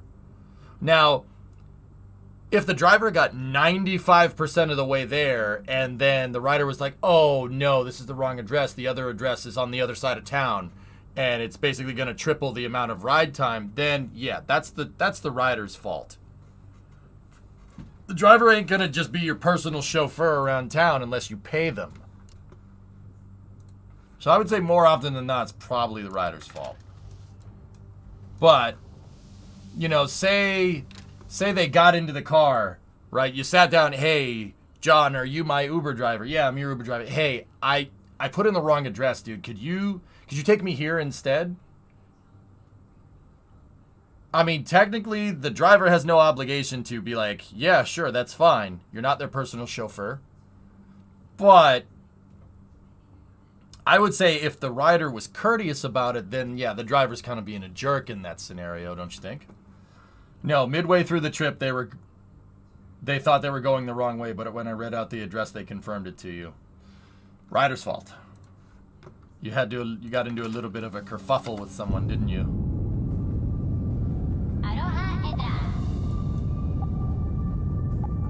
Noob tactics for Kerbal. Agathor, type exclamation point KSP2 tips in chat. I have a couple tutorials on how to do some quick and easy stuff. There we go. X out of that. Okay. We're dropping the quick save, dudes. No problem, Agathor. If you have questions, just ask me, dude. I have 15,000 hours in Kerbal. Kerbal 1. Probably close to maybe 200 in 2 right now. So, yeah. Ask me, please. And before you blow up, it's possible, dude. That's why I quick saved. And then right after the quick save, I had saved. See what I'm saying? Noob. Discovery, go at throttle up. Yeah, I know, right? Alright, so let's switch us to ground altimeter, surface mode enabled. We're 1400 off the deck. I don't know. When do we deploy? Let's slow down a little bit.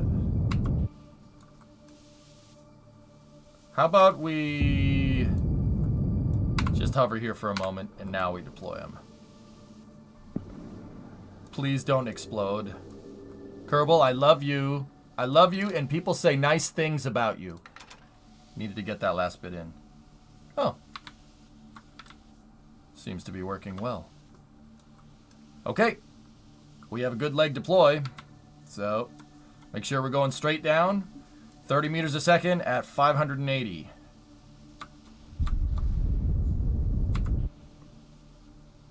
$24 at 360. 19 at 300.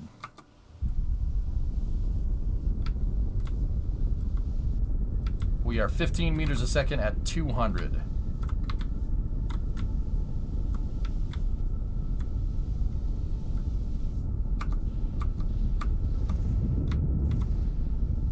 Okay, we are 6 at 50. We can see regolith.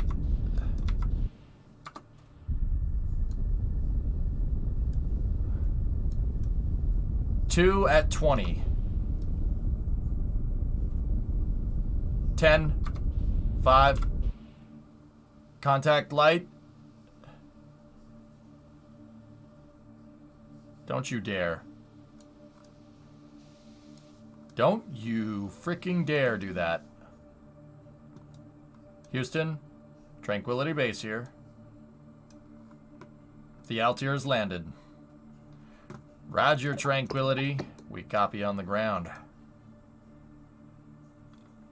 Got a bunch of guys turning blue down here. We're breathing again.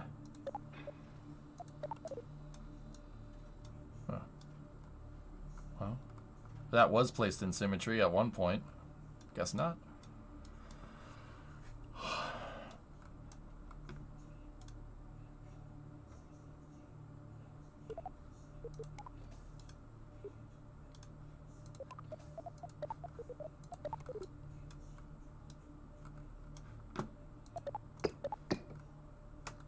Nice. Opinion on this new track.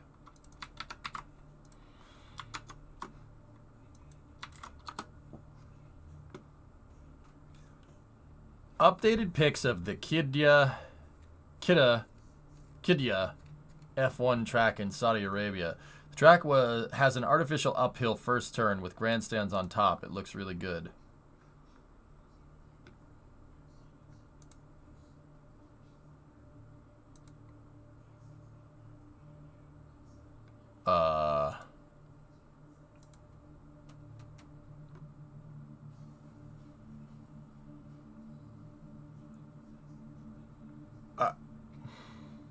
Okay. It reminds me of Malaysia. I'm not that big of a fan of Malaysia, to be honest with you, but it's cool them doing projections on the desert walls and stuff. That's actually pretty rad. There also seems to be some type of roller coaster over here that looks really cool. Went out and split wood for about 20 minutes and I made a terrible mistake. I sat down outside in weather that's just above freezing. Oh, why would you do that?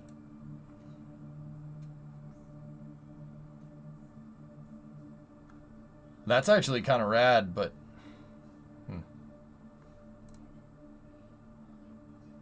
interesting. Hello, Irosa.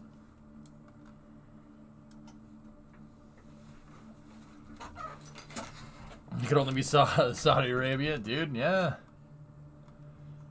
I mean, I would, dude, if I had that amount of cash to just be able to play City Skylines in real life like that, you'd be damn sure I'd be doing the same damn thing. Abso-freaking-lutely. You're in Saudi Arabia right now. From what I can see, the Saudis like to dream big. When is this project supposed to be realized? Hey, there's nothing wrong with that, Adam. Nothing wrong with that. Next up, racetrack on the moon. When multiplayer comes out for this game, Robert, I mean... When multiplayer comes out for this game, how about race across the lunar basaltic regions? Oh, dudes. Here, hold on. Hold on. Let me show you. Not only are we going to get like base building and multiplayer here.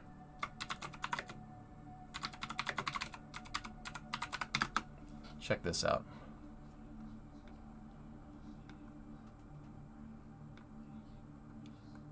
Oh, where is it? Where is it? Where is it? Where is it?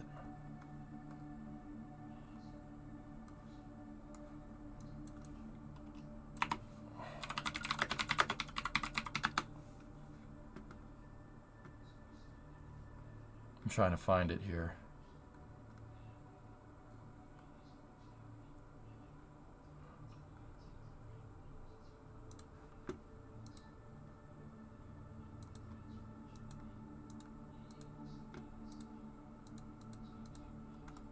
Give me 1 second, I can find Discovery, go at throttle up.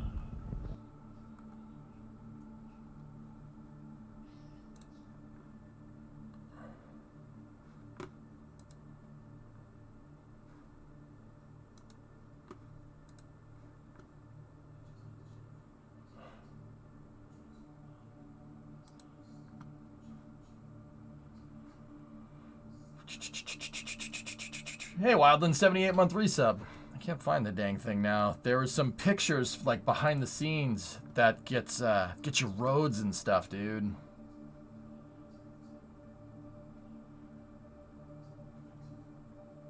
Pooh. You got it, Adam?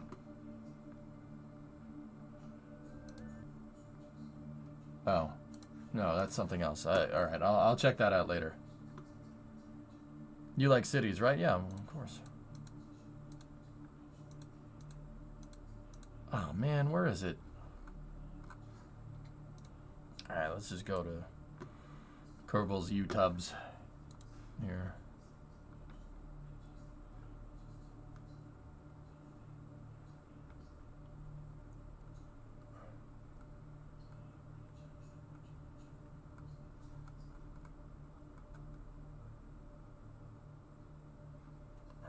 Here it is, the show and tell highlights. Check this out. Not only will we get multiplayer, you get base building. Check this out, dudes. That's not necessarily the part that I'm looking for.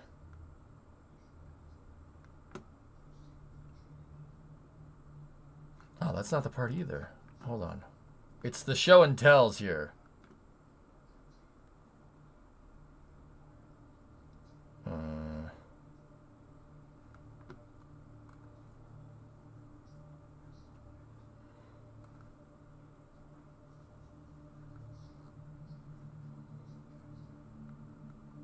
It might be further back.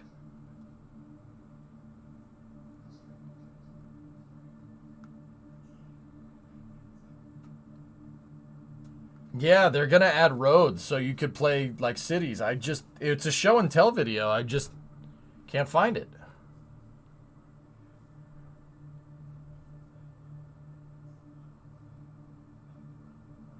Maybe it's in Next Gen Tech. There's a lot of Nate and Tommy talking in there.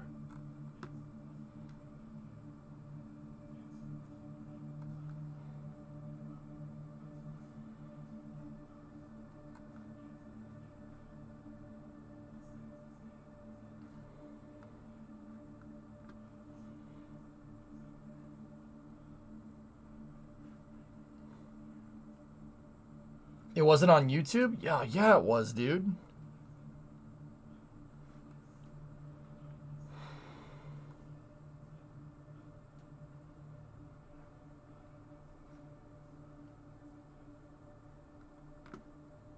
It was here, man, I swear.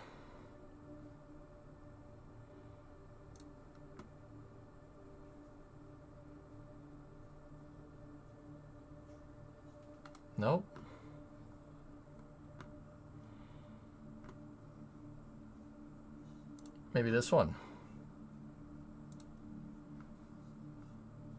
Yep, here we go. It's this one. Watch. Watch this, dudes.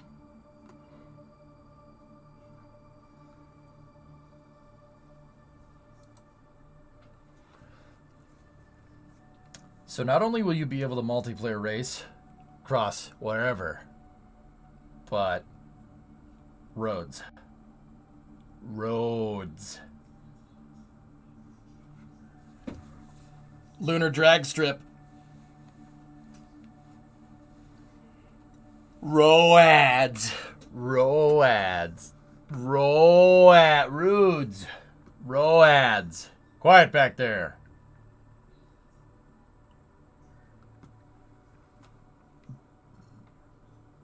This looked like it will be so buggy, to be honest. Well, why don't you just ruin the moment and the evening?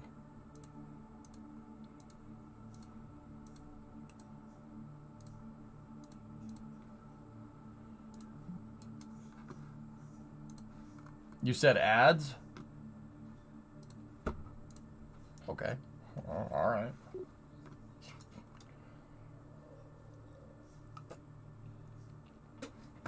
Yeah. Exquisite. Is it considered a home run if you achieve orbit?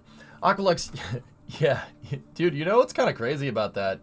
You know, if we had a long enough drag strip on the moon and you got going fast enough...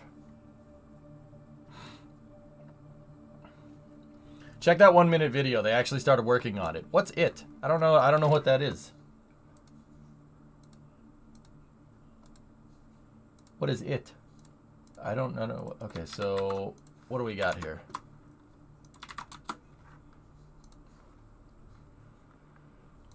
This is Nia. Oh, is this the line? This is the line, isn't it?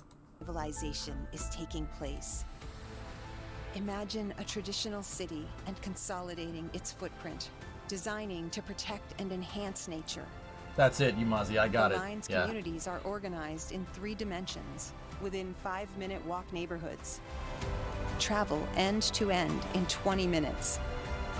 Designed by world-leading architects, the line is 500 meters tall, 200 meters wide, 170 kilometers long, and housed within an elegant mirror glass facade. The line is designed as a series of unique communities, providing equitable views and immediate access to the surrounding nature.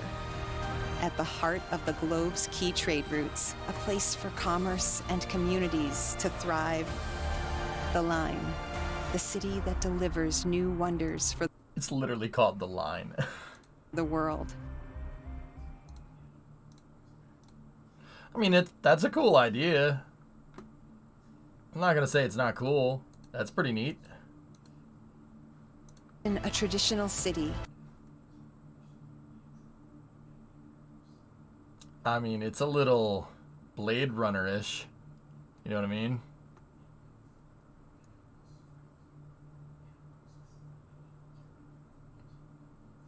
We should just build that in space.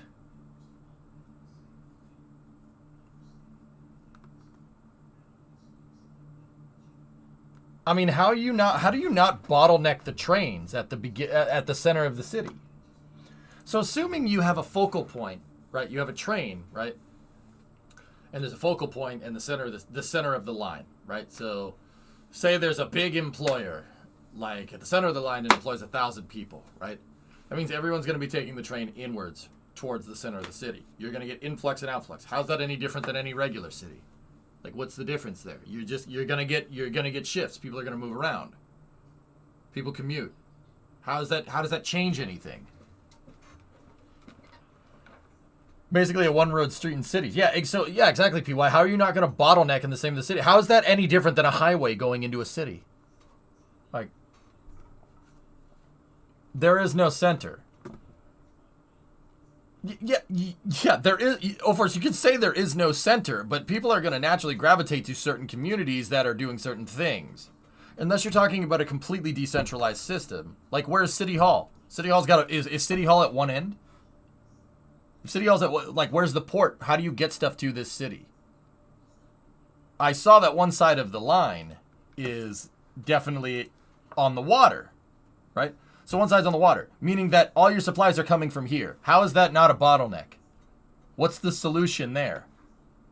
Put a road down? Okay, it's just going to get jammed with traffic because there's only one road.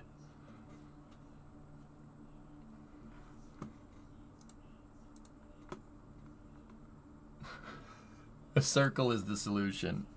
Helicopter pads. We'll use gorillas. That's the best answer I've heard, Gregor. Vertical conveyors isn't satisfactory. Okay, Alexi, here's the thing. I'm not going to say that this is a stupid idea because, frankly, someone's probably put a lot of thought into it, right? And if they build it, that's really freaking cool.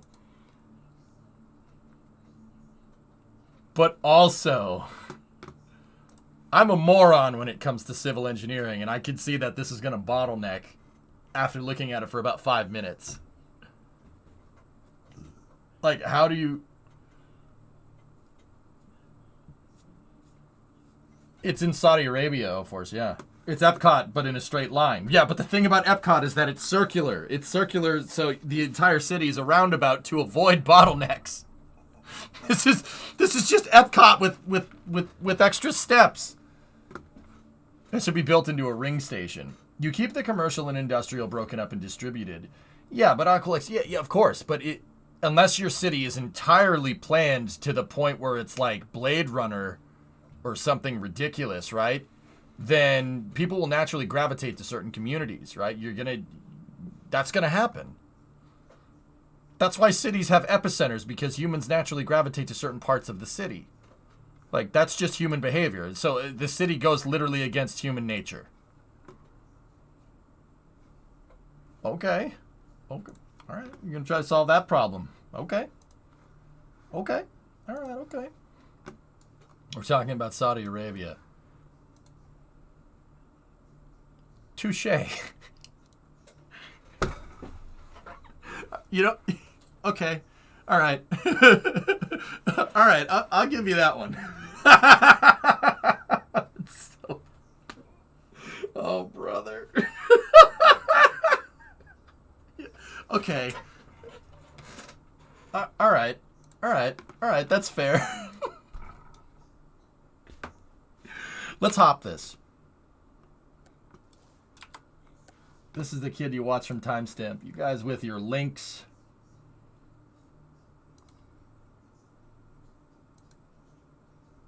That's absolutely ridiculous. Like, don't get me wrong. It's cool to see people playing cities in real life. Kind of wish we were doing that over here, but... The line is under construction. They're actually doing it.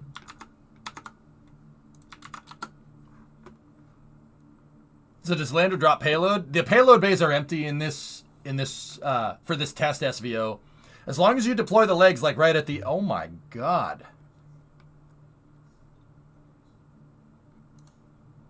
Is that a Ural? What the hell's that doing there?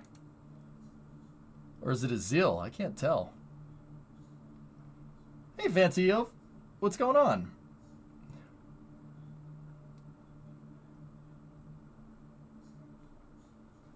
You know what? Okay. All right. Criticisms aside, that's really cool. That's really cool. It's a giant sandbox.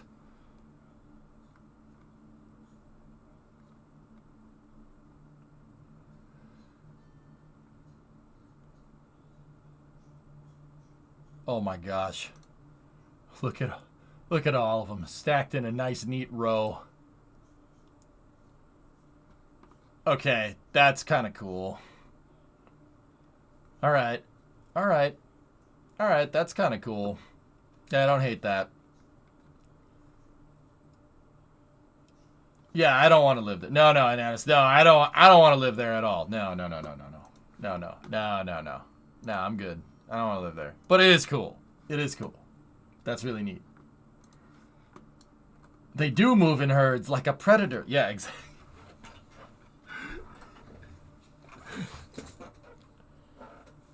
15-minute cities, aka open-air prisons. Yeah, Sticky, yeah. Yeah, Alexa. You tried that in Moscow? Let me see.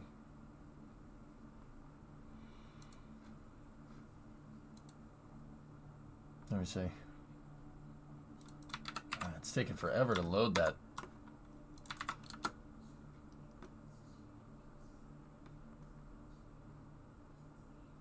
Yeah, Wookie, exactly. Yeah, it doesn't want to go.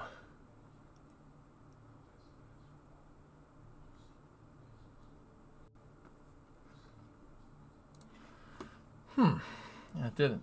Yeah, it didn't like it. It didn't like it. It rejected me. I can't go to that site. Whoops. Did you notice the floating trees in that Neon video? Yeah. Maybe it's because RU. I could get to RU websites. It's not a big deal. Full access to the beautiful nature of the desert. I don't hate it, human person. I like that someone's dreaming big. I wish more people would do that, you know, but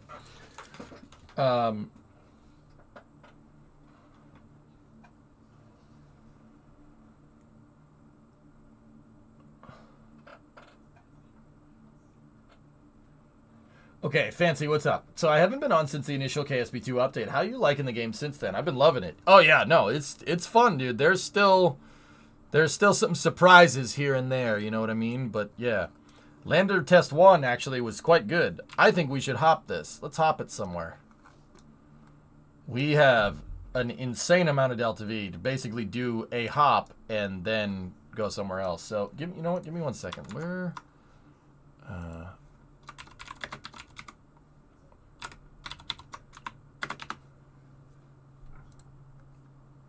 let's see...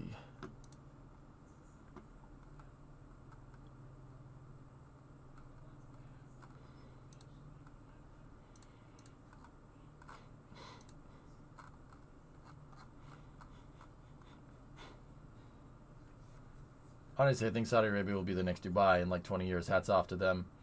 They're going full steam ahead, given their cultural differences and strict traditions. Like I said, Adam, I'm happy someone's dreaming big, dude. Happy somebody's doing it, dude. I wish we would do. I wish we'd do cool stuff like that here. You know, like don't get me wrong, we got the space program and stuff, and that's pretty dope. I like that. That's us dreaming big by going to the freaking moon. I'm cool with that, but. Also, you know, I got a soft spot for cities, you know, for like city building and stuff. Give me one moment here. One moment.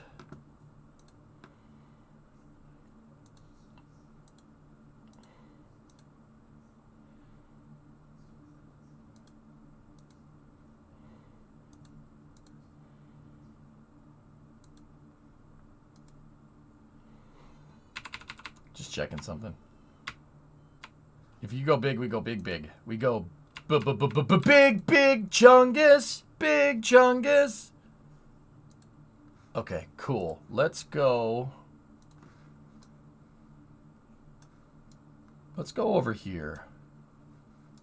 All right, so set a flight azimuth to probably about 84 and go. Okay. T minus 10, 9, 8, 7, 6, 5, 4, 3, 2, 1. We're on our way, Houston.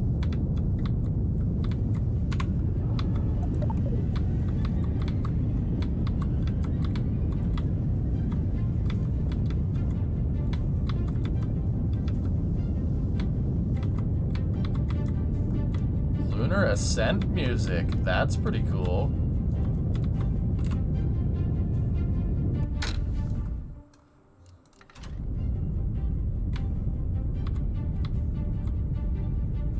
We're on our way, Houston.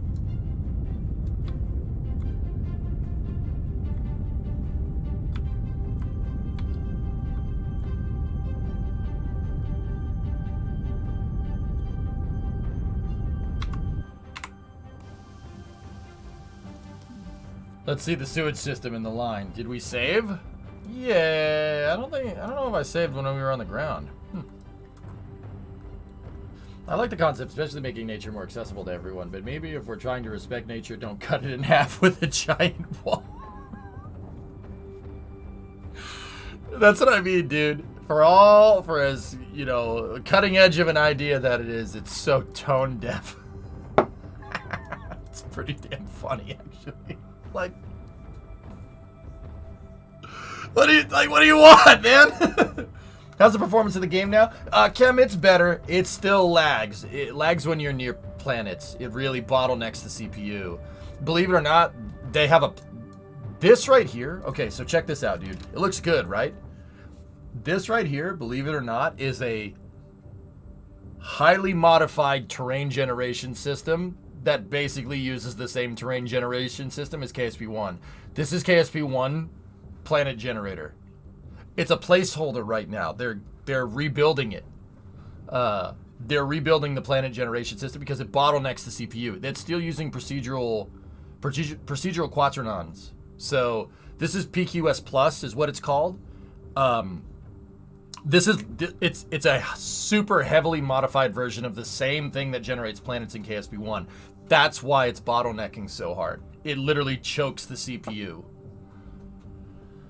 Yeah, believe it or not, the graphics dank are choking the CPU in KSP right now. Yeah, that's what's going on. Note you get better frame rates when you're up off the ground. It's because it's the level of detail generator and how the CPU builds LODs on the planets.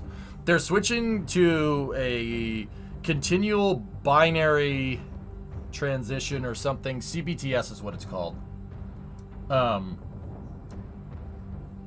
Yeah, see, your frames go up if you look away. So, dude, honestly, once they get that figured out, it'll be amazing. Where we're at right now is about KSP-1 levels of performance. Like, I can launch a 500-600 part ship, and it's bearable, it's okay. Just like KSP-1. But, dude, I'm telling you, when they get that new terrain generation system in, it'll be buttery smooth. Like, you'll be able to launch... I'll be able to launch on my computer with the 3090 and a beefed up profs, or overclock 8700K. We'll be able to launch whatever. Like, yeah. It shouldn't be that big of a deal. Swapping out the terrain generation system at this stage sounds like torture to you. I'm pretty sure that it's not ideal, but you know what, man? The sooner that you rip that band-aid off and go and redo it, the better. If we got to like halfway through the roadmap for early access and they were like, just kidding, new terrain generation system, I'd be a little concerned. I'd be like,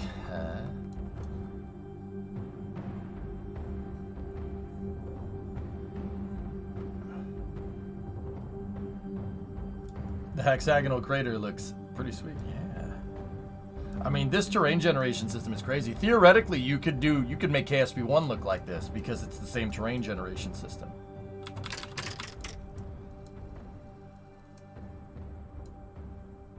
Where are you?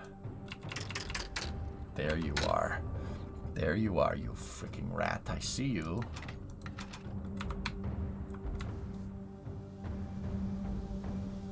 We've had an anomaly. We have to secure the area? Yeah, exactly, Naps. Yep. The earlier you make the changes, the better. Alright, so.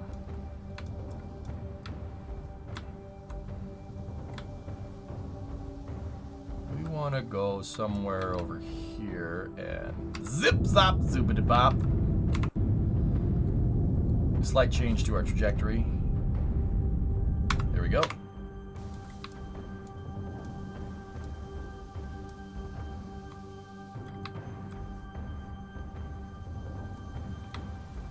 I did a slight normal, halfway between normal and radial out to just change my trajectory to go towards whatever that is. We don't know what that is. We will know soon. There's something down there. There's something alive down there. Well, that's it. Dagobah.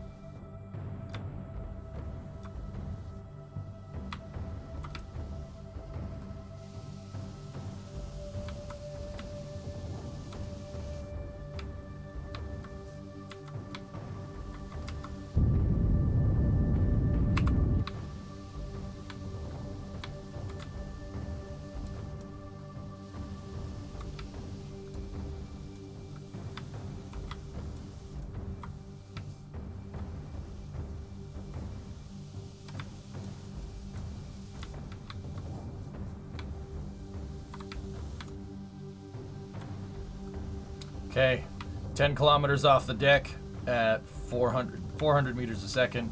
Plenty of fuel.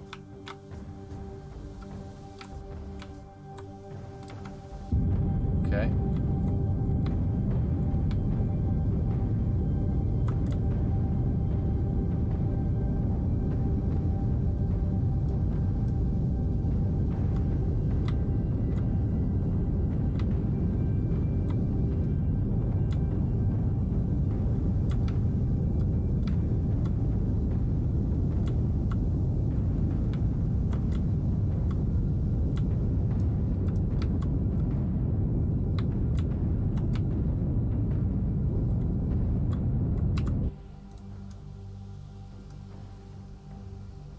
Well, are we stopped? Good. Well, how about a 5-minute break? Smoke if you got 'em.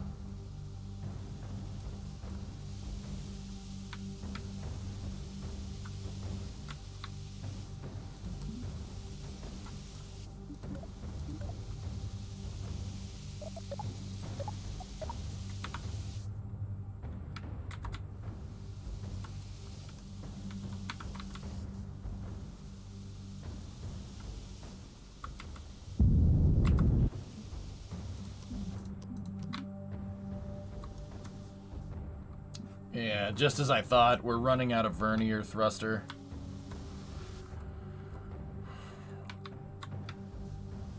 That's right, Napsmore. Yeah, systems, that's... Understanding that is understanding good systems engineering. The further along in the project that you decide to change a foundational piece of said project, the more it's going to cost, the more time it's going to take. Better to rip the Band-Aid off now. You're 100% right, dude. That is exactly how that works.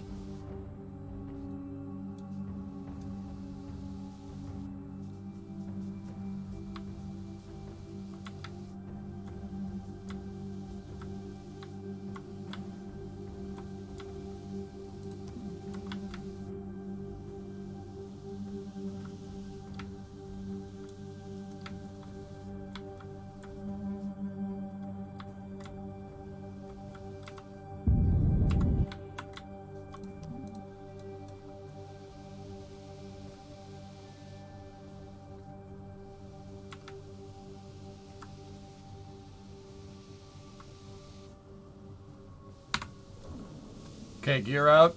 1800 at 100 meters a second.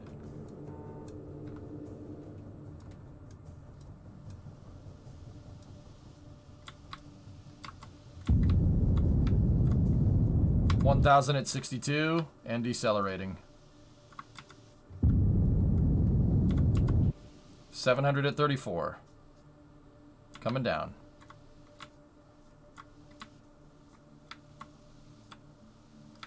500 at 40. 400 at 34. Looking good, babe. 250 at 30. 150 at 23. Okay, 100 at 8.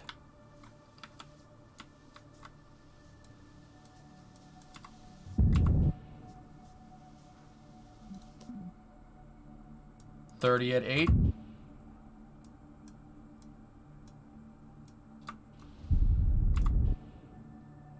Okay, 5 at 2. Contact light.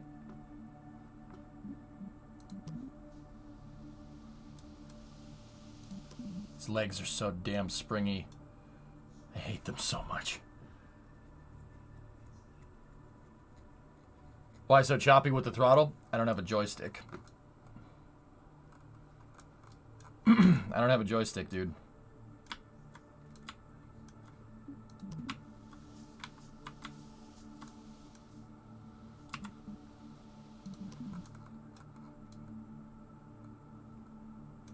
Have you found a workaround for crafts that spin uncontrollably once SAS is turned on? Control point. I don't... It sounds like control point to me, dude. The Fargate, it goes far, get it? There's no way it came from the movie or the syndicated series based off the movie. No shift plus control?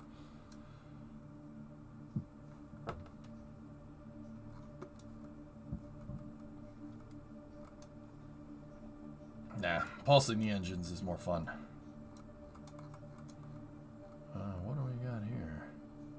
Well, that's different.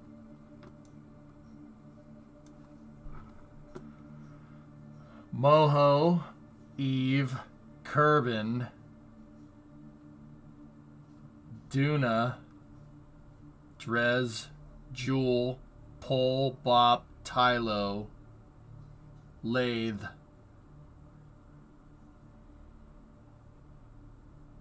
What's the last one? Pole, Bop, Tylo, Lathe. I forget what the last one is. What am I missing? Vol. Vol? Bop? And then Elu. And then Kerbal in the center. Yeah. Pole, Bop, Tylo, Lathe, Val. Yep, okay, yeah, I got all of them. Cool.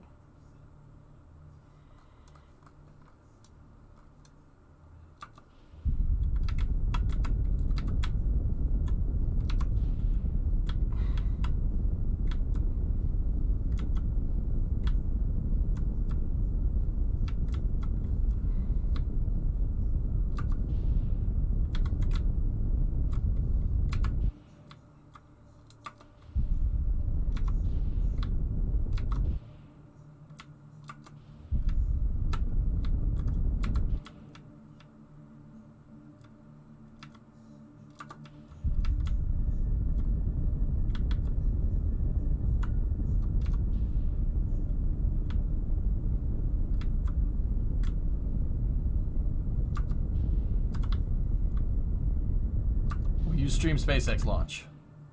When do I not stream the SpaceX launch? My dude. The heck is that?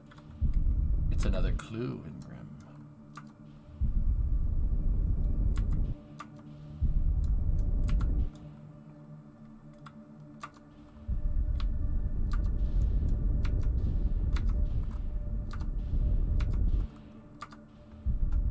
This was the very first clue. Future fast travel points for casuals. Filthy casual.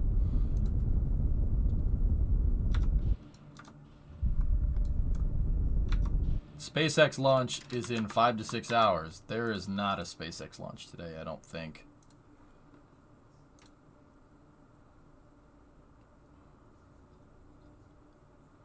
Ah, yeah, it isn't today, but yeah, it's tomorrow, but it's today. Yeah, I'll be back here for that, absolutely. Mm-hmm.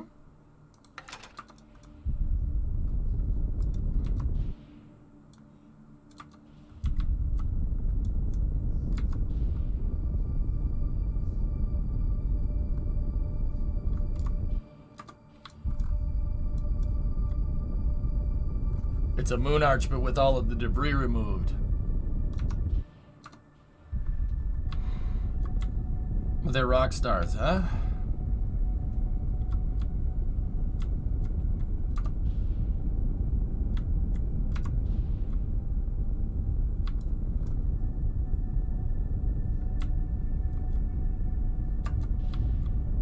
Yeah, Jason, for real.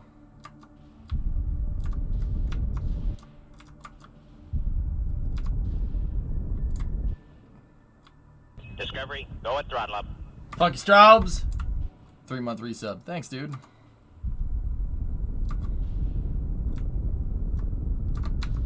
Oops, nope, didn't mean to do that.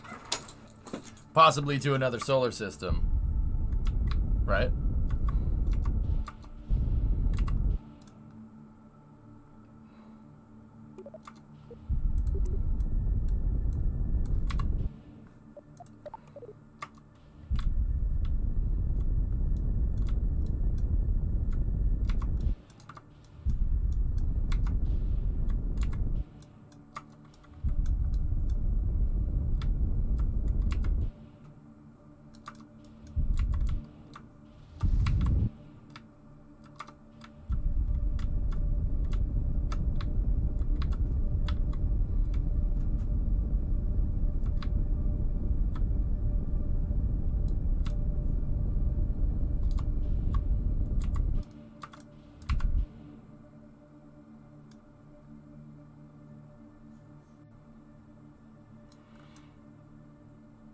Dude, those legs can't hold anything up when you mess with the spring rate like that.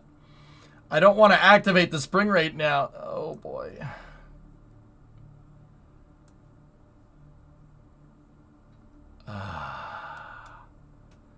There we go.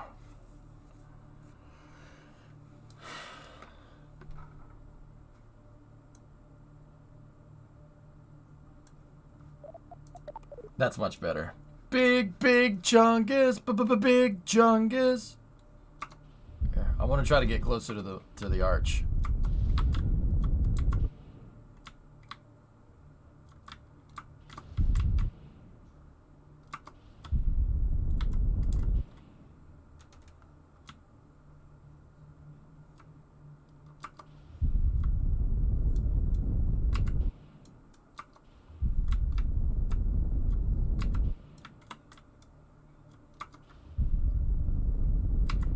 I'm trying to do this without the verniers. I'm using what little probe torque we have in the probe core to get this thing close. Save? Nah. Nah, I'll just land it.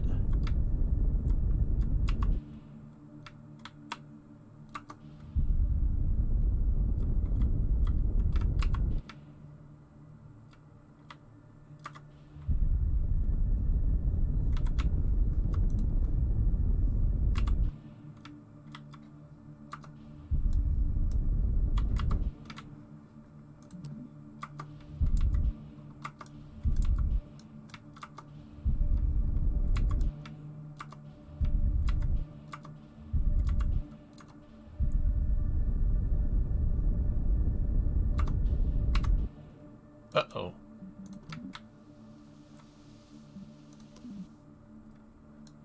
Oh, okay. All right. Okay.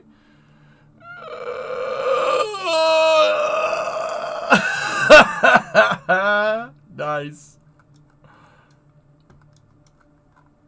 Oh my goodness. Those landing legs. Dude, lower the spring rate on them and they're okay. If you lower the spring rate and increase the damper to max, then they'll compress. Having them on high spring rate, low damper does not... Dude, it sucks. The thing will just... You need a joystick. I have one. Oh, yeah, you guys probably want me to save. I'm gonna see if we can aim for, like, right in front of it. So... we need to go south to do that. So, all right, cool. So pitch up. Ready? So let's get up here.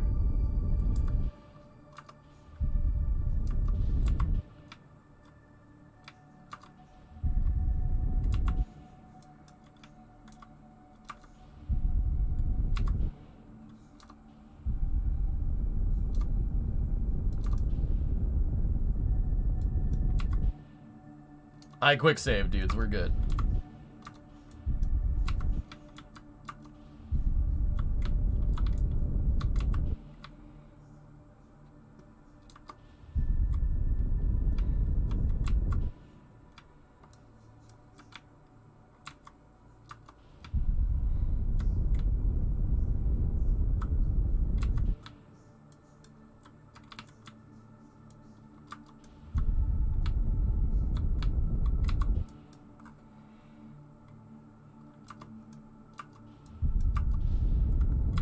You know what? I might activate the gimbal on the motor. It's gonna look a little bit strange, but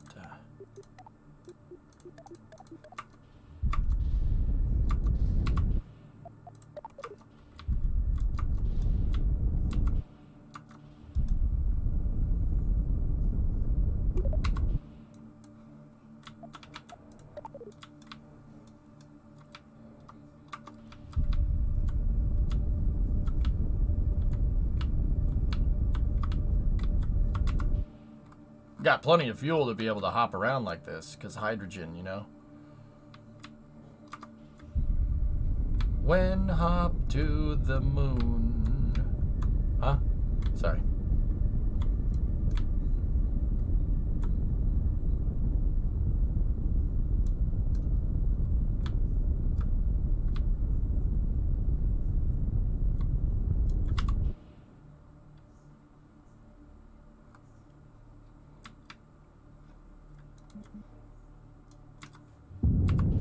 Oops.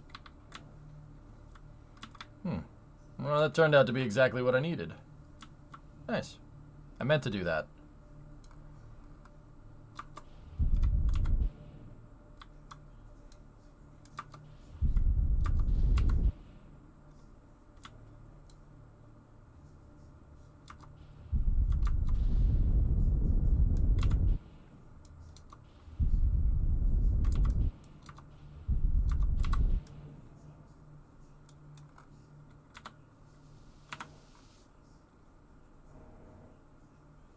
Oh, I love it. I love it. The damper forces. Oh, those legs are sick. Very, very useful if you lower the spring rate. Oh, that's great. Did you see it absorb that tilt? That was awesome.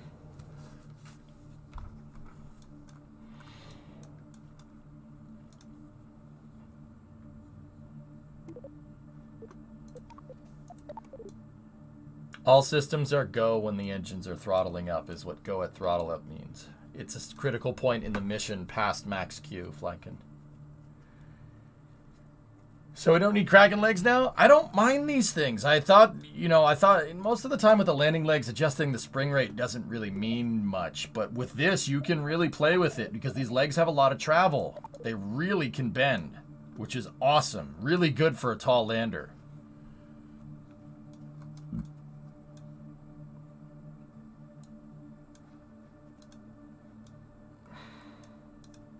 All right.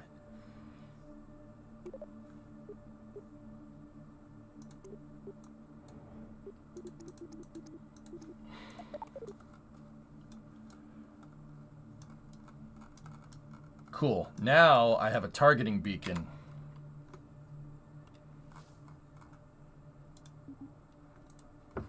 Imagine being an astronaut with your lander moving around like that.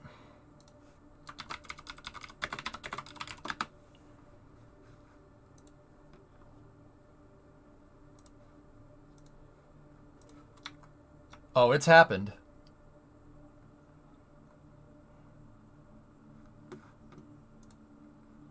They were rock stars like back in the Apollo days. Oh, nice. Yeah, they were on late night. Yep.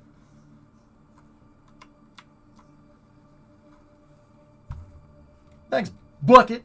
Thanks, man. I want to look good for the meeting today. Dude, I looked in the mirror this morning and the beard was getting out of control. And I'm like, I look homeless. And I'm getting kind of a neck beard, so let's address that. Yeah, Naps, it happened. Yeah. Apollo 15 landed very crooked.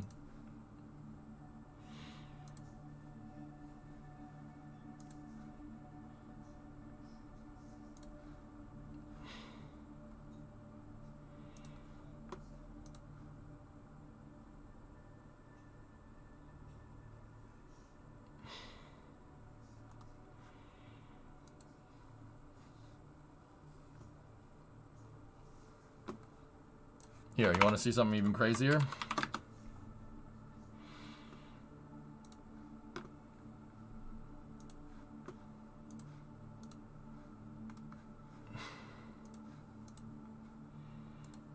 What's wrong with that picture?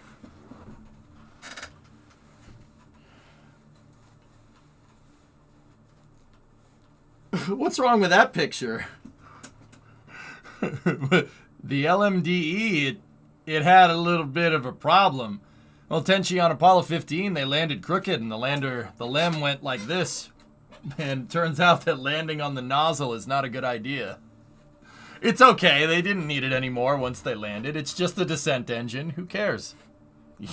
Hey, if you descended and you landed on the moon, you don't need that no more. It doesn't care. It doesn't matter that it's cracked. Fun fact, that's still up there, by the way. That got close to being a catastrophe. Apollo 15 almost did the lander tilt thing that we just did. Like, it almost did that, dude. Yeah, it was close, but they nailed it. Yeah, got a little hairy there with that LEM. You see, you're looking at that picture like, wow, this picture looks great, and then you notice that the LEM is like tilted back in that way, and you're like, oh, okay. Crumple zone. Yeah, it's got crush cores. Where do you think? Yeah, where do you think Falcon got the idea from? The engine nozzle is also a crush core. Yes. Yes. Lem power slide. They were just drifting on the moon. Deja vu. All right. Oh. Pause. Okay, so the HAB module is here and ready to go. Do HAB things. All right, so we're going to shut the engine off just to make sure they don't fat finger the keyboard. This thing still has 860 meters a second delta V. It'll still get back up into space. But we're going to leave it there for now.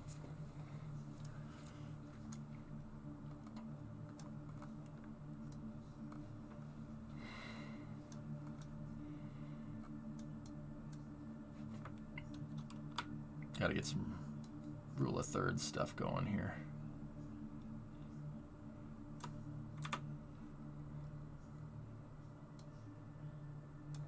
There we go. Guys, I got to pee. I'll be right back in 1 second.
Yeah. Okay. He's back, act natural. Bro.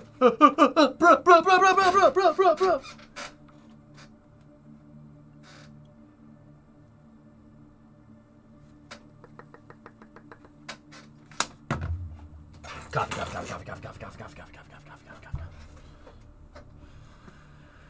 All right. Well, we have our uncrewed lander here, and I might send another one. Another one.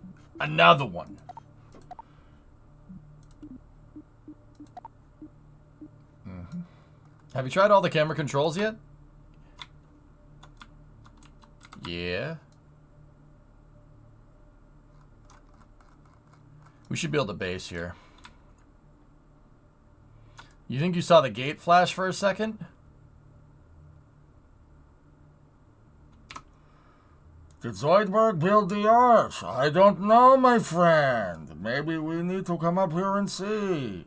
It's very clear that there is Kraken arms all over this thing. Look at the tentacles. Yes, very nice.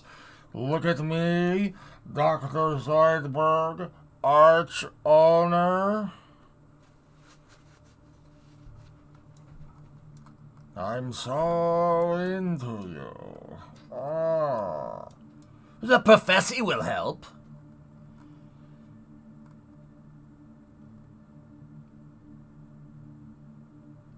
Those are the planets. So that's Kerbal, Moho, Eve, Gile, Kerbin, Moon Minmus, Duna, and Ike. No one cares. Dres, no one cares. Dres. So you have Jewel, Bop, Pol, Tylo, Lath, and Vol. And then Elu. That's the Kerbolar system. But it has...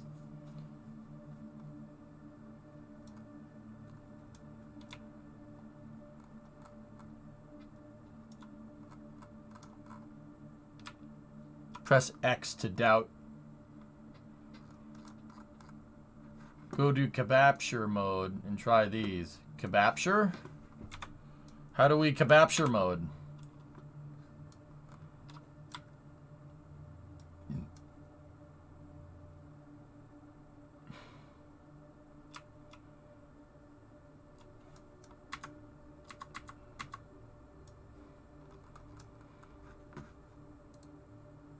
Zoom in. Keypad in. Roll left. Oh, bruh.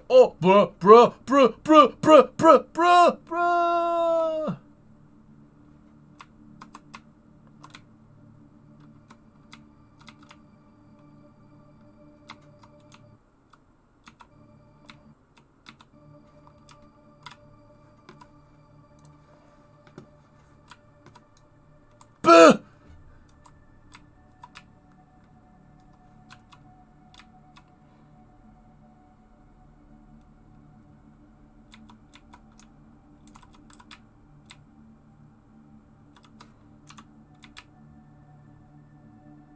I can't take it no more. I can't take it no more.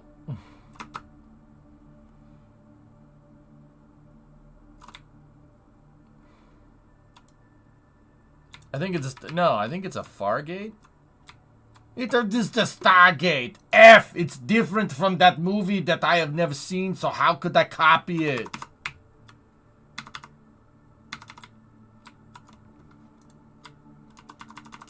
Whoa. That's pretty poggers.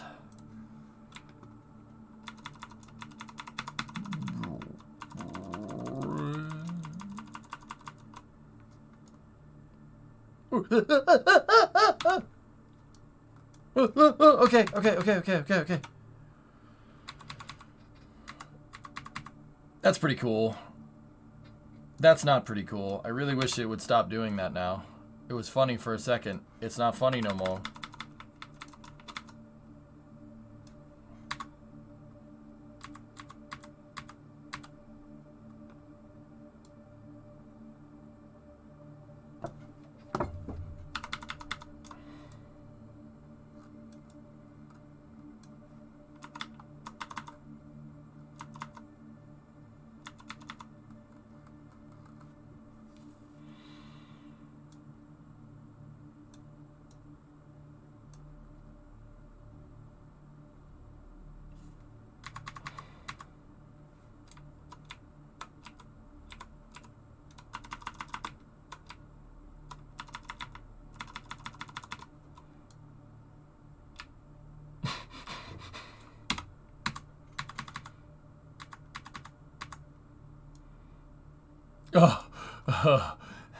Thanks, 9-5. Very cool. That almost sucked. That's cool, man.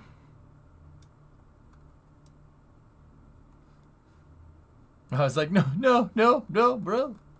All right, so I would say this is a resounding success. I don't know how I somehow gained Delta V from doing that, but all right. I see this as an absolute win. This is an interesting moment to join in. It was from all the spinning. It's a good trick, dude. It's a good trick.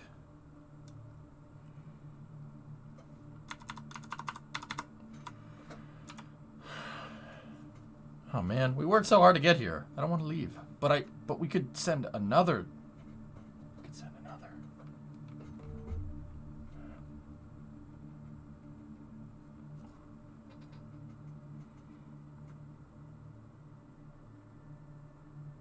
It's from the propellant boiling off, making the craft lighter. Yeah, that's right. A bigger lander?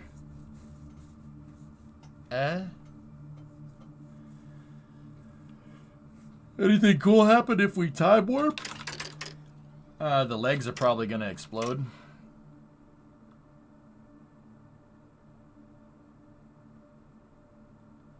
Stick a hook on a lander and hang the lander from the arch.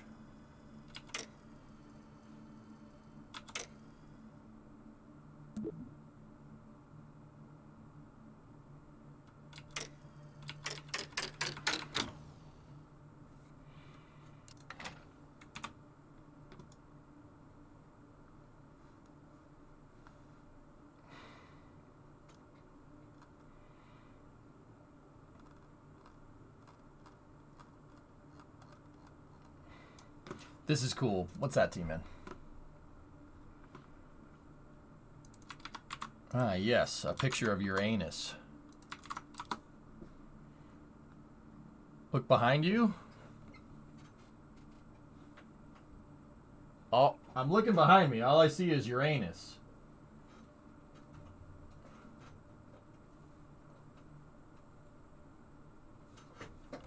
Ad time. Boop.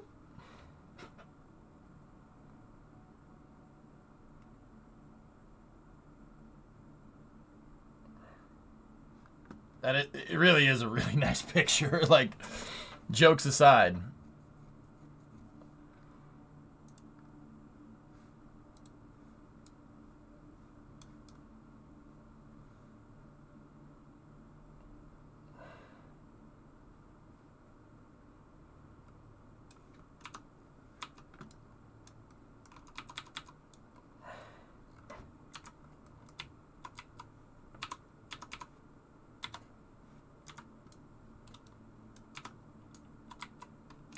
No. How did I do this? Oh, my camera's off centered.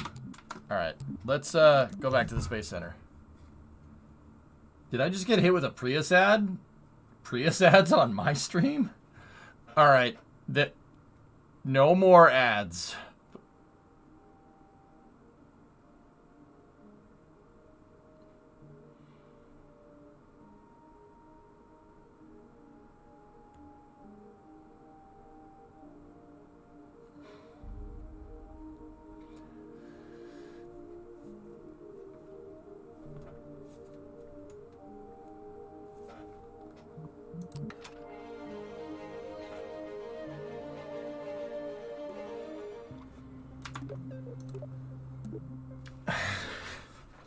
There we go. You just got hit with a Ford at? What was that noise?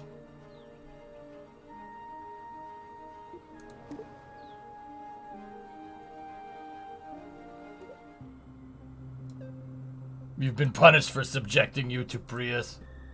That's fair. That's fair. That's fair.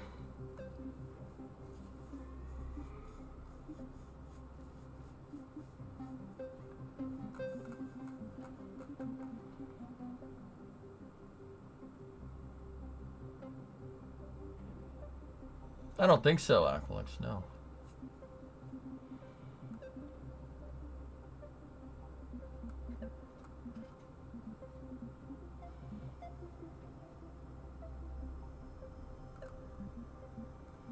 I'm trying to think if I have a lander made already. We do with Gemstone 5.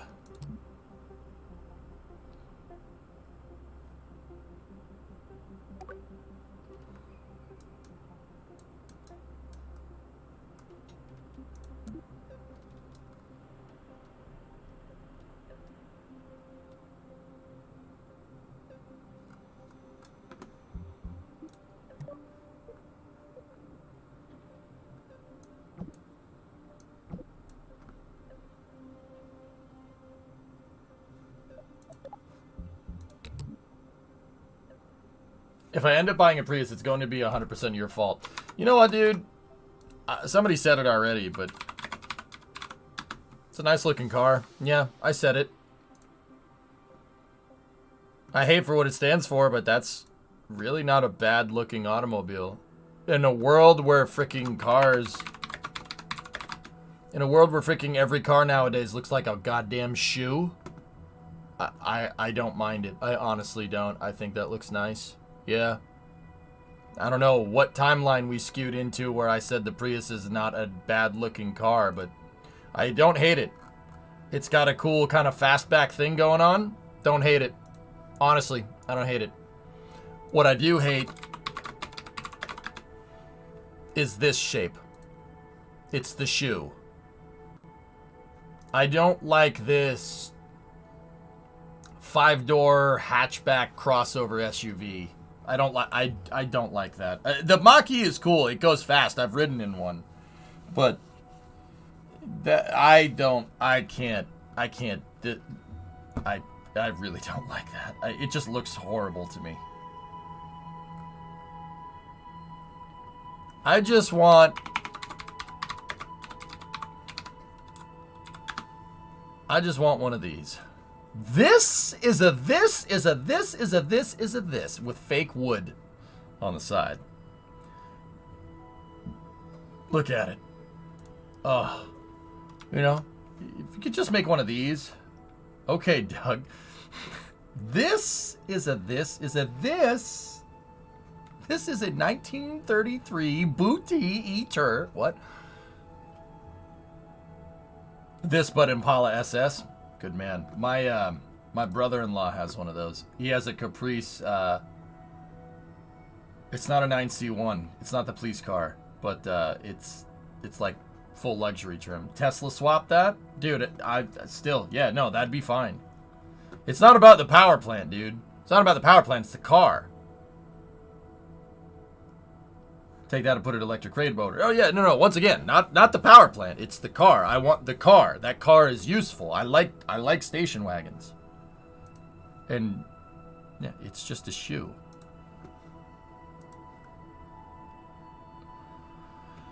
It's a shoe. It looks like a shoe. It looks like what I put on my feet.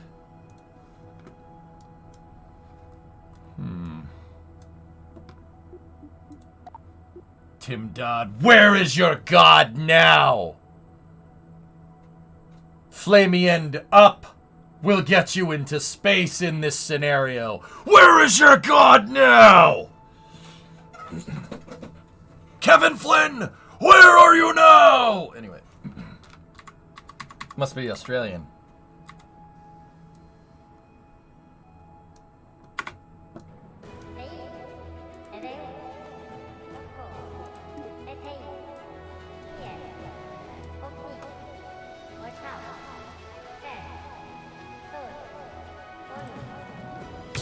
Oh, I don't hate that, Thomas.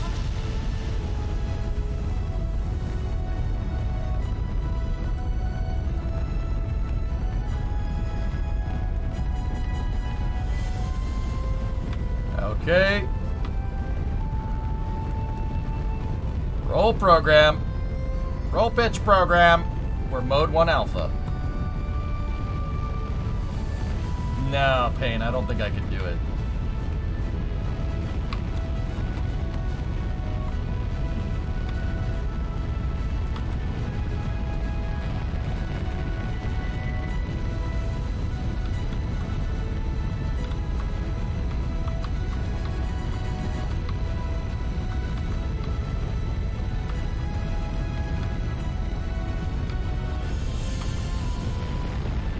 Okay, all systems looking good. Ever made it to the moon and back just on SRBs? No, but I could. No, I'm good. See, man, I don't need to. I know what a Santa Cruz is, man. I don't need to.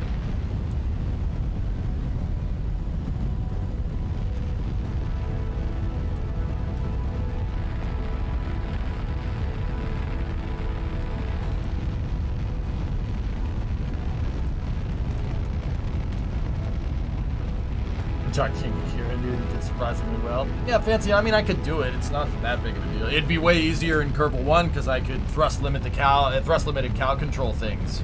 So yeah. Are you playing on a potato? Yeah, I am. What of it?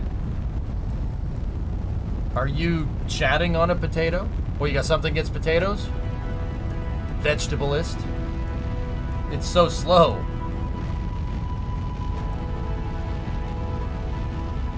The game is unoptimized right now, Jimmy. That's all. It's just in early access, man. But also, oh, you like potatoes now. You can't just coming in here, hating potatoes, and then liking them, and then changing your mind. No matter how many potatoes you fry along the way. Some people call you a couch potato. Nice. Yeah, Jimmy, the game is a little bit unoptimized right now. It's slow when you're near the terrain, but as we go further up into space, the frames get tolerable, dude. That, and there's a lot of parts in scene. I got a whole lander built up in there.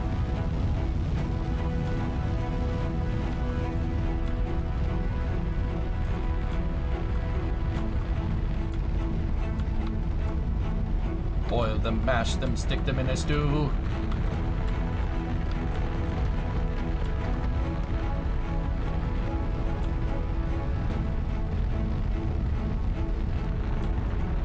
My boy said I should ask. Who's your boy? Where's your boy?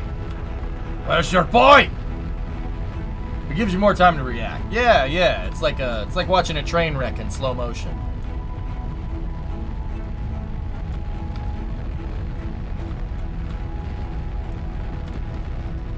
Interesting talent. Looks like a Saturn V. Alright, well, I did something right. We're past max Q. We are mode 1 Bravo.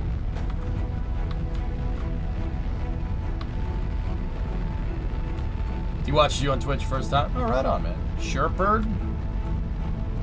Word. Yeah, the game's a little bit slow. It's unoptimized right now, dude. That's all. It's in early access. Give it some time and it'll be mint. Source? Trust me, bro.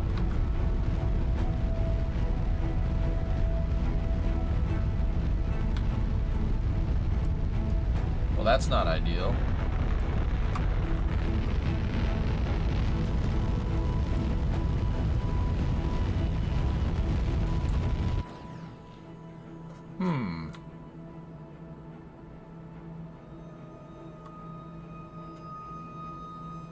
Slow motion train wreck. Please hold. There's someone on the way. Something. I'm sorry, what were you saying? What, you think I'm not doing that? Dude, we're gonna get it. We got this. Horns!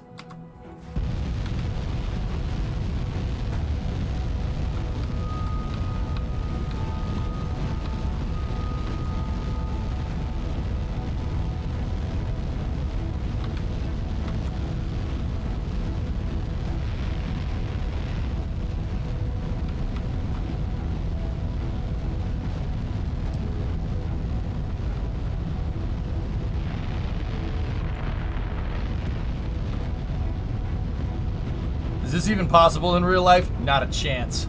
Not a chance. The second that thing turned too far off kilter, it would have snapped like a twig. No way, man. Parts in Kerbal are way stronger than their real life counterparts. Peanuts? Why, yes, I have some right here. They're bulky, but I consider them carry-on. Peanuts. Would you like an ashtray? I don't smoke. It's a disgusting habit.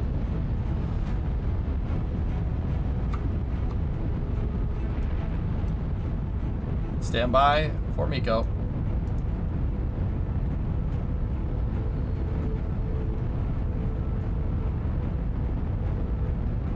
What about that Japanese rocket that turned? That was at a much higher altitude. Good question, though. I mean, Katra, that's also what kind of made that whole thing ridiculous. Okay, we We don't need that no more.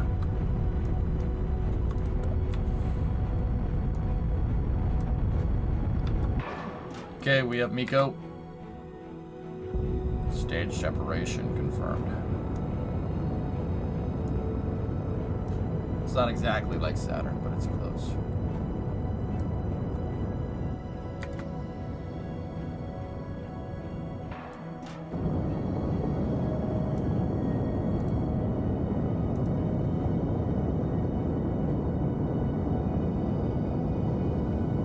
At 40 miles high, it's still accelerating.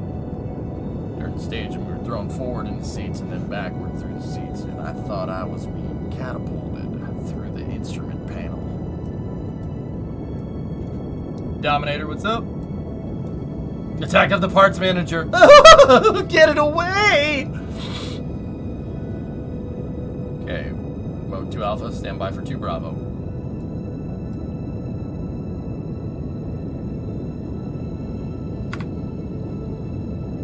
Two Bravo.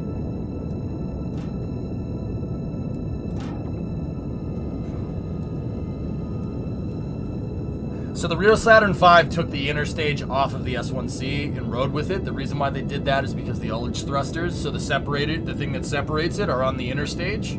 So you wouldn't have to carry your ullage thrusters with it, because the S2 didn't make it into space. It made it close, so they didn't need to worry about restarting this or anything. So, yeah, the ullage thrusters to settle the propellants are actually on the inner stage. That's why it carried the inner stage with it and then separated. There's not really a good way to do that in KSP2 right now. At least nothing that I could find with the way I built this Saturn V, so...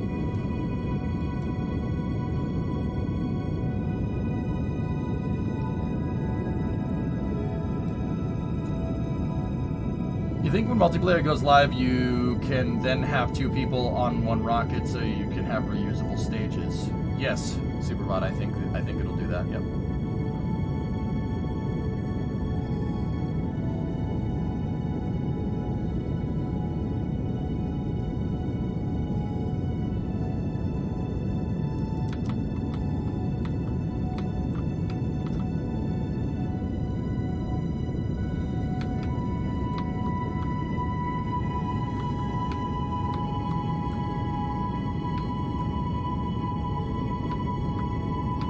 That flip program didn't do us any favors.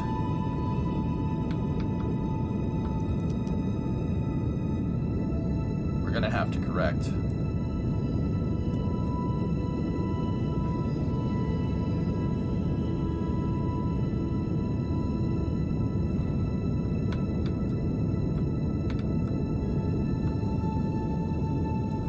You ready for Falcon 9 tonight? Yeah.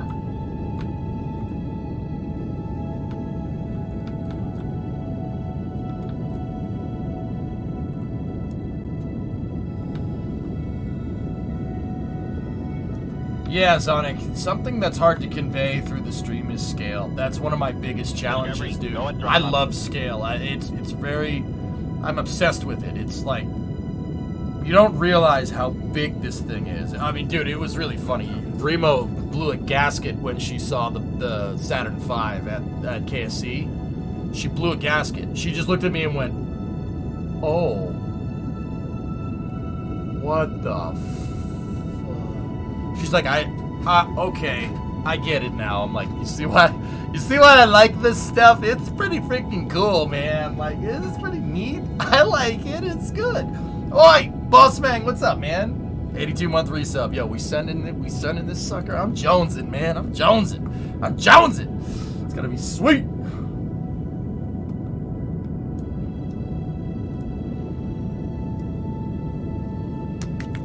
I am so pumped for that. That's gonna be so freaking cool. We're gonna see a launch or an explosion. Either way, we're all gonna have a lot of fun, right? Like,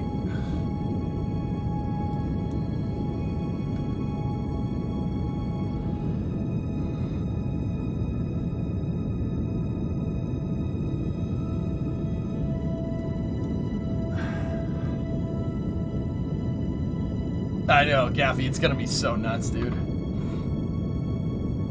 For me, it was seeing the business end of the F1 engine at Johnson Space Center. Yeah, Panda Man. Like, how many times have I told you how big that thing is, right? Like, how many times? How many times have I said that? I've told you guys multiple times about how big it is, and then you go and see it, and you're like, oh. Oh, okay. Yep. I'm lost now with how many we've launched so far. Yeah, there you go, dude. It's crazy. Crazy. Yeah, Drador, I'm with you. It's at 12:30. Yeah, we're about 4.5 hours out. Cuban, I'm gonna take a break and go have dinner with Brimo, I think, when we land back on the moon. Yeah, don't worry. How many Merlins to lift a Saturn V stage? 35. Yes, I've done the math.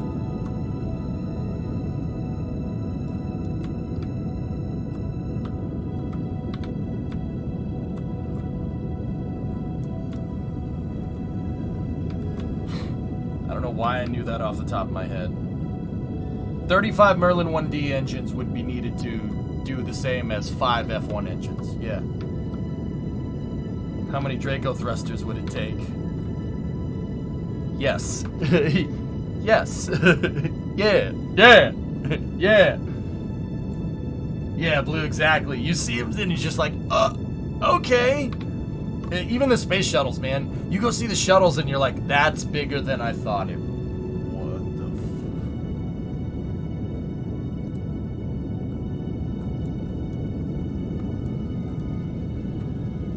the F1s are nuts, dude. The F1 single F1 engine is about,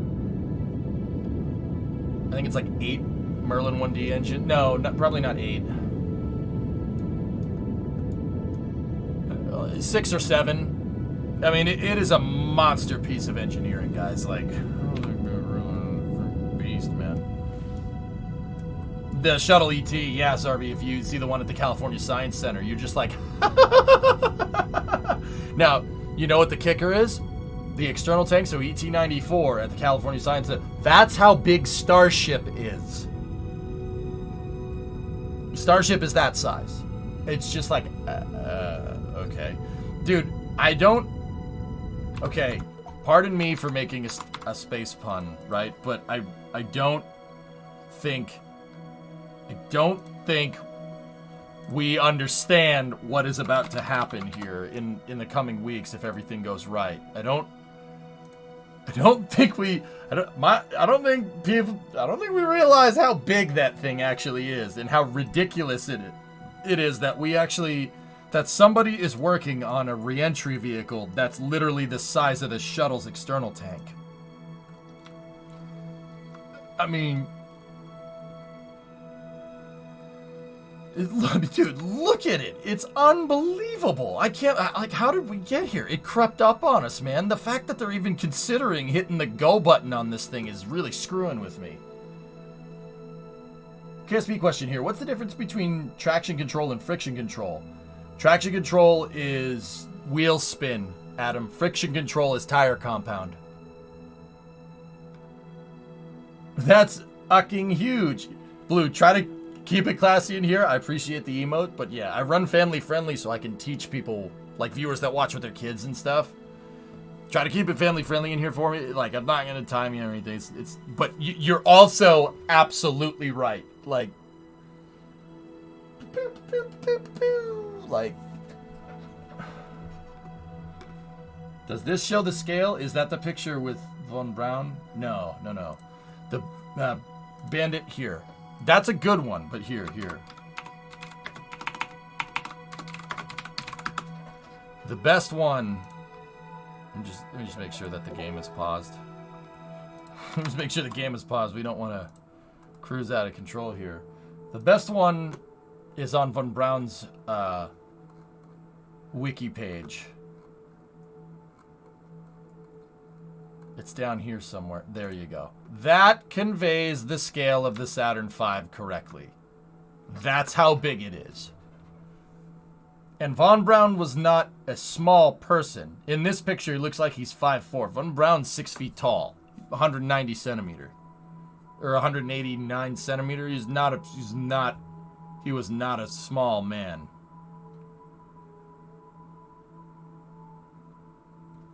Like, it's bananas how big that is. Let's just scroll past the top part.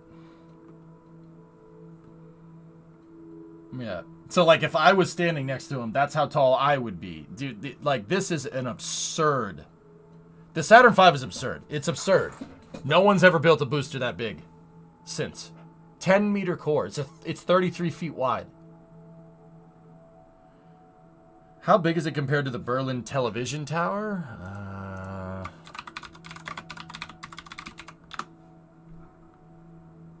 Let me take a look. How tall is this thing? Fernsehturm Berlin. Okay. Not that big. Starship, if it was next to this, would probably be maybe as tall as like. I mean, that thing is 368 meters, so super heavy, and Starship stacked on top of each other with the tower. The tower is 150 meters tall, so this thing. Actually, it's a little over 150. That's 150 meters tall. So we're not. It's not that big. It's not that big. But if it was sitting next to it, you'd notice. But dude, that picture, unbelievable. That's the best picture I have that conveys the scale. It is insane how big they are. And also, Bandit, that is a great picture. Also, that actually reminds me, while we're looking at pictures from NASA, the Artemis 2 poster dropped. Look at this thing. Oh, that's so cool, man. Whoever did this graphic needs a raise. I love that picture so much. That's so good, dude. That's such a cool picture. Yeah, here. I'm not sure which one it is, Sea Kraken, to be honest with you. Dude. That picture is so mint. Yeah, Blue Pitch, most likely, but the fact that NASA actually released this and the fact that it's actually NASA is sick, dude. It's such a cool picture. I actually asked my fiance, I'm like, can we like get a poster of that and frame it and put it in the house? She's like, oh yeah, no, that thing is sick. And I'm like, can we like put it in the living room, like where everybody goes in, like in our house? And she's like, no, basement. I'm like, you know what? Basement is acceptable. Oh, it's so cool. That's so awesome. It does look like a movie poster. It's so freaking cool, man. Guest room. I didn't get guest room, dude. I did not get guest room. I got basement. So we have a furnished basement. So the basement is, yeah, it's furnished, and that's where, like, if we're entertaining, you know, like if people are over and we're I love to entertain. No, if people are over, everybody goes in the basement. So don't worry, we're good. And when I say I need a poster of this, I'm talking like I need a big poster of this. You know, I just need a big poster. I didn't get bathroomed either, Fritz. No, we didn't get bathroomed. Okay, we're good. I didn't get bathroomed, man. I swear. You should fight for dining room? Well, if the living room's gonna get axed, then the dining room probably will get axed too. Kitchen, probably not happening. Yeah, Aqualex. I'm talking like wide format scrim vinyl. And just grommeted and hemmed and grommeted and just hang that like bar post. That would be sick, hanging from the wall in the garage.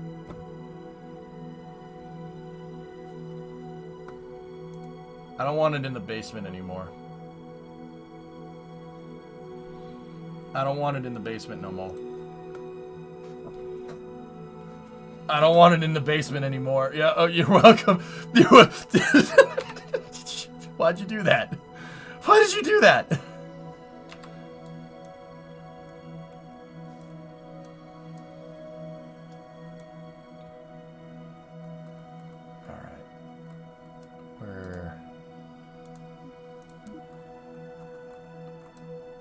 Alright, so we're good for staging.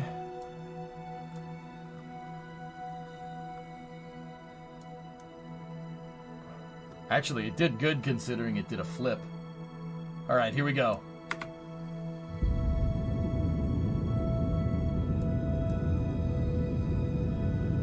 First, the boost into orbit. The next burn will take the crew where no one has ever been before. Deep space. There was no way that the Earth's gravity was going to hold us back.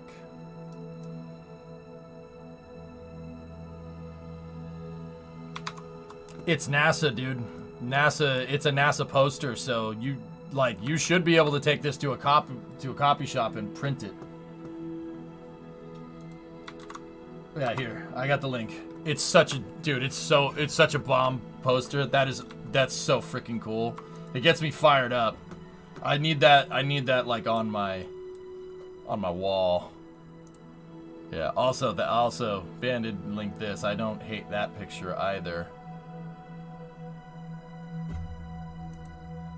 That's the one that shows how big the Saturn V is. And then so just a little kick, guys. A little kick in the face. Saturn V is smaller than this. Saturn V's wider than this by 1 meter, about 3.3 feet. So just a little bit wider, but that thing is way taller than the Saturn V. Saturn V would go up to like right here, maybe the bottom of the chopstick. It is big. Starship is huge. NASA equals German engineering. Yes and no. Jones, I mean, that's the normie opinion that people that think they know things about spaceflight like to parrot all the time, like it's some edgy thing that we don't know. We poached German scientists during Operation Paperclip. Like, nah, it kind of is, but it kind of isn't, dude. I mean, the Saturn rockets, definitely, yeah. Saturn rockets, so Little Joe 1, Little Joe 2, Jupiter, Jupiter C, Juno, Redstone, Saturn 1, Saturn 1B, Saturn 5, yeah, those ones, but you know, like, here's the thing. A lot of the technology and components that went into these things, I mean, Von Braun just oversaw the projects. He didn't do, at that point, he was a project manager. He didn't do the engineering, you know? You know, that was all American companies, dude. So, like, Boeing built the first stage for the Saturn V. Grumman built the lander. You know, like, it's not just like he had the plans for the lunar lander just chilling, right, when we captured him. Nah. Doesn't work like that, homie.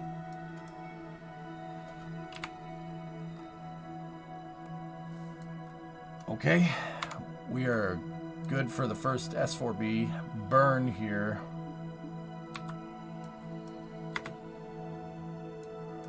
But, I mean, you know, you say that like, oh, the entire space program is all that. I mean, what about the Atlas missile? Atlas missile? No. Titan? Totally homogeneous design. Nothing to do with the Germans. Atlas is the same way. Titan's that way. Delta, Thor Able.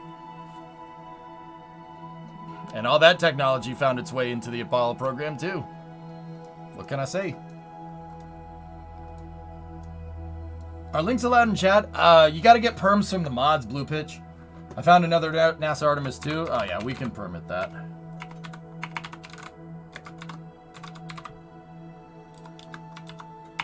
I got you, man.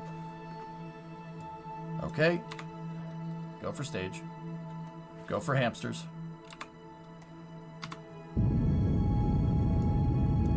A little late on the burn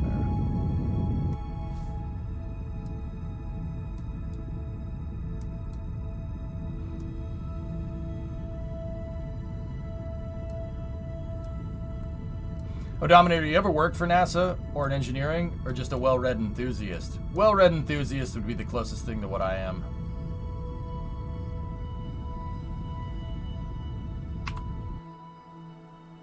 Yeah, well-read enthusiast, I think, would be fair. I'm a 3D artist by trade, Dominator. I've hosted panels with NASA at TwitchCon, if that helps. I mean,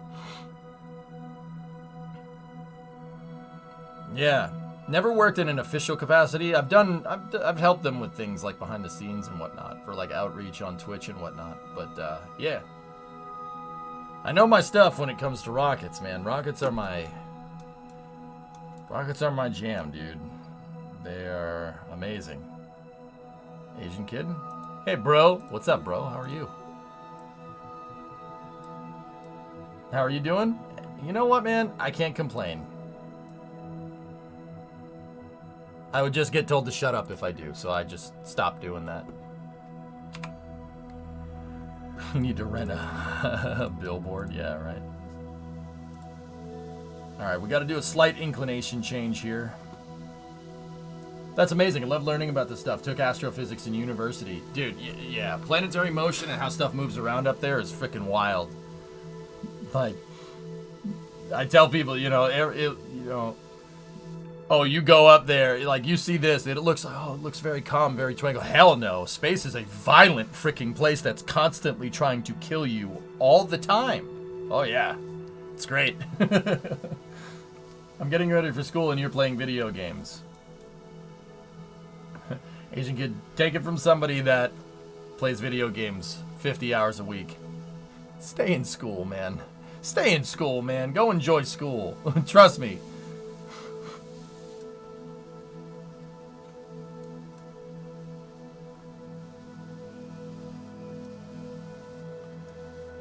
Jessica said, yeah, there you go. Right, yep.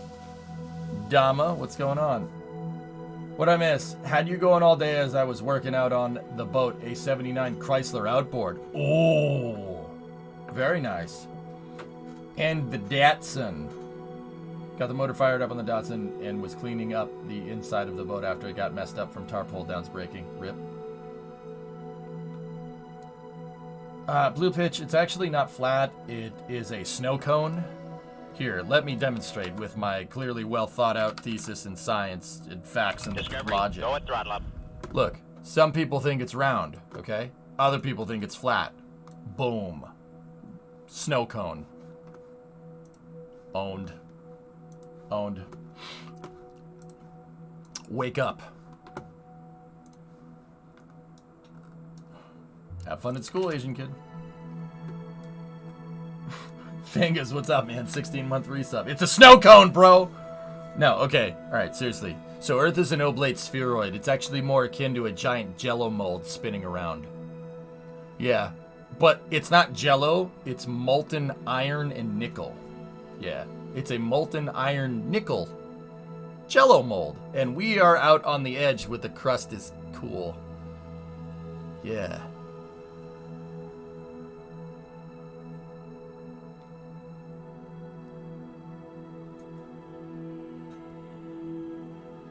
Molten jello. Yeah. Iron nickel core. And it's literally on fire. It is we are a giant spinning jello mold that's on fire. And if you can imagine trying to spin a jello mold like you'd spin a basketball on your finger, it warbles in the center. It would be like, yeah. What do you think plate tectonics are? Plate tectonics aren't exactly that. It's not exactly that. But that's the idea. Things that cause earthquakes, it's the jello mold wobbling. The forbidden jello cup.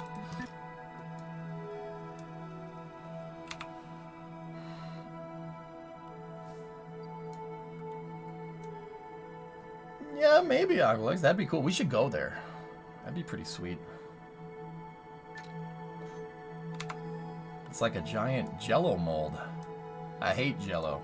Oh, come on, man. There's always room for jello. Alright, here we go. Aloha etat.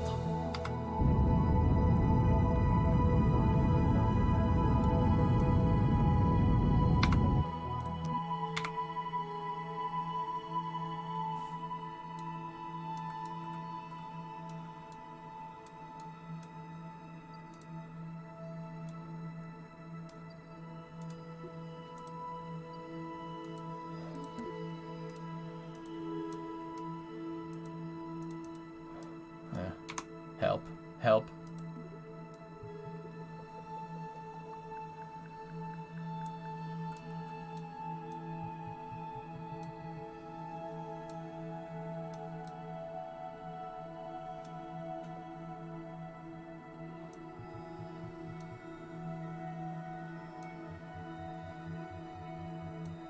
Oh, I love how they do the patch conics. Oh, dude, look, resonant orbit, very cool. We slingshot off the moon, and it puts us in an orbit that slingshots off the moon again. See right there? See, there's two. Dude, look at that. Resonant. If we just kept burning like this, we'd fly around, and the moon would fly around, and we'd hit it 2 times. That would actually be cruel, but that's not really what we want to do here.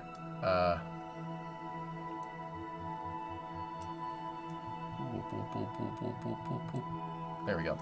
That's what I want to do. All right, so let's reorient. Big, big landers. Big landers.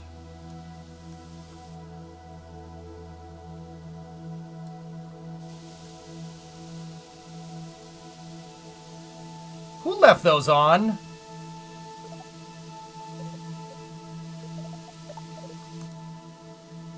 We want to hit the moon? Yeah, with the stage. How do you think they disposed of it? ¿Qué es esto, Squall? Oh, me encantan.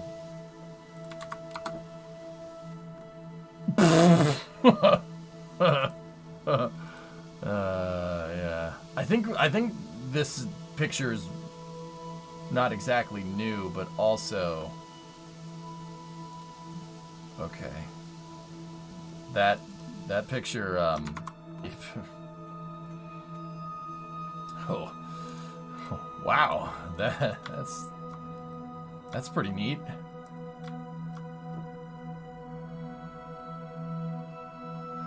You want to know what's funny? You see that?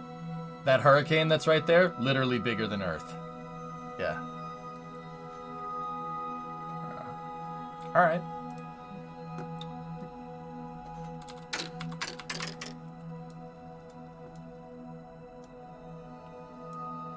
Not as big as your mom, though. You don't know my mom, do you? Do you?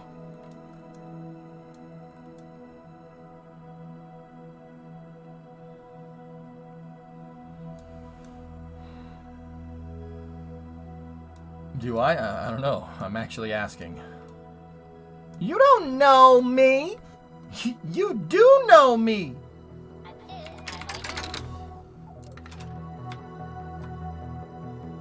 Stand by for stage restart.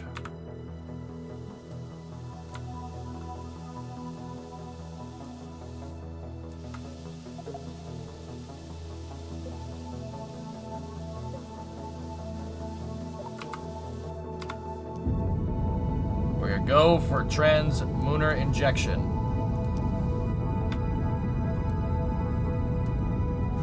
You do that voice a little too well. You don't know me. You do know Mrs. Pancakes! Alright, Jackery. Good night. It's like my 1 a.m. equivalent, so I'm gonna get some sleep. You sleep! Yeah, chat, we gotta learn something new today. It's called math. And without it, none of us would exist.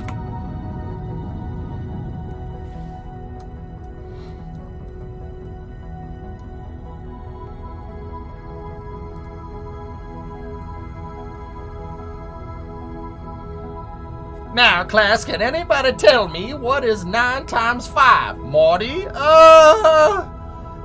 Something like 40? Yes, you're absolutely right, Morty. 9 times 5 is something like 40. Class, I'm giving him an A.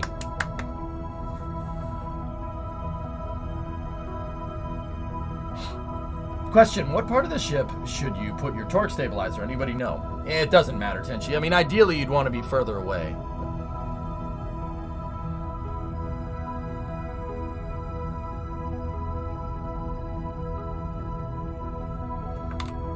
I mean, because the gyroscopes is just going to create moment, right? So it's like the RCS. Kind of want to put it farther away, but once again, the SAS is not used for translational control. It's used for rotation, so it doesn't necessarily matter.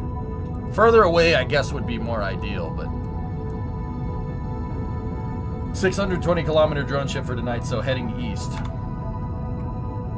Word. I got a word for you, homie. Dust.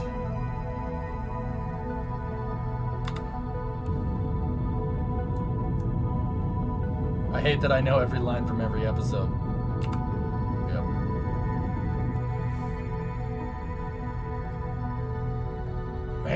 Dingleberg, why don't you tell your new friends? Oh, wait, you can't. They blew up.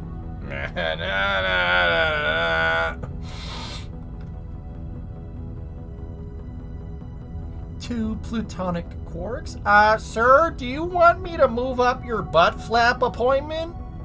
Oh, no, cancel it. No, never mind, don't cancel it. In fact, move it up,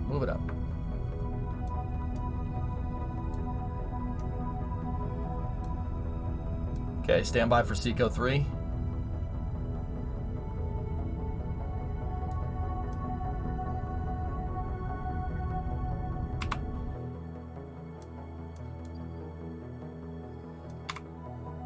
Seco 3 confirmed. Nominal orbit insertion. Or nominal transfer burn.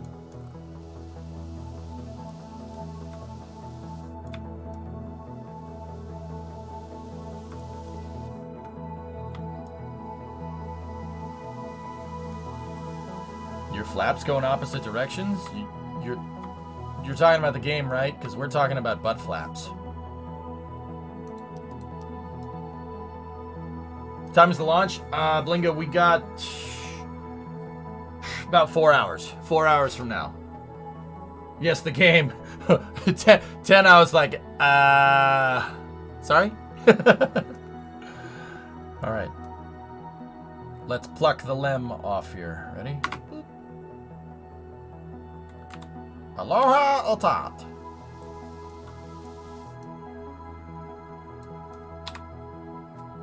Can you, like, deploy or something?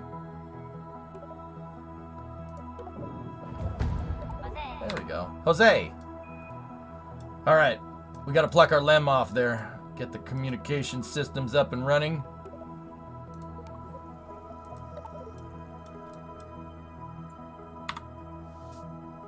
Get rid of that.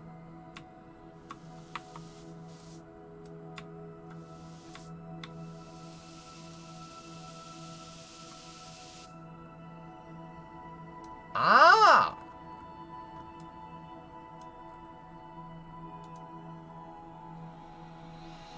$1076.4. Only the 4th flight, huh? That's lame. I don't want my lem plucked. Well, everyone's got to pluck the lem from time to time.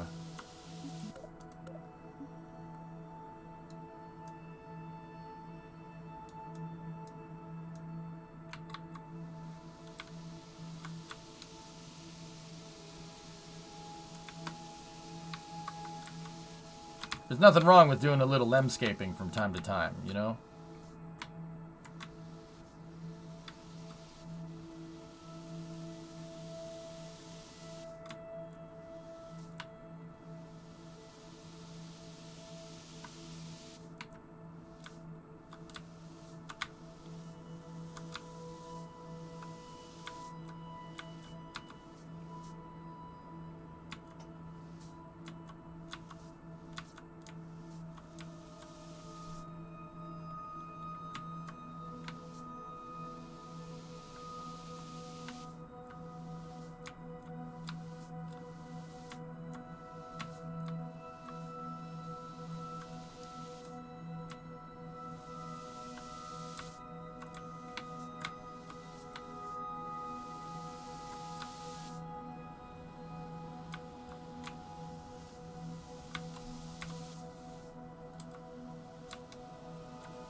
You're a go for final duck.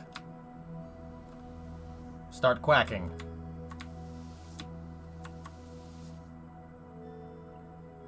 Damn, I'm good.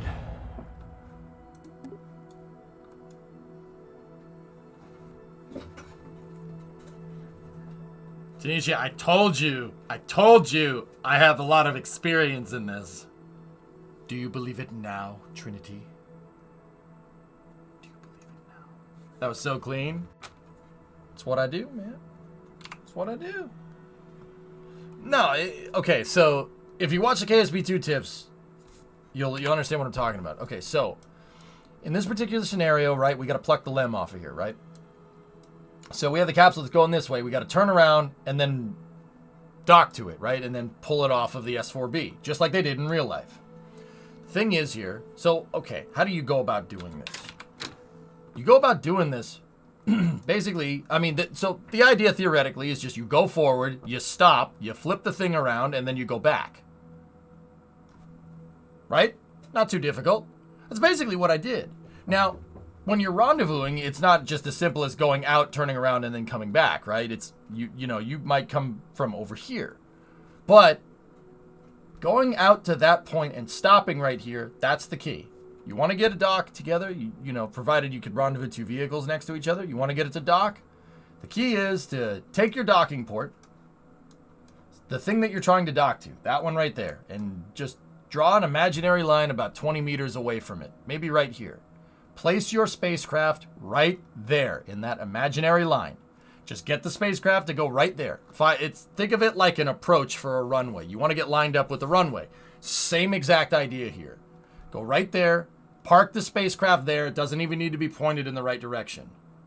Park it there. And then turn it towards it. Make sure it's rolled, pitch, and yawed. So, and then translate up, down, forward, back, right? And then just go forward. That's it. I know it sounds like, well, easier said than done. Yeah, of course. Of course. But once you get the hang of it, I can do it without even looking at the docking ports. I was just watching the nav ball. Easy peasy. Nav ball and target indicator. Simple. Right? But basically what you do is just find an imaginary parking spot. That is the key. Get to that parking spot out in front and then start going down the list of things you need to change. So like if you're coming in like this, right? So what do you need to do? Well, the first thing you got to do is yaw into position. Then you got to roll into position. And if you do those two, you're already lined up. And then just go forward. That's it. That's all. Just find the imaginary parking space out in front of the docking port. Stop there, orient the craft, and then go forward. It's that simple. It does not get simpler than this.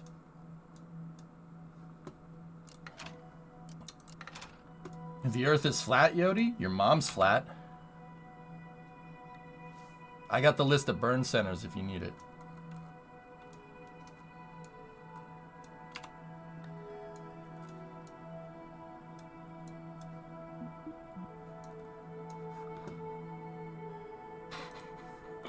What's going on, man? How you doing? You said your mom's flat right before I hit enter? Hey, great minds, right? Like, thanks, she works out a lot. That's not that we're not talking about.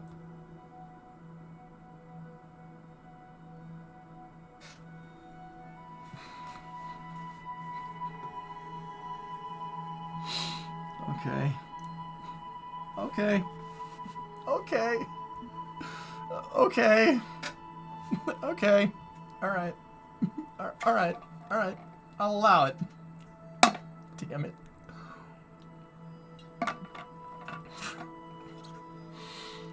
Youth is a beautiful thing, indeed. 2020? First, nice shave. Second, what are we not talking about? Boosters in ignition.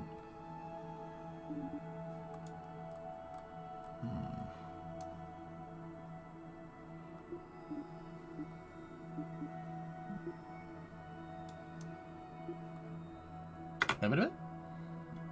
Yeah. Yeah, boy.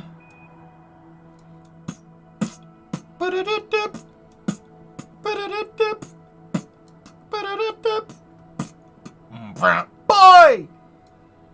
We got to rock down to the Lunar Avenue. Poot poot, and then they take it higher.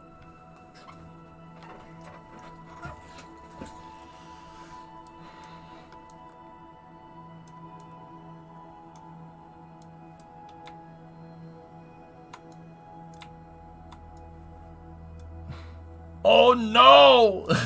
Oh God! Good God! Alright.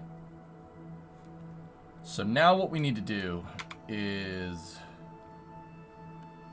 I see you figured out how to... I'm not finishing that. Yep. I'm just going to pretend I didn't hear that.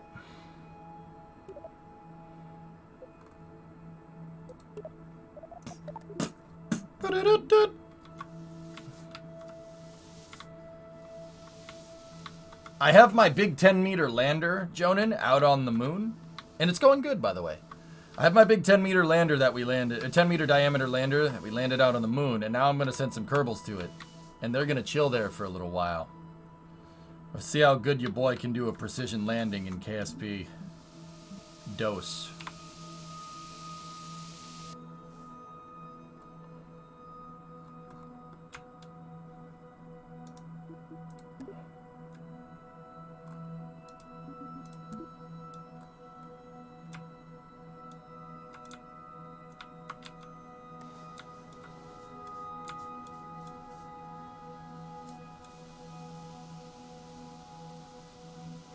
No IVAs, Akabidi. Discovery, go at throttle up. What are you, some kind of VTOL enthusiast or something? What's wrong with you? Yeah, Pants, I'm with you on that one. I am super pumped.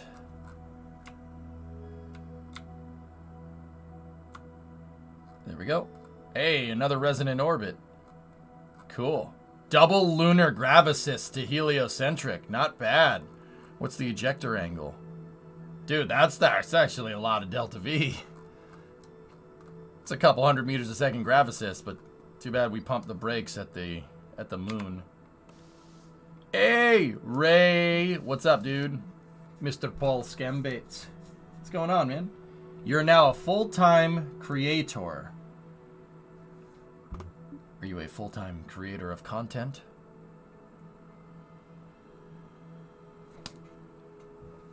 Hi. Thanks for the raid, man. Catching, thanks for the 70-month resub. I appreciate it.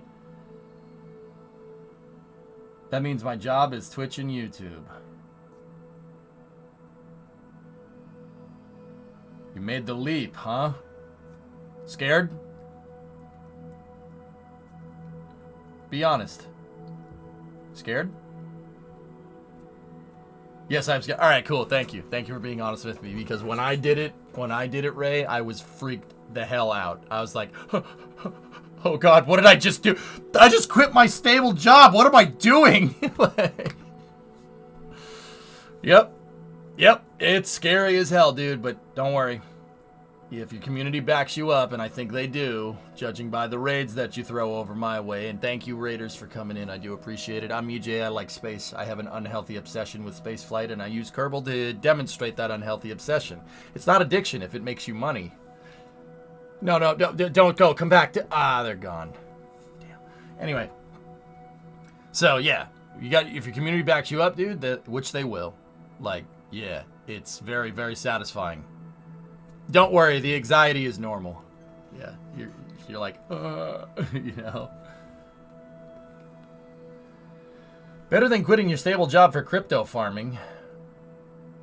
I would not do that. Yeah, that would, yeah, no. But anyway, man, hey, congratulations. That's awesome, man. That's awesome. That's freaking sweet, dude. You've taken your first step into a larger world.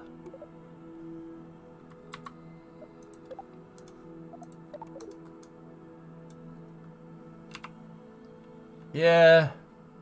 Fancy. Don't forget your Carcane addiction. Oh, yeah. Fancy, you see that rear? You see the rear? Look at that thing. It looks mint. Oh, question. I lost it. If you're going to go to the grocery store, Tenchi, what do you need? Milk, butter, eggs, right? Right? And you're going to remember your question now. Watch. What year is that? Fancy, it's a 59 F100, and I just redid, like, the entire back end of the truck. It's, like, brand new back there. I'm waiting on brake lines and the e-brake cable, which my e-brake cable was shot, and the brake lines are just a little bent. So, yeah, that's my garage. Like, that's through the wall over there.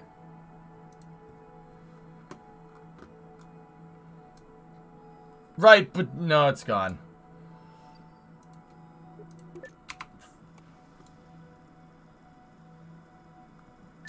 Where's the moon? Moon? Ah, there you are. Will it be ready in time for the wedding? If these frigging parts decide to get here, bro, then yeah, sure.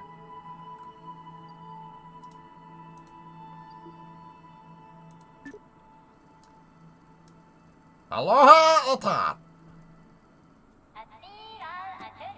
Mafila Rapudi. Did you see Leclerc's statement today? He said, I just want to finish a race. Oof. And it's gone.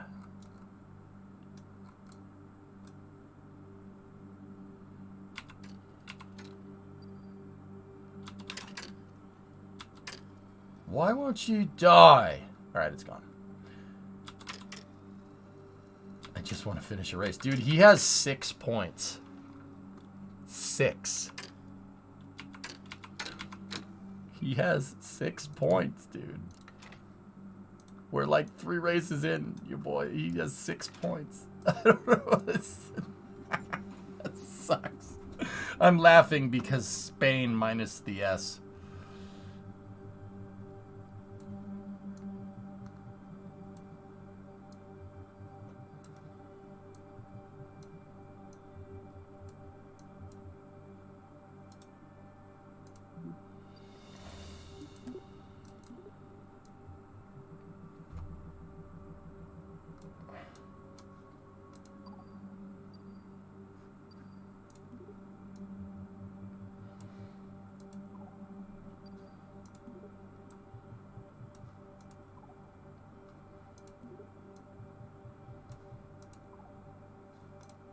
Okay, that's good. Reorient the spacecraft.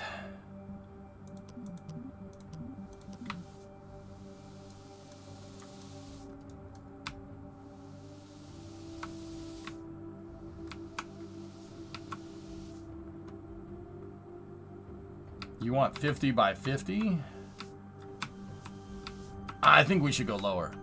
Firework, I will see your 50 by 50 and raise you 30 by 30. Speaking of Pain, I guess T-Pain knows who you are now, also hi. Yeah, I think so. He already knew who I was, dude. I've rated Hurt when he was there before. Nah, that guy's cool, though. 10 by 10. No. I don't want to go that low because of the landing legs. The landing legs freak out, dude. Yeah, so we don't want to go that low with the CSM. Aloha, Etat. No, 50 meters by 50 meters. Aloha, Etat.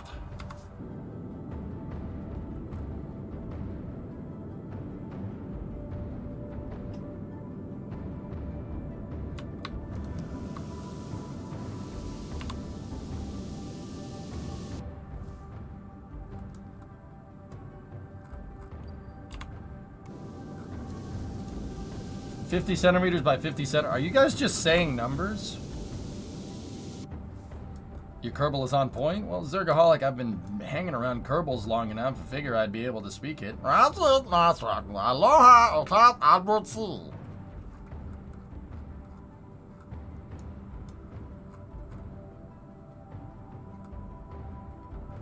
154 by 42069.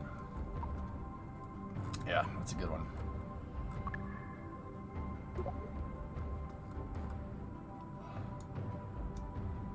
Can you speak Zoidberg? Yes, but don't make this a regular thing. I try not to do it, because if I did it all the time, it wouldn't be funny anymore.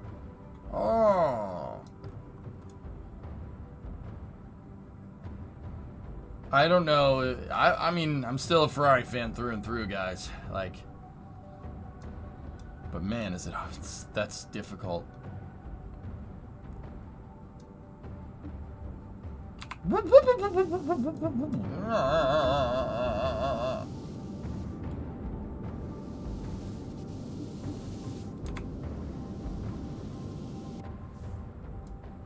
You call that an ink of defense?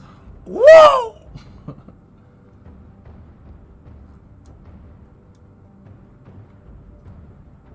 So excited for Red Bull and Ford in 2026. Victim, I hate Red Bull. But I do like Ford. So, I'm going to have to root for them. That's...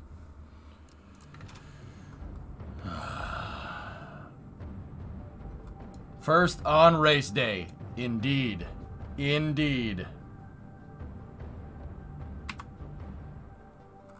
That is absolutely right. Yep. Ford is going to be a parts supplier for Red Bull, Luizo, so I have to start liking freaking Red Bull. Just kind of, can they afford it? Budgie, don't do that again. Don't do that again. Discovery, go at throttle up. Yeah, energy drinks will make your kidneys not. Yeah, that's the end of the sentence. I can't imagine a truck with wings and a diffuser.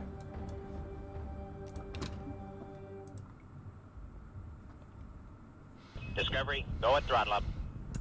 I am ashamed of what I'm about to say, but what do you mean? There's two of them driving on the track right now, Luizo. They're red.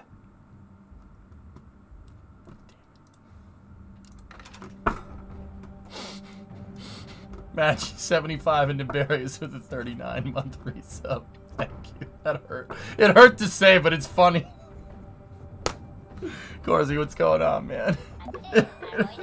I told I'm going on. It hurt to say, man. What about the papaya orange one? Yeah. Yeah, that too.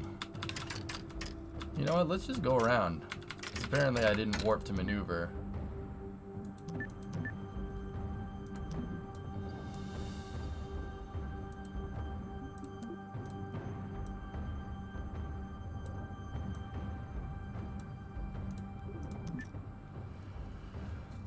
They're dead last. Hey, they got in the points. Did better than Ferrari in Australia. What are you talking? Piastri and Norris are in the points, man.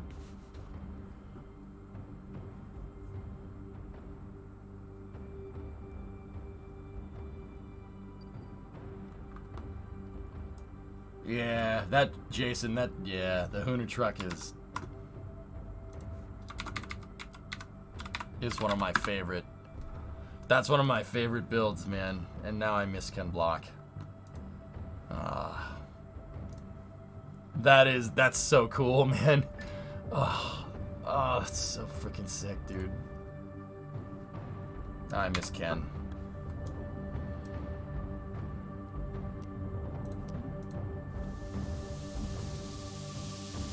No, not that one. Oh, okay.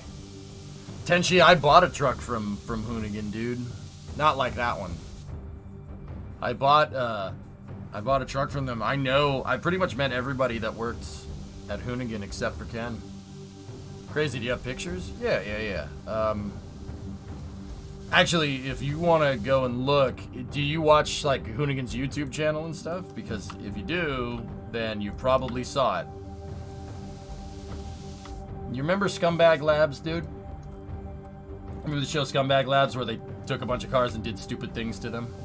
Like plywood burnouts? The plywood burnout truck. I own that truck. The F2 Shitty. Yeah, it's sitting in my driveway. Alright, Adam. Have a good night, buddy.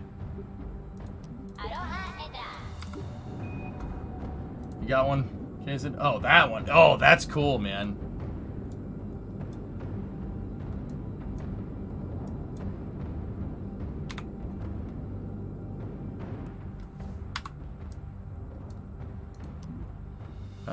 That was too much. That was too much. Much too much.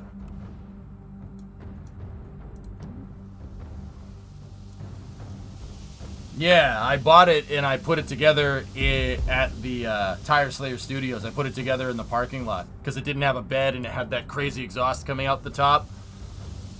I don't think law enforcement would like driving that home. So I built the truck with a couple of my buddies in the driveway over the course of 3 days. I got the truck basically roadworthy again. And then we, yeah, I drove it home. I live in Massachusetts. That's like a long way. And then the wheel fell off. Yeah. Oops. Ernock helped. Yep. Yeah, Jason, the Ridgeline one. Hey, Moo, what's going on? Been out of the loop. Just kind of waited on patch 2, so... Yeah, the great de-wheeling, indeed. Yeah, everything is good, man. But yeah, that's, I bought it from them, dude. So I know like Scotto and all those guys. I've talked to them before. I've talked to Hurt. I'm pretty good buddies with Hurt. Hurt's a good friend of mine, actually. I was hanging out with him on his stream last night. But yeah, it's pretty cool. Do we got a date? I don't know. Where are we going? You gonna take me out for dinner?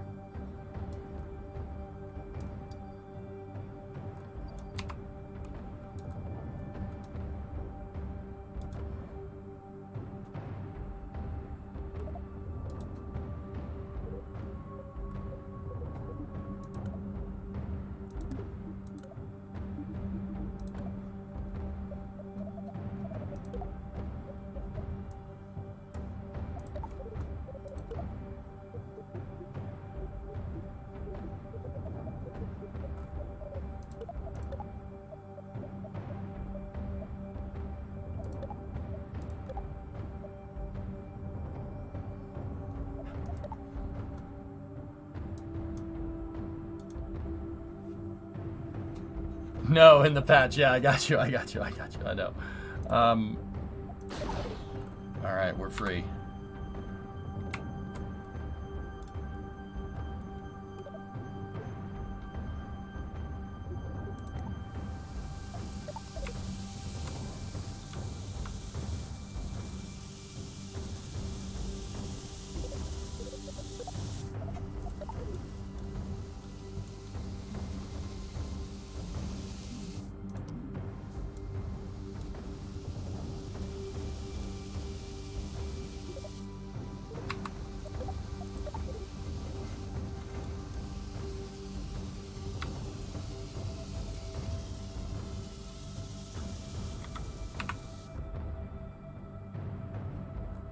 Yeah, we're gonna land. No word on the patch, unfortunately.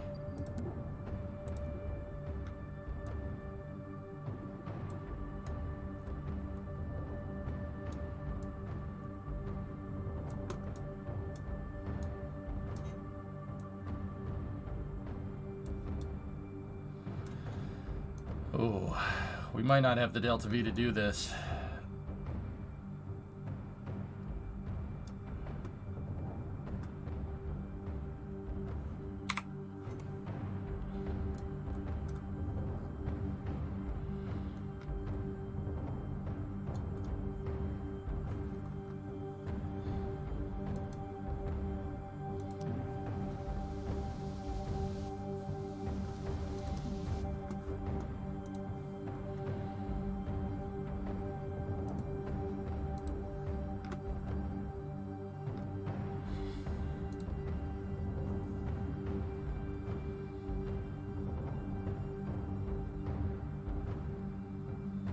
It's gonna be close.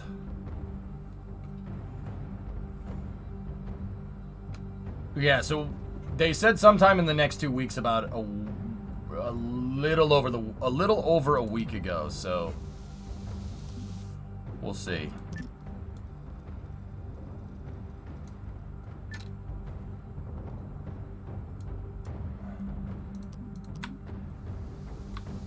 Aloha, Otop!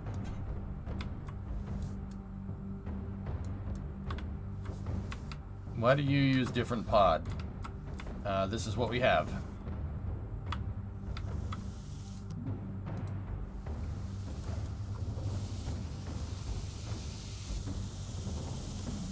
What's it mean? Magnets.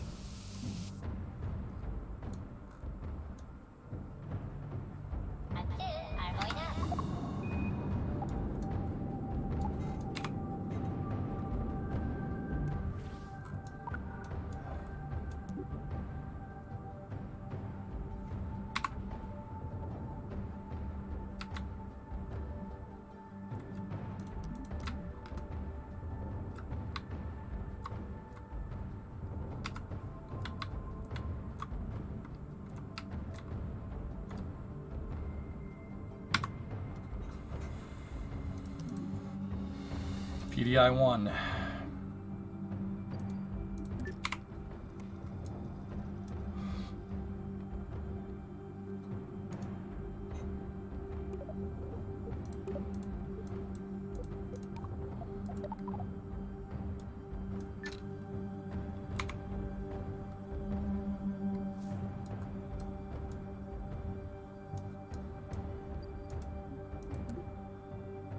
Set as target. Surface velocity enabled. Ground altimeter is online.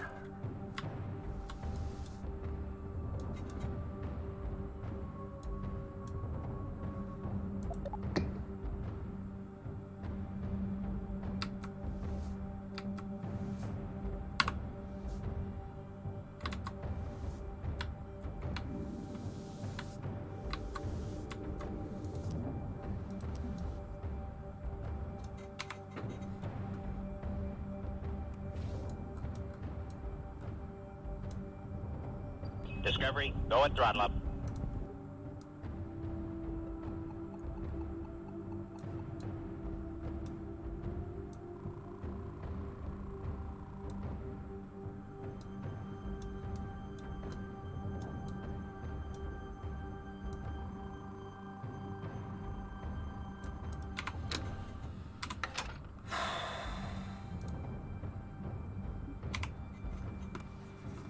Question came back. Are satellites needed? Not necessarily right now, but in the future. Hey, Element Race, what's going on, man?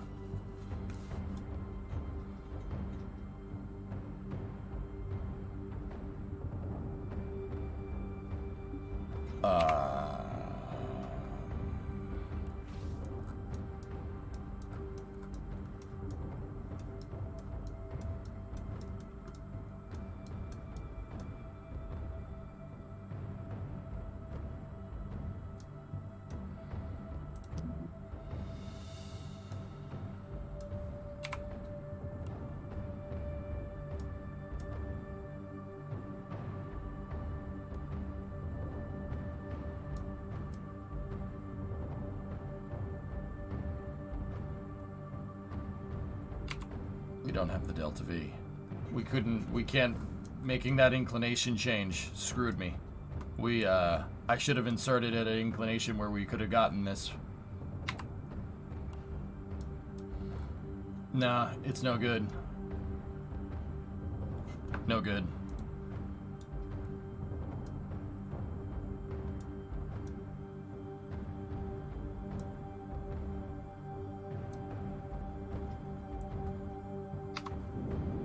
No.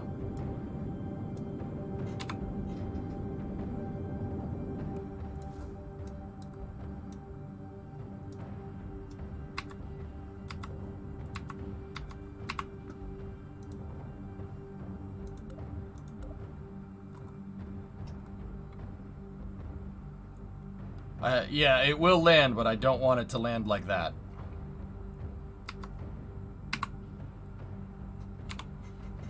Yeah, I'm not sure.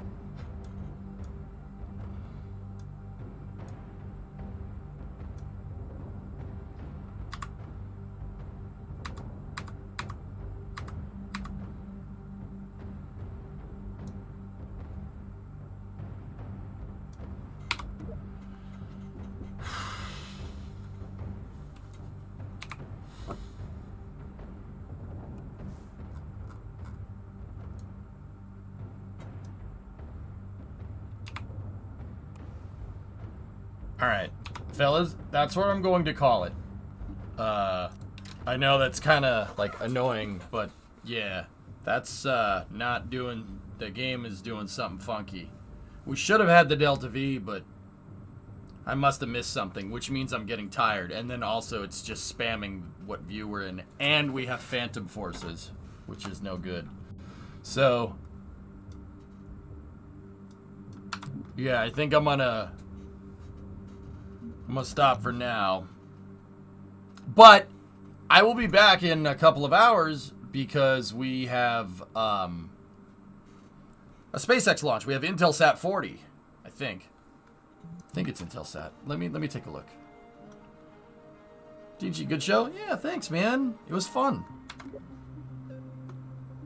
Kerbal, with the exception of the very end there, was actually super cooperative, which I'm very happy about.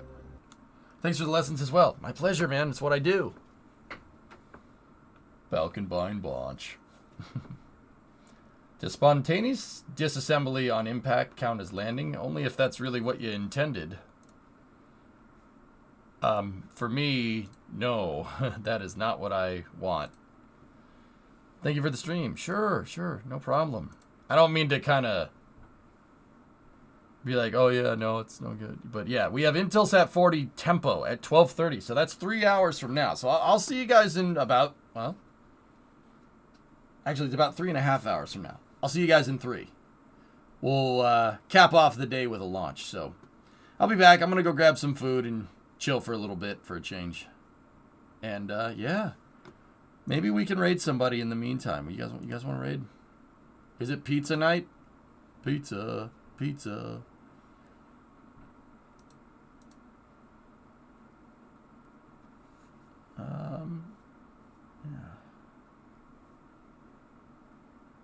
All right, Oculus. See you. Thanks for the day. Yep.